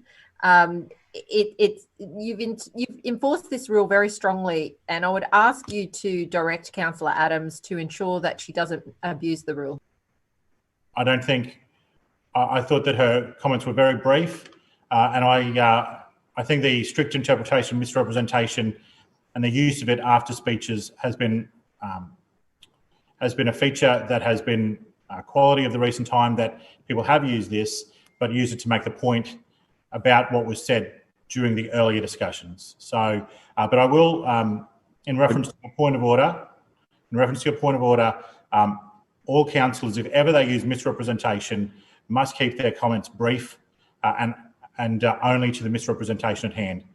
Further speakers. Point of order, Chair. Point of order, Councillor Sri. Claim to be misrepresented. Okay. I'll call you at the end of the appropriate time. Further speakers. Councillor Adams. Thank you, Mr. Chair.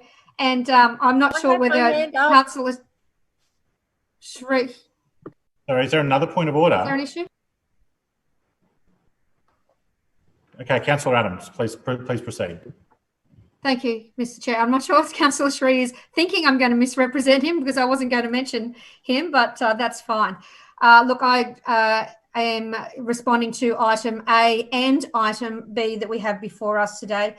First of all, I'd like to support item A as one of the councillors that were presented with the petition for the naming of John Walker Place by his daughter, Narelle. I am very happy to see this coming through council as well. The late John Walker did do an amazing amount of service to the local community through neighbourhood watches and his work with residents throughout Yeronga, and he has obviously instilled that work within the community in his family, as Narelle I know from as PNC president from Wellers Hill State School. She was quite distressed that she didn't get the responses that she was hoping for from the Council for Tennyson and Maruka, but I was more than happy to present the petition on her behalf, and I'm glad to see that it is here today as well.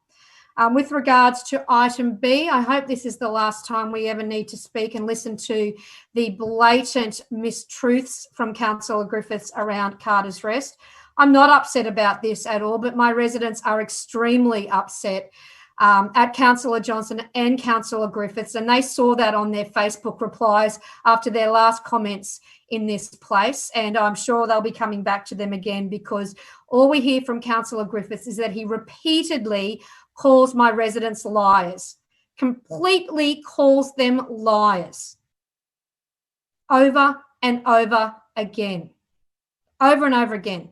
Lies for the residents who stood beside Rod Harding and Carly Augustin and Corinne McMillan and the woman who ran against Ross Vasta and lost, forgotten the name already, all of them in their red shirts, yelling at me to make sure council bought this land.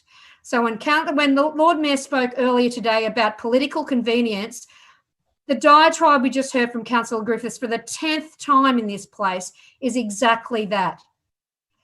His candidate, Carly Augustin, called on me to do this over and over again, and I've got the photos with all of them standing there, but it didn't work when it actually happened.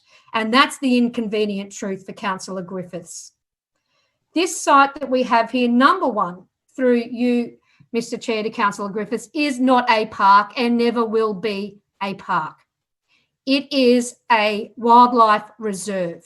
It is closed up, it is replanted, and it will be closed, so it will not be open to the to the domestic animals and concerns that the koalas in the area may have. There is a large koala population in this area that move through Whites Hill and Toohey Forest. And conveniently, again, Corinne McMillan was pushing for this in the koala protection that the state government took so long to actually get back to council. And of course, then it wasn't politically correct that this had koala protection on it, so they removed it. And the only thing left to protect this pocket of land as a part of the corridor, because the DA was going to be code accessible, there was nothing we could do to protect this pocket of land. This corridor is seeing repeated movement of koalas. If you go onto the Macrovat Townhouse group, their Facebook page, beloved of my Macrovat East local areas, there is continually photos of the koalas in that area. One from as recently as the 31st of July in Condong Street, which is 1 block away from this site. There are so many koalas in this area. It has been recognised by RSPCA and by the Koala Protection Society as being within the triangle of death, no less, for koalas in Brisbane. So a vitally important reserve to be saved for the movement of corridors. We have wildlife awareness monitors on Cavendish Road, on Pine Mountain Road, on Boundary Street, on Creek Road. And I'm looking to try and add them into Samuel Street and along Nursery Road as well, because that is how prolific the movement is of these beautiful animals through this corridor. Obviously, my residents are outraged to hear the politics that is played time and time again in this place and the blatant lies that we keep hearing and how they're being called liars as well. Simply put, they're sick and tired of it. I'm so proud to bring through this naming today. I just have to say it one more time. It was not Excuse me, point of order, Mr. Chair. Bruce?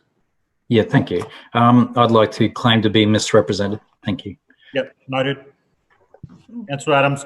Councillor Thank you. The land was not purchased. Councillor Adams, can you please, in future, find a more circumspect terms than the ones you're using? They're not really appropriate at this point. So please use the words like mistruths. Mistruths, yes, thank you. Thank you. So what we hear from Councillor Griffiths, I would just like to actually clarify some of the mistruths that we hear from Councillor Griffiths. The land was not purchased for $6.1 million. It was purchased for $5.2 million with a large parcel that will be sold off, expecting to go for over $1 million, which will go straight back into the Bushland Acquisition Fund. Point of order, Mr. Chair. I'd like to claim to be misrepresented. Noted. Thank you. Please continue, Councillor Adams. If Councillor Griffiths wants to use the over $6 million amount for purchase, he needs to introduce all of those Queensland government taxes that we need to pay on top of it, which Corinne McMillan probably could have worked on to help her local community as well, but she did not. It's extremely disappointing to see when we finally get an outcome for a community because it's in an LNP ward and it's not politically convenient, they won't support it. But as we heard today, if it works for their state guys, then they'll absolutely want us to buy it as well. This is an important reserve that has been replanted and is going very, very well with the significant koala habitat trees and fodder for this site. I am looking forward to the day that the trees are large enough for them to actually use this corridor as they come through between Pine Mountain Road, Cavendish Road and over to Nursery Road to Malcolmbat Outlook. I thank the residents for the work they've done and the hard yards they've done, even though the Australian Labor Party have flipped on this from beginning to end and have absolutely not done anything at any level of government or representation to support the local residents in this area. And I commend the petition to the chamber. Councillor Griffiths, you've got 2 items of misrepresentation. Yes, thanks, Mr. Chair. The first one is lies. I don't appreciate being called a liar or being referred to by what I'm saying as lying. It's not, they were facts. And the second thing is it was $6.2 million spent on this. When you add the purchase of the land with all councils on costs, it was $6.2 million. Be good as the councillor. Further speakers? At all on this report at all? Councillor Cunningham. Thanks, Mr. Chair. Look, I'm on item B. I'll just simply say that I've lost count about the amount of times that we've spoken about this. And I suggest through you, Chair, that if the Labor councillors wish to keep talking about it, they could perhaps go door knocking in Mount Gravatt East and listen to the residents. And I'll simply leave it at that. I will now put items A and C. All those in favour of items A and C, please say aye and raise your hand. Aye. Aye. Thank you. Please lower your hands. And those against, please say no and raise your hand. The ayes have it. On item B, all those in favour, please raise your hand and say aye. Aye. Aye. Aye. Thank you. Please lower your hand. All those against, please say no and raise your hand. No. The ayes have it. Division. Division called by Councillor Adams and Councillor Strunk. Please ring the bells.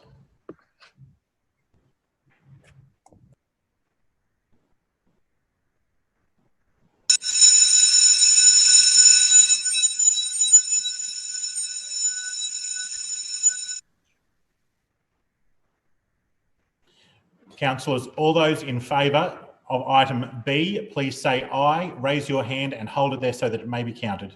Aye. Aye. Aye.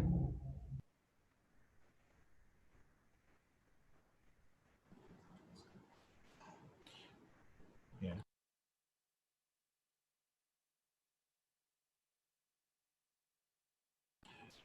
Thank you. Can you please lower your hands? And those against, please say no, raise your hand and hold it there so that it may be counted. No.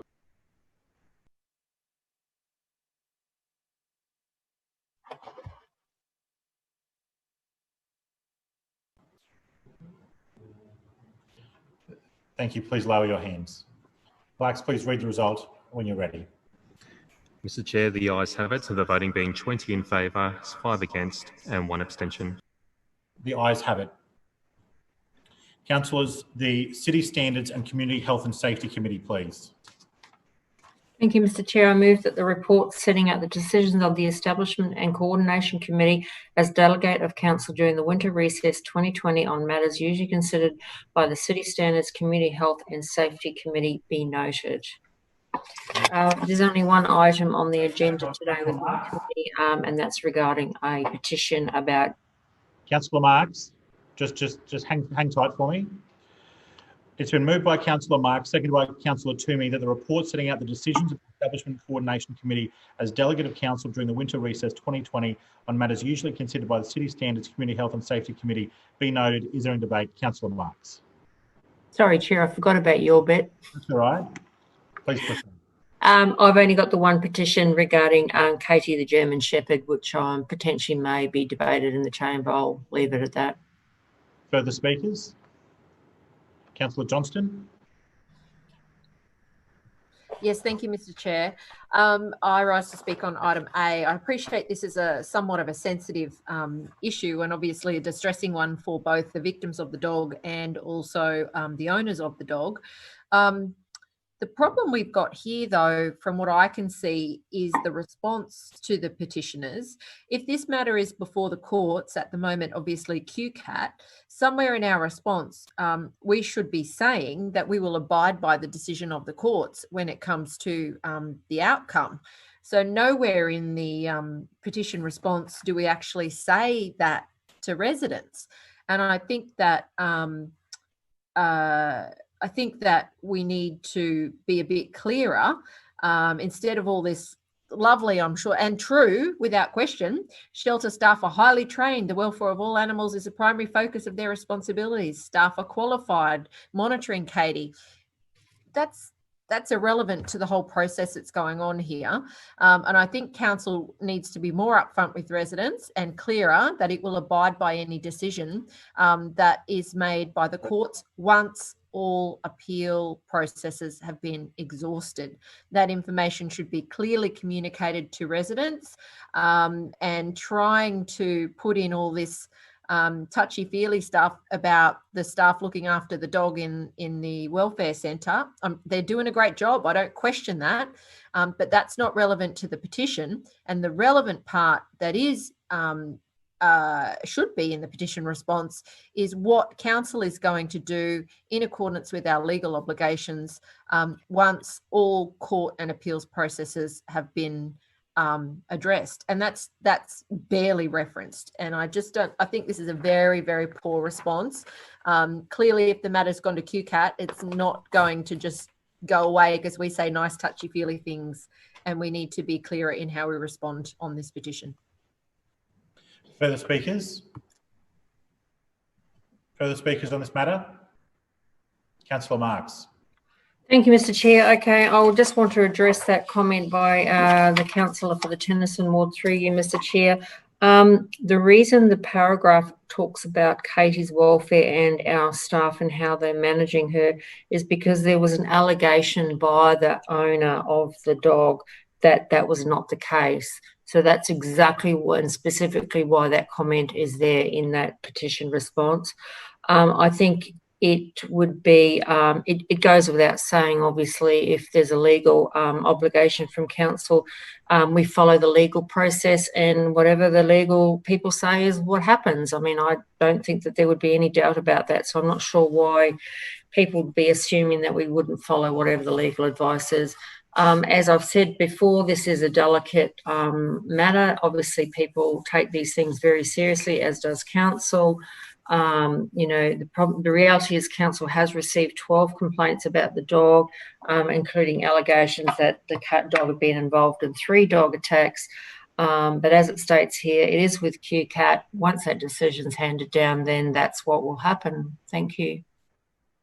I'll now put item A. All those in favour of item A, please say aye and raise your hand. Aye. Thank you. Please lower your hand. All those against, please say no and raise your hand. The ayes have it. Councillors, I draw to your attention the notified motion. Councillor Sri, would you please move the motion?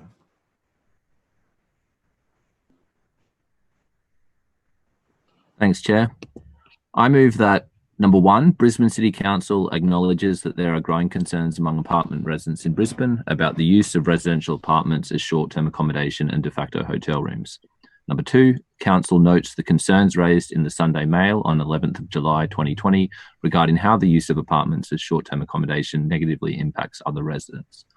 Number 3, Council recognises that the widespread conversion of residential apartments into short-term accommodation is likely to reduce the supply of affordable homes for local residents. Number 4, Council will take all available steps to prevent residential apartments being converted into short-term accommodation without the support of neighbouring residents. Number 5, Council requires the Lord Mayor, councillors and council officers to provide complete, accurate and timely responses to inquiries from ratepayer associations and civil society groups representing residents. Number 6, on behalf of ratepayers and residents of strata title properties, Council will take all necessary steps to clarify the property rights and responsibilities relating to residential amenity as requested by the Unit Owners Association of Queensland. Number 7, that Council carefully consider the exposure of council executive officers to the executive liability provisions of the Planning Act and Building Act with regard to the matters raised with Council by the Unit Owners Association of Queensland. Seconded. It's been moved by Councillor Sri, seconded by Councillor Johnston, that the motion as read by Councillor Sri be moved. Is there any debate on the matter? Councillor Sri. Thanks, Chair. The motion I brought to the Chamber today deals with an important issue, which in some respects is pretty complex, but when viewed through a different light is actually quite simple and straightforward. Residential apartments should primarily be used for long-term residents and not as short-term hotels. It's really that simple. Brisbane is seeing a growing trend of apartments which were planned, designed, approved and constructed as residential dwellings being converted into short-term accommodation and de facto hotel rooms.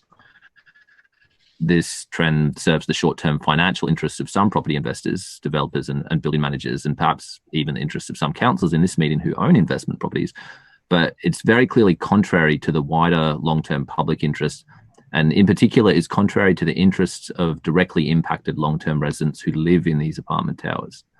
Similar trends have been observed in other growing cities around the world where residential neighbourhoods are gradually turned into transient hotel precincts, one dwelling at a time. As a result, locals find it harder and harder to afford to live close to their place of work or study, and communities are fragmented irrevocably. When I say locals, I'm not just talking about Australian citizens, but the many international students and migrant workers who help keep our city ticking along and who want to live in these denser inner city neighbourhoods but are priced out when residential rental accommodation is taken up by wealthier short-term visitors. The Unit Owners Association of Queensland has raised a number of detailed concerns regarding this issue, and via email I've tabled several documents provided by the UOAQ, including legal advice which appears to indicate that Brisbane City Council may be exposing itself and its officers to significant legal liability by allowing the status quo to continue unchecked. The tabled documents also include letters from the Queensland Premier clarifying that Brisbane City Council does indeed have the power and responsibility to address the concerns that so many residents are articulating. When apartments which were designed for long-term residents are repurposed as short-term accommodation, this causes significantly more wear and tear on common areas within a building and often also leads to more noise disruption and other quality of life impacts for long-term residents of the building. While proper hotels have fire escape routes and emergency evacuation procedures that are designed to be easily intelligible for short-term visitors who maybe don't know the building well, many apartments which are designed for long-term residents have evacuation procedures and routes that might not be as immediately obvious for a hotel room guest, which would raise fairly serious safety concerns during an emergency that requires evacuation. Now, crucially, when apartments which are classified as Class 2 buildings are repurposed as short-term accommodation or converted without development approval, this potentially voids the insurance cover for entire buildings and exposes all owners to significant financial risks. The tabled documents go into a bit more detail about that. Many unit owners are also concerned that developers, real estate agents, and other property industry actors are misleading prospective buyers and renters about how these apartment buildings will be used. People are buying and taking on leases in these buildings on the understanding that they'll be living in a residential complex, only to find that they've been deceived by property managers and agents who subsequently turn the building into a hotel effectively. In many cases, developers are selling property management rights to hotel companies whose specific business model revolves around short-term rentals, regardless of whether the development has actually been approved for short-term accommodation. I think it's probably important to understand that Section 2227 of the Planning Act and Section 257 of the Building Act impose legal liability on council executives and officers for failing to act in response to these non-compliant building users. And I'm personally concerned that council is knowingly looking the other way to allow unapproved short-term accommodation users to continue operating without any meaningful inspection or enforcement. At a citywide policy level, the conversion of residential apartments to short-term accommodation is also negatively impacting housing affordability for local residents. In order to meet dwelling targets in the state government's regional plan, council has zoned and approved a very large number of high-density residential apartments, particularly in inner city areas where the land available for development is limited. However, if owners rent these apartments to short-term visitors rather than long-term renters, the pool of available rental properties remains too small to actually put downward pressure on rents. So it's effectively undermining that broad goal of building more housing in order to provide housing for local residents. We're simply allowing those homes to be turned into hotel rooms and local residents are missing out. I wouldn't be surprised if the LNP tries to argue that there's no difference between short-term accommodation and long-term rentals, or the apartment owners should be able to do whatever they want with their apartments. But even when viewed through the LNP's own ideological lens, this trend towards converting apartments into short-term accommodation clearly violates the property rights of neighbouring apartment residents to quiet enjoyment of their own properties. The LNP has allowed profit-driven developers to turn public airspace into private apartment towers, essentially enclosing and privatising common property. Point of order, Councillor Adams. Bordering on imputing motive there, saying that council's allowed these things to happen. That is not correct. And there is an inference there about why. As I stated earlier, no councillor is allowed to impugn motive or adversely reflect on another councillor. Councillor Shree's comment that about privatisation of the public airspace is a pejorative presentation of things that have happened, but I don't necessarily see that they are objectively untrue. Yeah, it's a fact, Chair. Thank you. It's a fact that the LNP have allowed private developers to build high-rise apartment towers. I don't think any reasonable person could dispute that. And the LNP has done that on the basis that increasing the supply of apartments is supposedly in the public interest. So having approved all those residential apartment developments, it's now incumbent upon the LNP administration to ensure that those apartments are used for the purposes that they were approved for. Failure to do so would make a mockery of the strategic goals of BCC's city plan and the council's stated objective of increasing the supply of housing.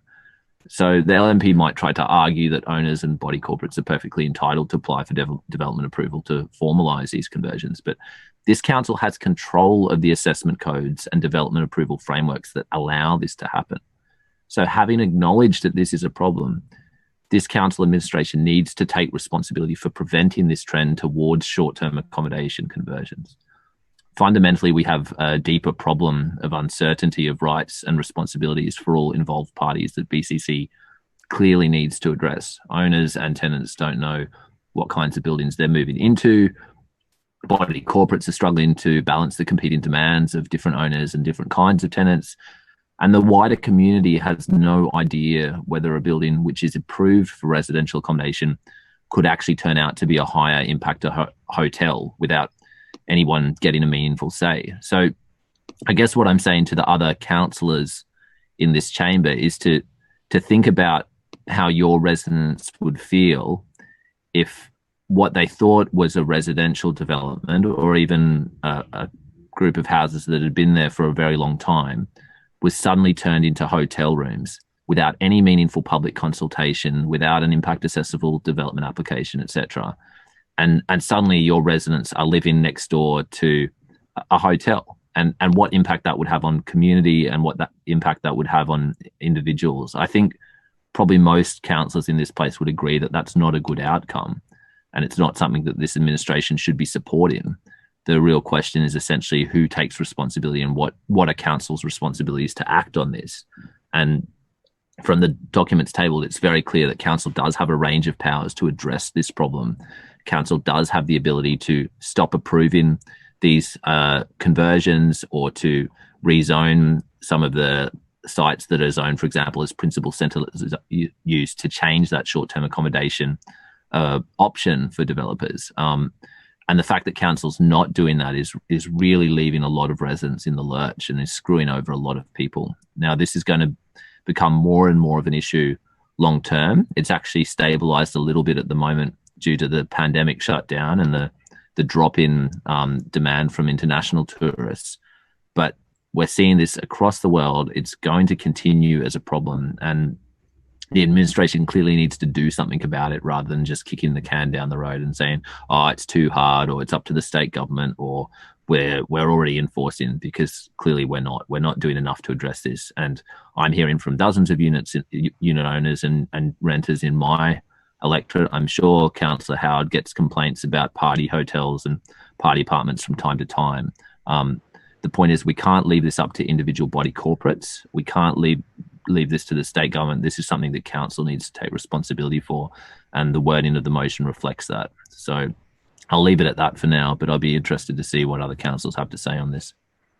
Further speakers? Councillor Johnston. Yes, thank you, Mr. Chair. I was happy to second the motion by Councillor Sri. I'm not, 0.7's a little bit vague, so I appreciate his further explanation in his speech there before us. I certainly hope tonight it will be Councillor Marks that responds to this issue, because this is a matter for the City Standards Committee. And there is a planning aspect here to it as well, which Councillor Sri addressed. But in my view, there is an enforcement issue here.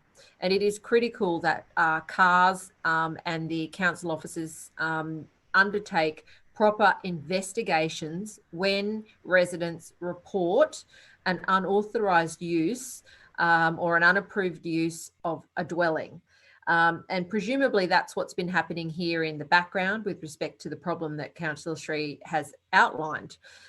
Too often, I know in my area, it's a slightly different problem out here, we are getting houses that are being built without any town planning oversight by council, that are turned into apartments, and then you get students and or short-term stay people, and it's not the same problem as Councillor Shree's talking about, but it's a significant problem, and it is a battle, an absolute battle with council to try and get an investigation, to get action from council. Then there's the two-step shuffle that goes on under city plan.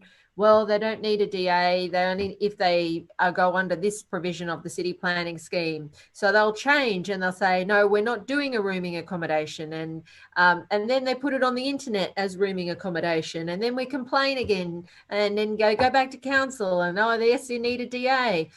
This is not working. This is an enforcement issue as far as I'm concerned. Council, I agree with Councillor Shree completely. Council has an obligation to intervene to ensure that the city plan requirements and our Planning Act responsibilities are being properly implemented. And I would certainly, if I lived in a high-rise apartment and spent a lot of money on buying, and the party house from hell next door opens up with people coming in and out, that would just be not acceptable. It's certainly not what's envisaged under the zoning requirement for most of these buildings, I would be presuming, and it is essential that council takes action. This is clearly an enforcement issue, and certainly if there are changes to city plan that need to be made, that should be addressed. I'll certainly be bringing forward this session of council some changes about rooming accommodation, because it's clear to me that council's not taking the necessary enforcement action that's needed, and we are getting perverse outcomes in residential communities where the use is no longer what was intended, and council won't do anything about it. So I support the motion. I think council needs to do more through its investigation and enforcement process, and certainly where relevant and practical, make changes to city plan to ensure that our residents' amenity is protected and the purpose of the zoning is respected and enforced by council. Further speakers? Councillor Adams. Thank you, Mr. Chair, and I will be speaking on behalf of the LNP administration with regards to the short-term accommodation motion, and we won't be supporting this motion today in its entirety. I just want to explain why that is the case. We do hear loud and clear there are concerns by local residents when it comes to the use of short-term accommodation in existing residential buildings. But having said that, as it's been recognised by Councillor Shree under the Brisbane City Plan and State Planning Act, they are a lawful style of accommodation in certain areas. We know Airbnb remains an unlawful use in this city, but there are some unit owners who go through the due process in lodging a development application to get an approval for short-term accommodation. Because of this, we know where they are, where they comply, and the applications are properly scrutinised by council's planning officers before a decision is made. So let's just make it clear, short-term accommodation requires a code-accessible development application when it's proposed in high density, medium density, or low medium density residential zone. It does not require a development approval if it is in a centre or mixed use zone. So in particular, if it's in a principal centre, a major centre, a district centre, or a neighbourhood centre, does not require a DA as well. But in addition to these, their use must be in existing buildings, so it does not increase.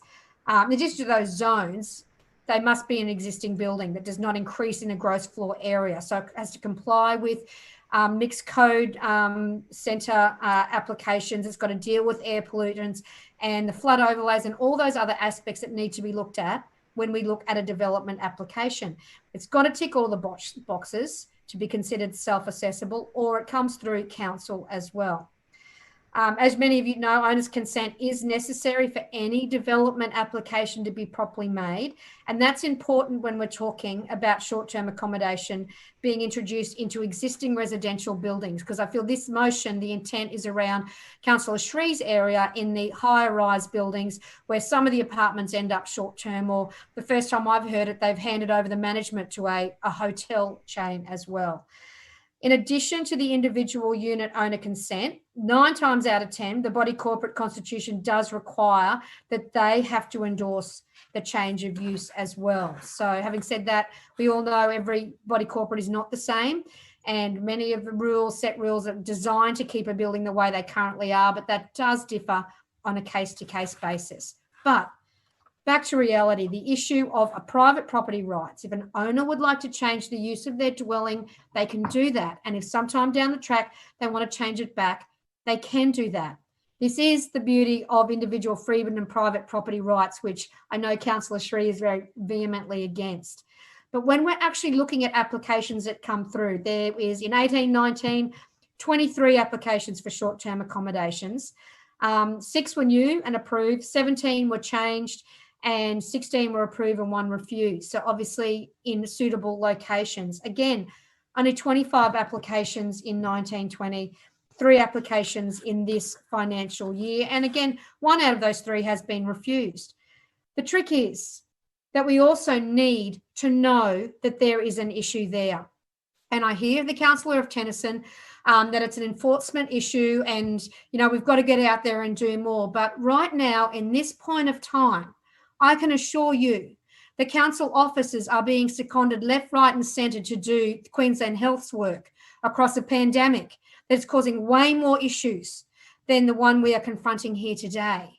And we do need to balance the work of enforcement officers as well. But in saying that, if you let us know, we can start the enforcement action. And we have done that. I know Councillor Sri has had some that he's brought up in the past, none to me as chair since I've been in the chair, but I know Margaret Street and Spices have been brought through and dealt with and looked at through enforcement, and unfortunately both fined to go ahead on the zoning that they have.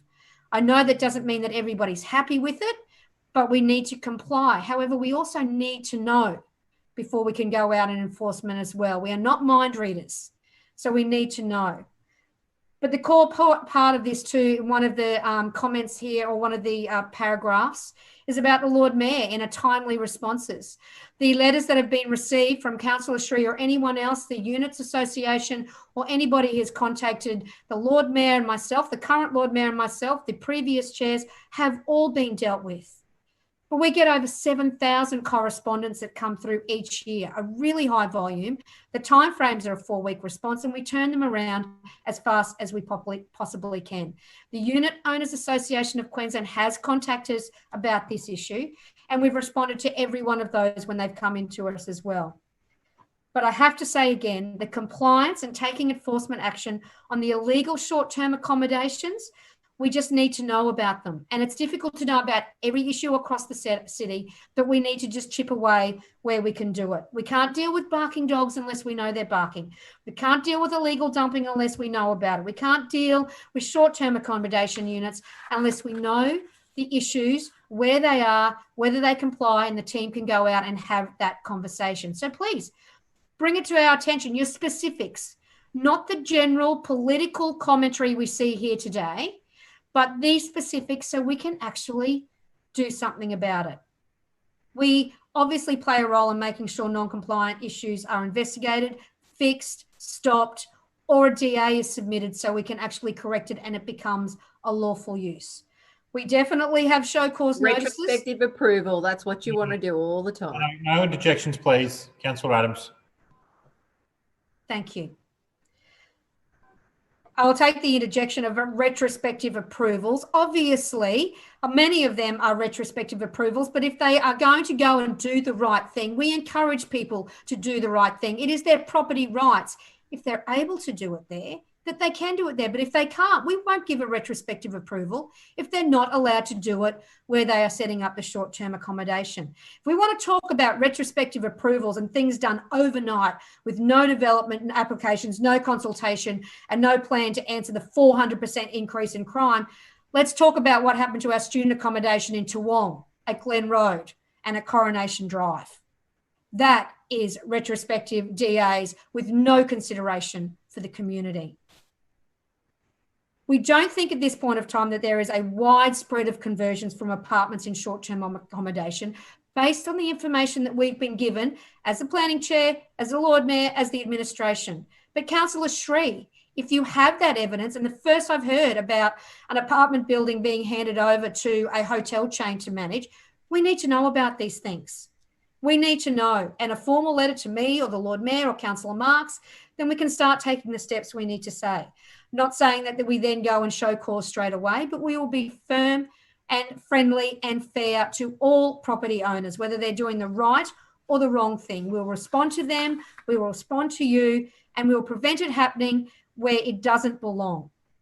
We always investigate the allegations of non-compliance when it's brought to our attention, but we will be firm and fair with regards to our compliance across all of our compliance avenues in the city, and get the right balance of the property rights of residents and owners alike.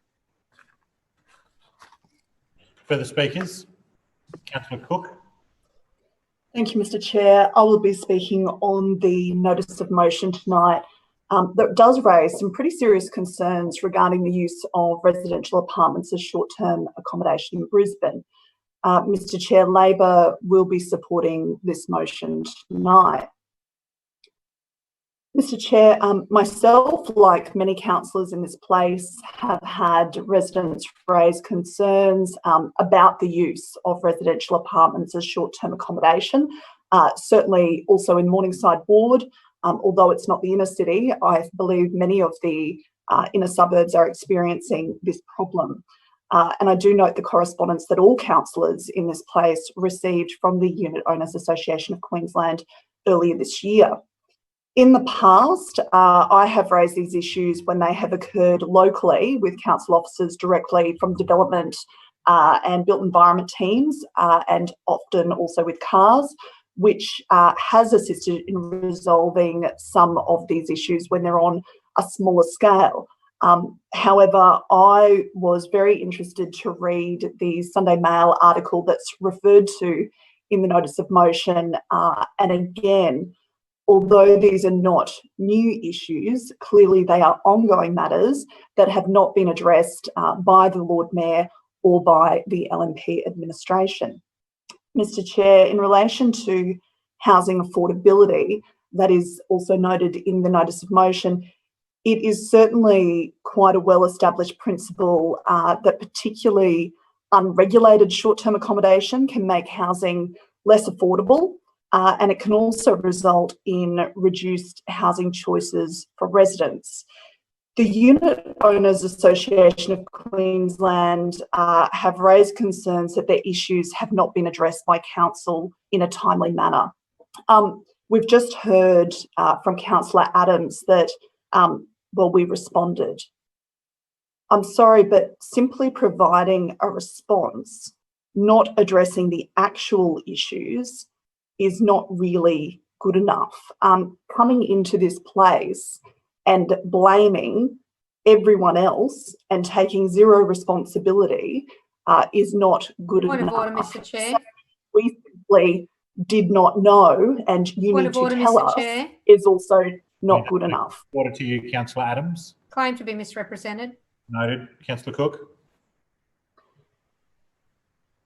Mr. Chair, unfortunately, this is a common trend in this place, and it's a common complaint when it comes to a whole range of issues raised by residents or interest groups with this Lord Mayor and with this LNP administration. Often in this place, we see petitions taking over 12 months to return to council, residents' concerns and inquiries completely ignored, or interest groups not consulted on critical decisions which would directly impact them or those that are of interest to their members. This Lord Mayor and this LNP administration is completely lacking in transparency and accountability. They are completely devoid of the ability to undertake effective community consultation. They are happy to say, we do it, but it's not effective. And it is without any semblance of good governance. This extends across a range of issues brought before us each and every week, but is particularly apparent when it comes to development-related matters like this one before us today.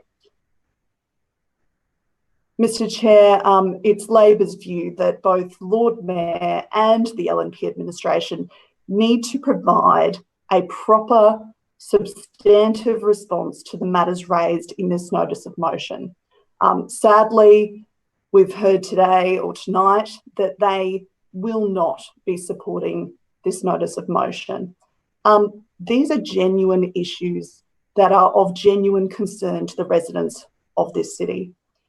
This is just another example of them not listening or responding appropriately to those who they are actually meant to serve.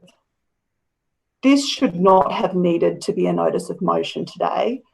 These issues should have been adequately addressed by the Lord Mayor and LNP months ago when they were raised with them. The use of residential apartments as short-term accommodation can have a very direct and significant impact on people's quiet enjoyment of their homes. It's Labor's view, Mr Chair, that the Lord Mayor and the LNP needs to do a lot better when it comes to responding to these types of issues.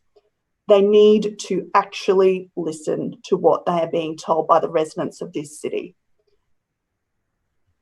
And disappointingly, as I've said, they won't be supporting this motion tonight, nor have they provided a substantive response or any action so that these issues can actually be resolved. Simply quoting, as we've heard from Councillor Adams tonight, the existing planning requirements is not good enough. And saying, well, you just need to tell us is not good enough. The system is clearly broken. There are clearly issues with what is going on in this space.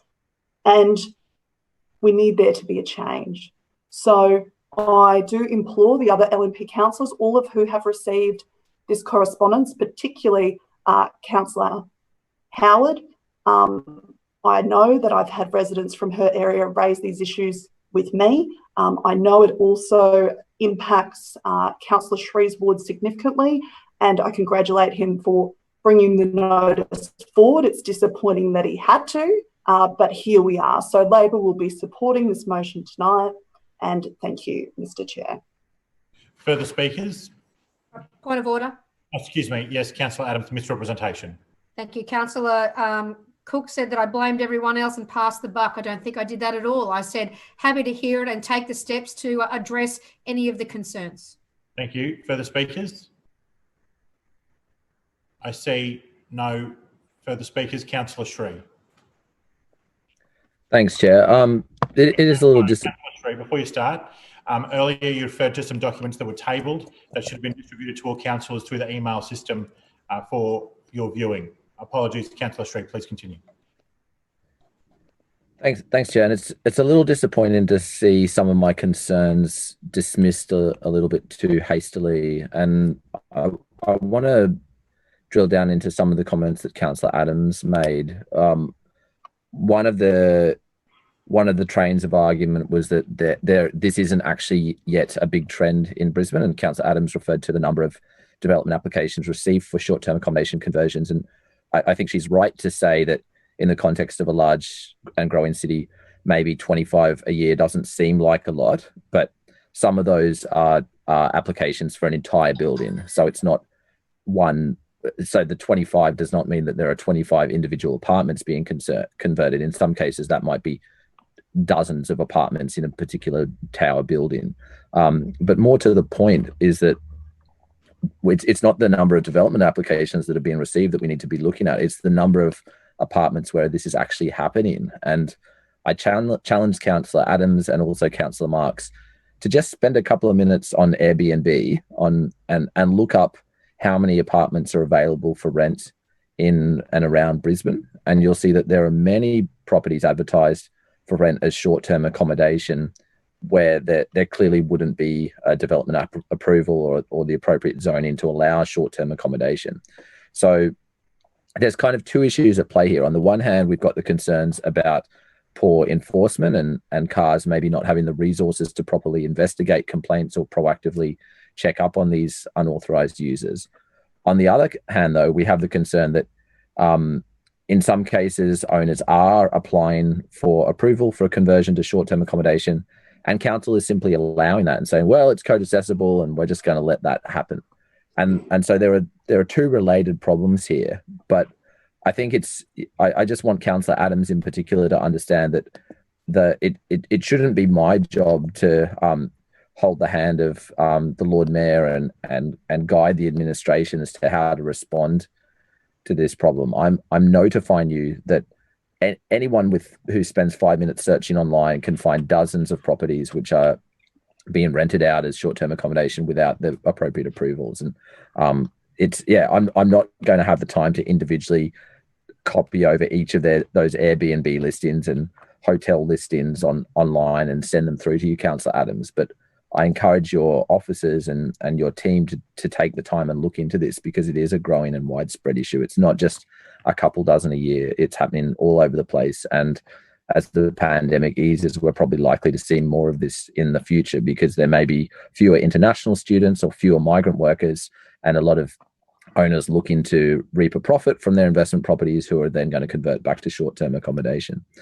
But the deeper policy problem is that when council finds out about these non-compliant uses, often their response is to simply say to the owner, all right, well, you can just apply for development approval. And then the problem's fixed and we don't have to worry about it anymore. But that doesn't actually address the residents' concerns, because the residents' concern is not whether the use is technically compliant with city plan. The residents' concerns are that they're getting impacted by significant noise, and that the common areas of their apartments are being trashed, and that they don't feel like they know the people who are living in the building around them, and they don't feel safe in their own properties. Councillor Adams talked a lot about private property rights, but I think neglected to engage with the legitimate point that people are experiencing serious negative impacts on their use of their own property. So if your concern is about private property rights, through you, Chair, Councillor Adams, you need to recognise that people's private property rights are being directly affected, because they're getting woken up in the middle of the night by hotel parties and people doing stupid stuff all over the place. But at the broader policy level, my concern is that council should not just be approving all these short-term accommodation conversions. It's not enough to say, oh, well, this zoning actually allows short-term accommodation, so it's fine, or they've put in a development application, so we're just going to rubber stamp it. The point is that this conversion represents a dramatic intensification of use. Long-term residential dwelling use is not the same as short-term accommodation. And although the building might have already been built, when you introduce people who are coming in and out as short-term visitors who have to have access to swipe cards and don't know their way around the building, et cetera, it does change people's material experiences of their home. And so council needs to be looking seriously at the impacts on the community when it approves these short-term uses. It's also important to understand that in order to get landowners' consent, depending on the property zoning, you can have your building rezoned or approved for short-term accommodation around you and be outvoted on a body corporate. So any development tower, for example, where there's a majority of investor owners, let's say you have 1/3 owner occupiers or longer-term rental residents, and then maybe 2/3 investors. The investors that have majority voted the body corporate can decide to convert the entire building to short-term accommodation and sign off on landowners' consent. And then those owner occupiers who are in the minority simply find that their entire building is being turned into a hotel room around them. The problem, Councillor Adams, that I articulated regarding hotel companies is that many property management bodies specifically bid for property management rights when developments are being sold off the plan, and they bid high and offer significant amounts of money for those property management rights on the basis that they'll be able to operate a short-term accommodation model. So what you might think of as sort of the small-scale owner-occupier property managers who actually live on site and they just sort of help keep the place maintained, etc. They're only able to bid for a certain amount for those management rights. But another company will come in and say, yeah, we'll pay a lot more for the property management rights, knowing that down the track, they're just going to start renting the whole place out as a hotel. So they'll contact individual investor owners. They'll say to each of those owners, don't rent it out privately yourself. Let us handle the rentals for you. Give us the keys. We'll manage it on your behalf. We'll be the landlord and the real estate agent and all of that. So as a result, although it might not look like it from the outside, these apartment towers are actually functioning as hotel rooms. And as I said before, this isn't just a problem about the impacts on those residents who actually live in the apartments. It's a broader problem where council has said you're approving all these things to meet your dwelling targets. And the question that Councillor Adams hasn't been able to answer, and the LNP administration hasn't been able to answer, is that if you're required to provide 188,000 dwellings over the next 2 decades or whatever the target is, but all these dwellings that you're currently approving are just turning into short-term hotel accommodation, how are you meeting your target? What happens to if out of that 180,000, 5,000 are turned into short-term accommodation? Does that mean you have to approve an additional 5,000? And how does this relate to your ongoing approvals for hotels and for motels and other forms of short-term accommodation? I know a few years ago, there were significant incentives provided in terms of infrastructure charges to encourage the construction of new hotels. Many of those projects are proving commercially unviable, and many mid-tier motels and existing hotels are also proving commercially unviable because of competition from Airbnb. So there's clearly an oversupply of short-term accommodation in the market. And as a result, both actual hotel owners are struggling and also local residents are struggling to be able to afford to live in these areas. And I just find it very disingenuous for Councillor Adams to say private property owners should be able to do whatever they want with their property in a context where Brisbane City Council places really strong restrictions on how property owners can use different classes of building. We've had plenty of debates and questions in this chamber about, for example, the use of warehouses as gyms and sporting facilities, or about the conversion of industrial or commercial buildings back into residential buildings without proper approval. In those contexts, council has micromanaged residents or micromanaged owners and interfered with what they're doing in terms of their private property, interfered very directly with their property rights and said, we're going to tell you how you are and aren't allowed to use this building. But in this case, you're taking a very hands-off approach and saying, we're not going to do anything about this problem, even though residents are raising it as a concern. But through you, Chair, to Councillor Adams and Councillor Marks, I will be passing on complaints about non-compliant uses when I become aware of them. But the broader problem is that you are continuing to approve and make compliant short-term accommodation in buildings which aren't designed for it. Just because an apartment block has been built doesn't mean that it's been designed to properly accommodate short-term residents who are coming and going on a regular basis and don't know their way around the building. There's a clear problem here that's only going to grow over time, and it's not satisfactory for this council administration to wash its hands of the issues and dismiss the concerns and fail to engage with the substantive criticisms. Thanks. Councillor Shree. I will now put the resolution. All those in favour of the resolution, please say aye and raise your hands. Aye. Aye. Thank you. Please lower your hands. All those against, please say no and raise your hands. No. The noes have it. Division. Division. Councillor Shree, please ring the bells.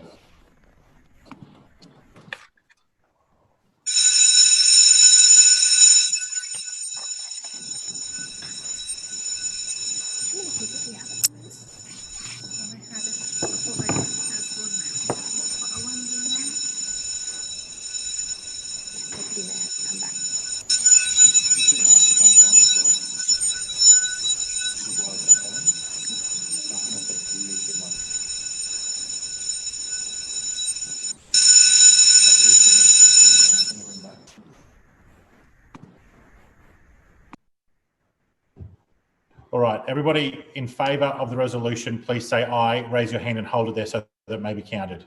Aye. Aye.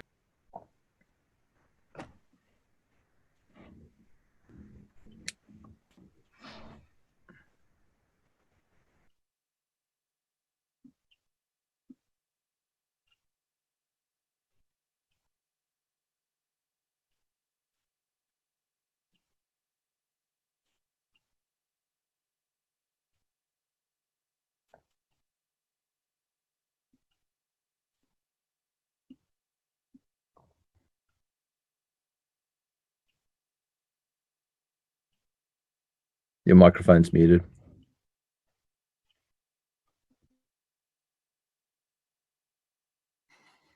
We put them down. My hand's going to fall off.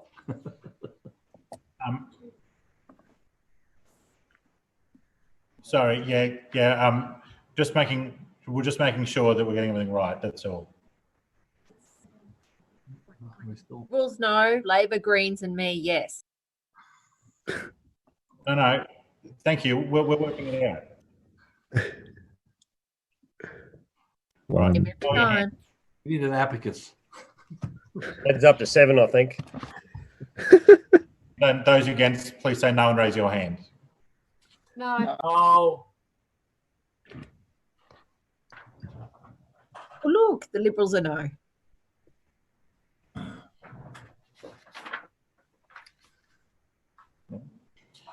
Thank you. Please lower your hands. Clerks, when you're ready, please read the result.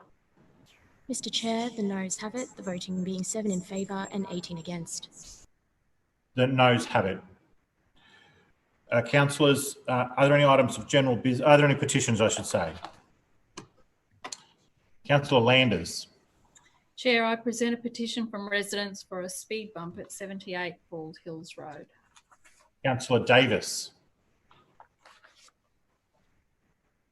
Thank you, Chair. I have a petition requesting that 818 Rhodey Road, Stafford Heights, be named Remick Street Bushland Reserve.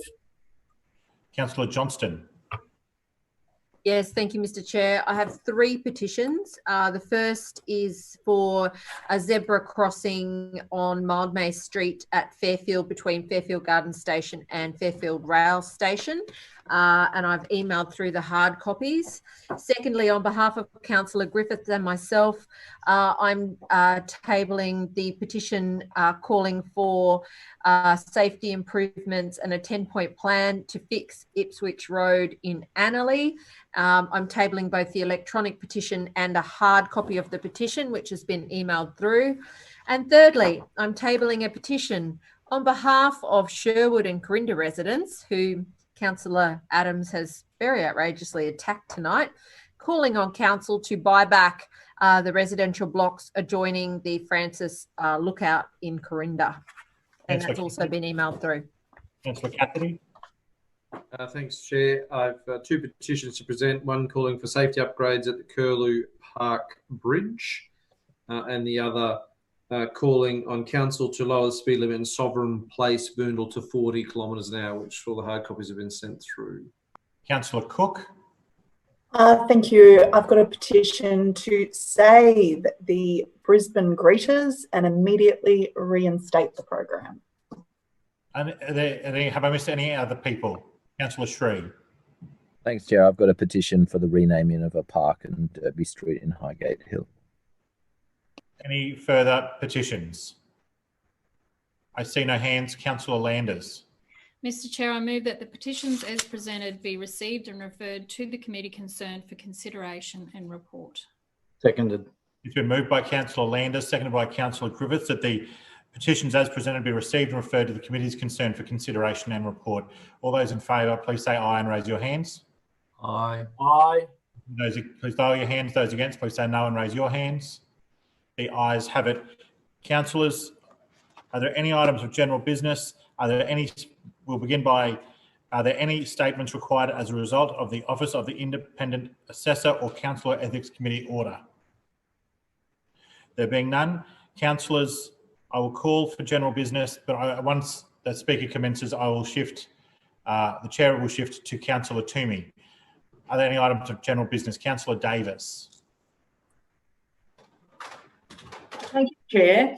On Sunday, it was my privilege to participate in a memorial service held at Pinaroo Lawn Cemetery in Bridgman Downs to recognise National Missing Persons Week, which this year runs from the 3rd to the 8th of August.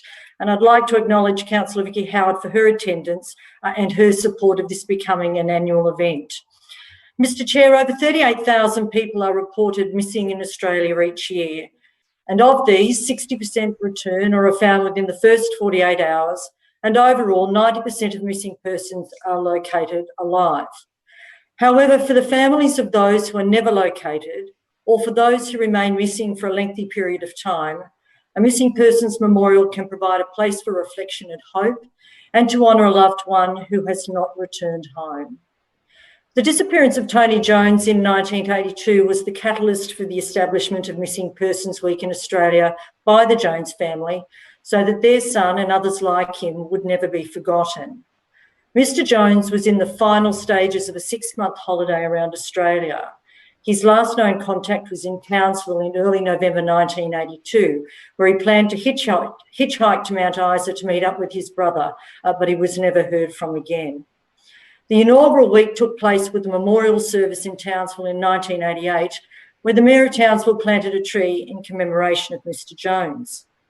Brisbane City Council's very own memorial at Pinaroo Lawn Cemetery was opened in 2019 and is the only one of its type in Queensland.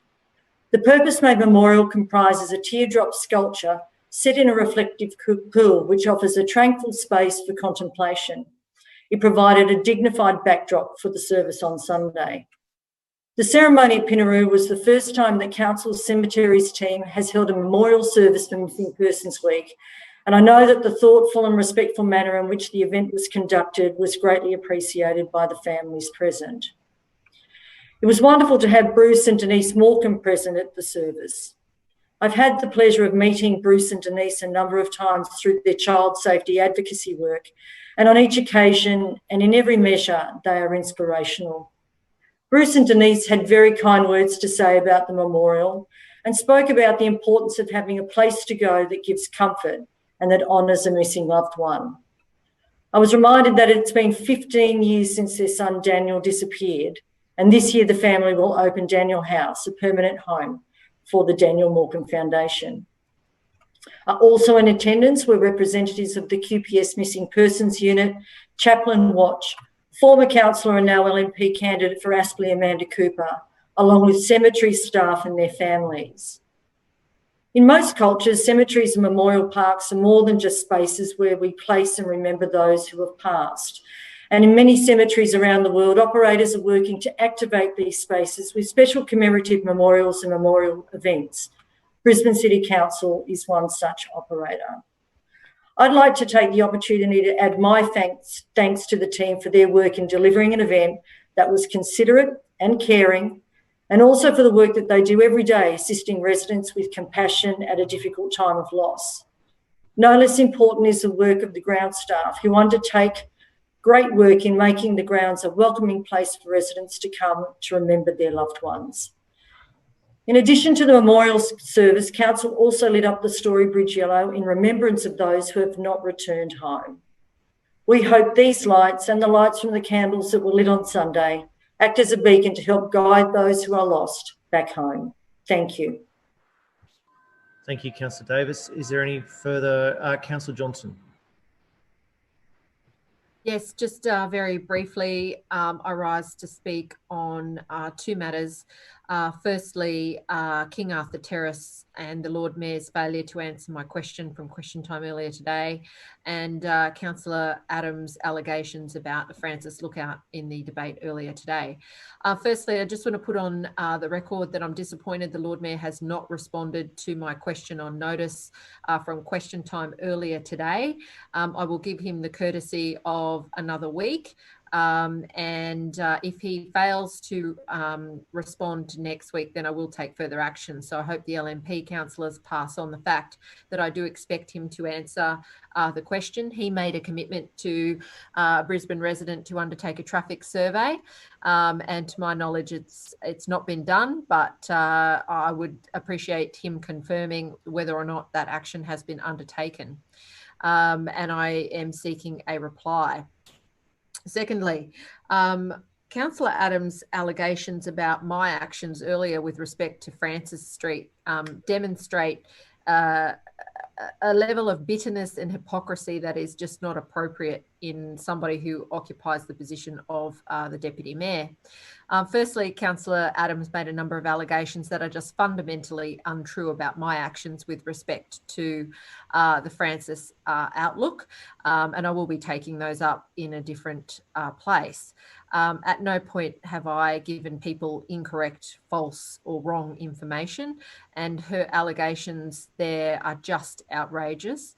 if she hasn't, as the planning chairperson, noted how organic and how concerning the hundreds of objections that have been made are, then I fear for this council even more than I already do. Secondly, the level of hypocrisy was apparent to everyone today. Whilst Councillor Adams about the Francis Street Outlook buyback suggestion talked about how this council had to meet the state government's housing numbers, and we've been set a target by the state government and we have to meet the target set by the state government. There was one house on this block. There will be 4 houses now across the blocks. There are 4 separately titled blocks. Councillor Adams is clearly unfamiliar with the situation. There'll be another 3 houses coming. And it is disappointing that she wants to make these kind of allegations that clearly demonstrate her ignorance of the situation associated with the reserve. But the biggest issue was the hypocrisy. And I'm sorry, I'd already spoken in the Planning and Environment Committee report, so I couldn't speak again. But Councillor Adams went on and on about how important it was that she got buyback for her residents at Mount Gravatt East, and how what a great result for her residents that was. I didn't hear a single word from Councillor Adams about the importance of those blocks, residential blocks, being turned into houses or townhouses, as was the proposal, to meet the state government's planning targets. No, apparently those planning targets are only relevant to the residents of Sherwood and Corinda, where the character residential area adjoining a heritage place is going to be adversely impacted by the proposal that is currently being assessed by council. Today, more than any other day, Councillor Adams exposed the level of hypocrisy that she and this administration are purveying across Brisbane, where she claims that you can only have houses to meet state government targets in my ward, in Sherwood and Corinda, but we couldn't possibly have those houses in her ward in Mount Gravatt. Point of order, Mr. Chair. Point of order, Deputy Mayor. Blatant misrepresentation. I'm sorry, they were townhouses. I do apologise. It was townhouses that they couldn't have in Mount Gravatt. I'm sure that's what Councillor Adams will be on about. But anybody who listened to her earlier today, she was very happy to have her 3 residential blocks bought back and protected. $6.2 million in total funding, not even going to be considered in Corinda. Not even going to be considered. And you can be sure, Councillor Adams, that your cracking little speech will go out very broadly to the hundreds of residents in my community, and they'll be sent as well, and I'm going to make an effort to do this one, they'll certainly be sent your lovely speech about... Can I remind you to direct your comments through the chair, please? Yes, and through you, Mr. Chair, they'll also be sent Councillor Adams' delightful speech about protecting the blocks of land, the residential blocks of land in her own ward. I'm sure, like me, they will see the level of hypocrisy in the way these 2 matters are being treated. I would hope that despite the fact that Council rejected the urgency motion earlier today, and Councillor Adams made very clear comments that she would not support buyback, that the petition will be given due consideration. This is a very significant high point in our community with a very historic purpose, and these residents deserve to have full and proper examination of their request in the same way that Councillor Adams bent over backwards for her own residents and spent $6.2 million of ratepayers' funds paid for by people from Sherwood and Corinda. She needs to do the same courtesy, Mr. Chairman, through you, to ensure that the Francis Outlook is protected. Thank you, Councillor Johnson. Councillor Adams, your misrepresentation? Yes, it's disappointing that Councillor Johnson needs to use general business to bully and verbalise me continually. But I did not claim that I would have no houses in my Point of order, Mr. Chairman. and only houses in Point of order, Mr. Chairman. Just one moment, please. Councillor Griffiths, can you please turn your mic off? It's quite disruptive, you interjecting. Thank you. Not interjecting. Laughing is interjecting. Can you turn it Oh, off? hardly. Get over it. There's so many lies going on in this place at the moment. Griffiths, please It'd turn be good if you did some chairing, proper chairing. your microphone off, please. Councillor Johnson, your point of order. Yes, Mr. Chairman, Councillor Adams claims that I'm verbaling and bullying her are an adverse reflection upon my character, and I would ask that those comments are withdrawn. Councillor Adams. I will not withdraw the comments. I'm sorry, Mr. Chair. And Councillor Griffiths just called me a liar, which he said he had a problem with earlier. So, no, I won't withdraw the comments. I did not call you a liar. Councillor Griffiths. Point of order, Mr. Chair. Sorry, Councillor Strunk, can I just deal? Thank you, Councillor Griffiths, for turning your microphone off. I do appreciate it. Councillor Strunk. Yes, Mr. Chair, Deputy Chair. Listen, on the 6th of June, the Chair made a ruling in regards to personal attacks from one councillor to another. I implore you to ask Councillor Adams to withdraw what she has said about Councillor Johnson. Councillor Strunk, we are all adults in this chamber, and if a councillor feels that they don't want to withdraw their statement, then that will be it. Can we have any further general business? Well, point of order, Mr. Chairman. Yes, Councillor Johnson. You didn't actually make a ruling on my point of order. That's my sorry. first. No, but I haven't finished now. Secondly, you do have powers as the Deputy Chair of Council to take action against a councillor who engages in unsatisfactory meeting behaviour. And I again put on the record that being called a bully by Councillor Adams, she's misused the point of order to make adverse reflections about me. She was supposed to clarify misrepresentation, an alleged misrepresentation, but she chose to deliberately attack me in abuse of the point of order that she was making. You have powers, and I would urge you to use them. Thank you, Councillor Johnson. I don't believe the Deputy Mayor actually called you a bully. She said you were bullying. It was as an action, as a verb, rather than a noun. Deputy Mayor. You're done. Any further general business? There being none, I declare the meeting closed. Thank you.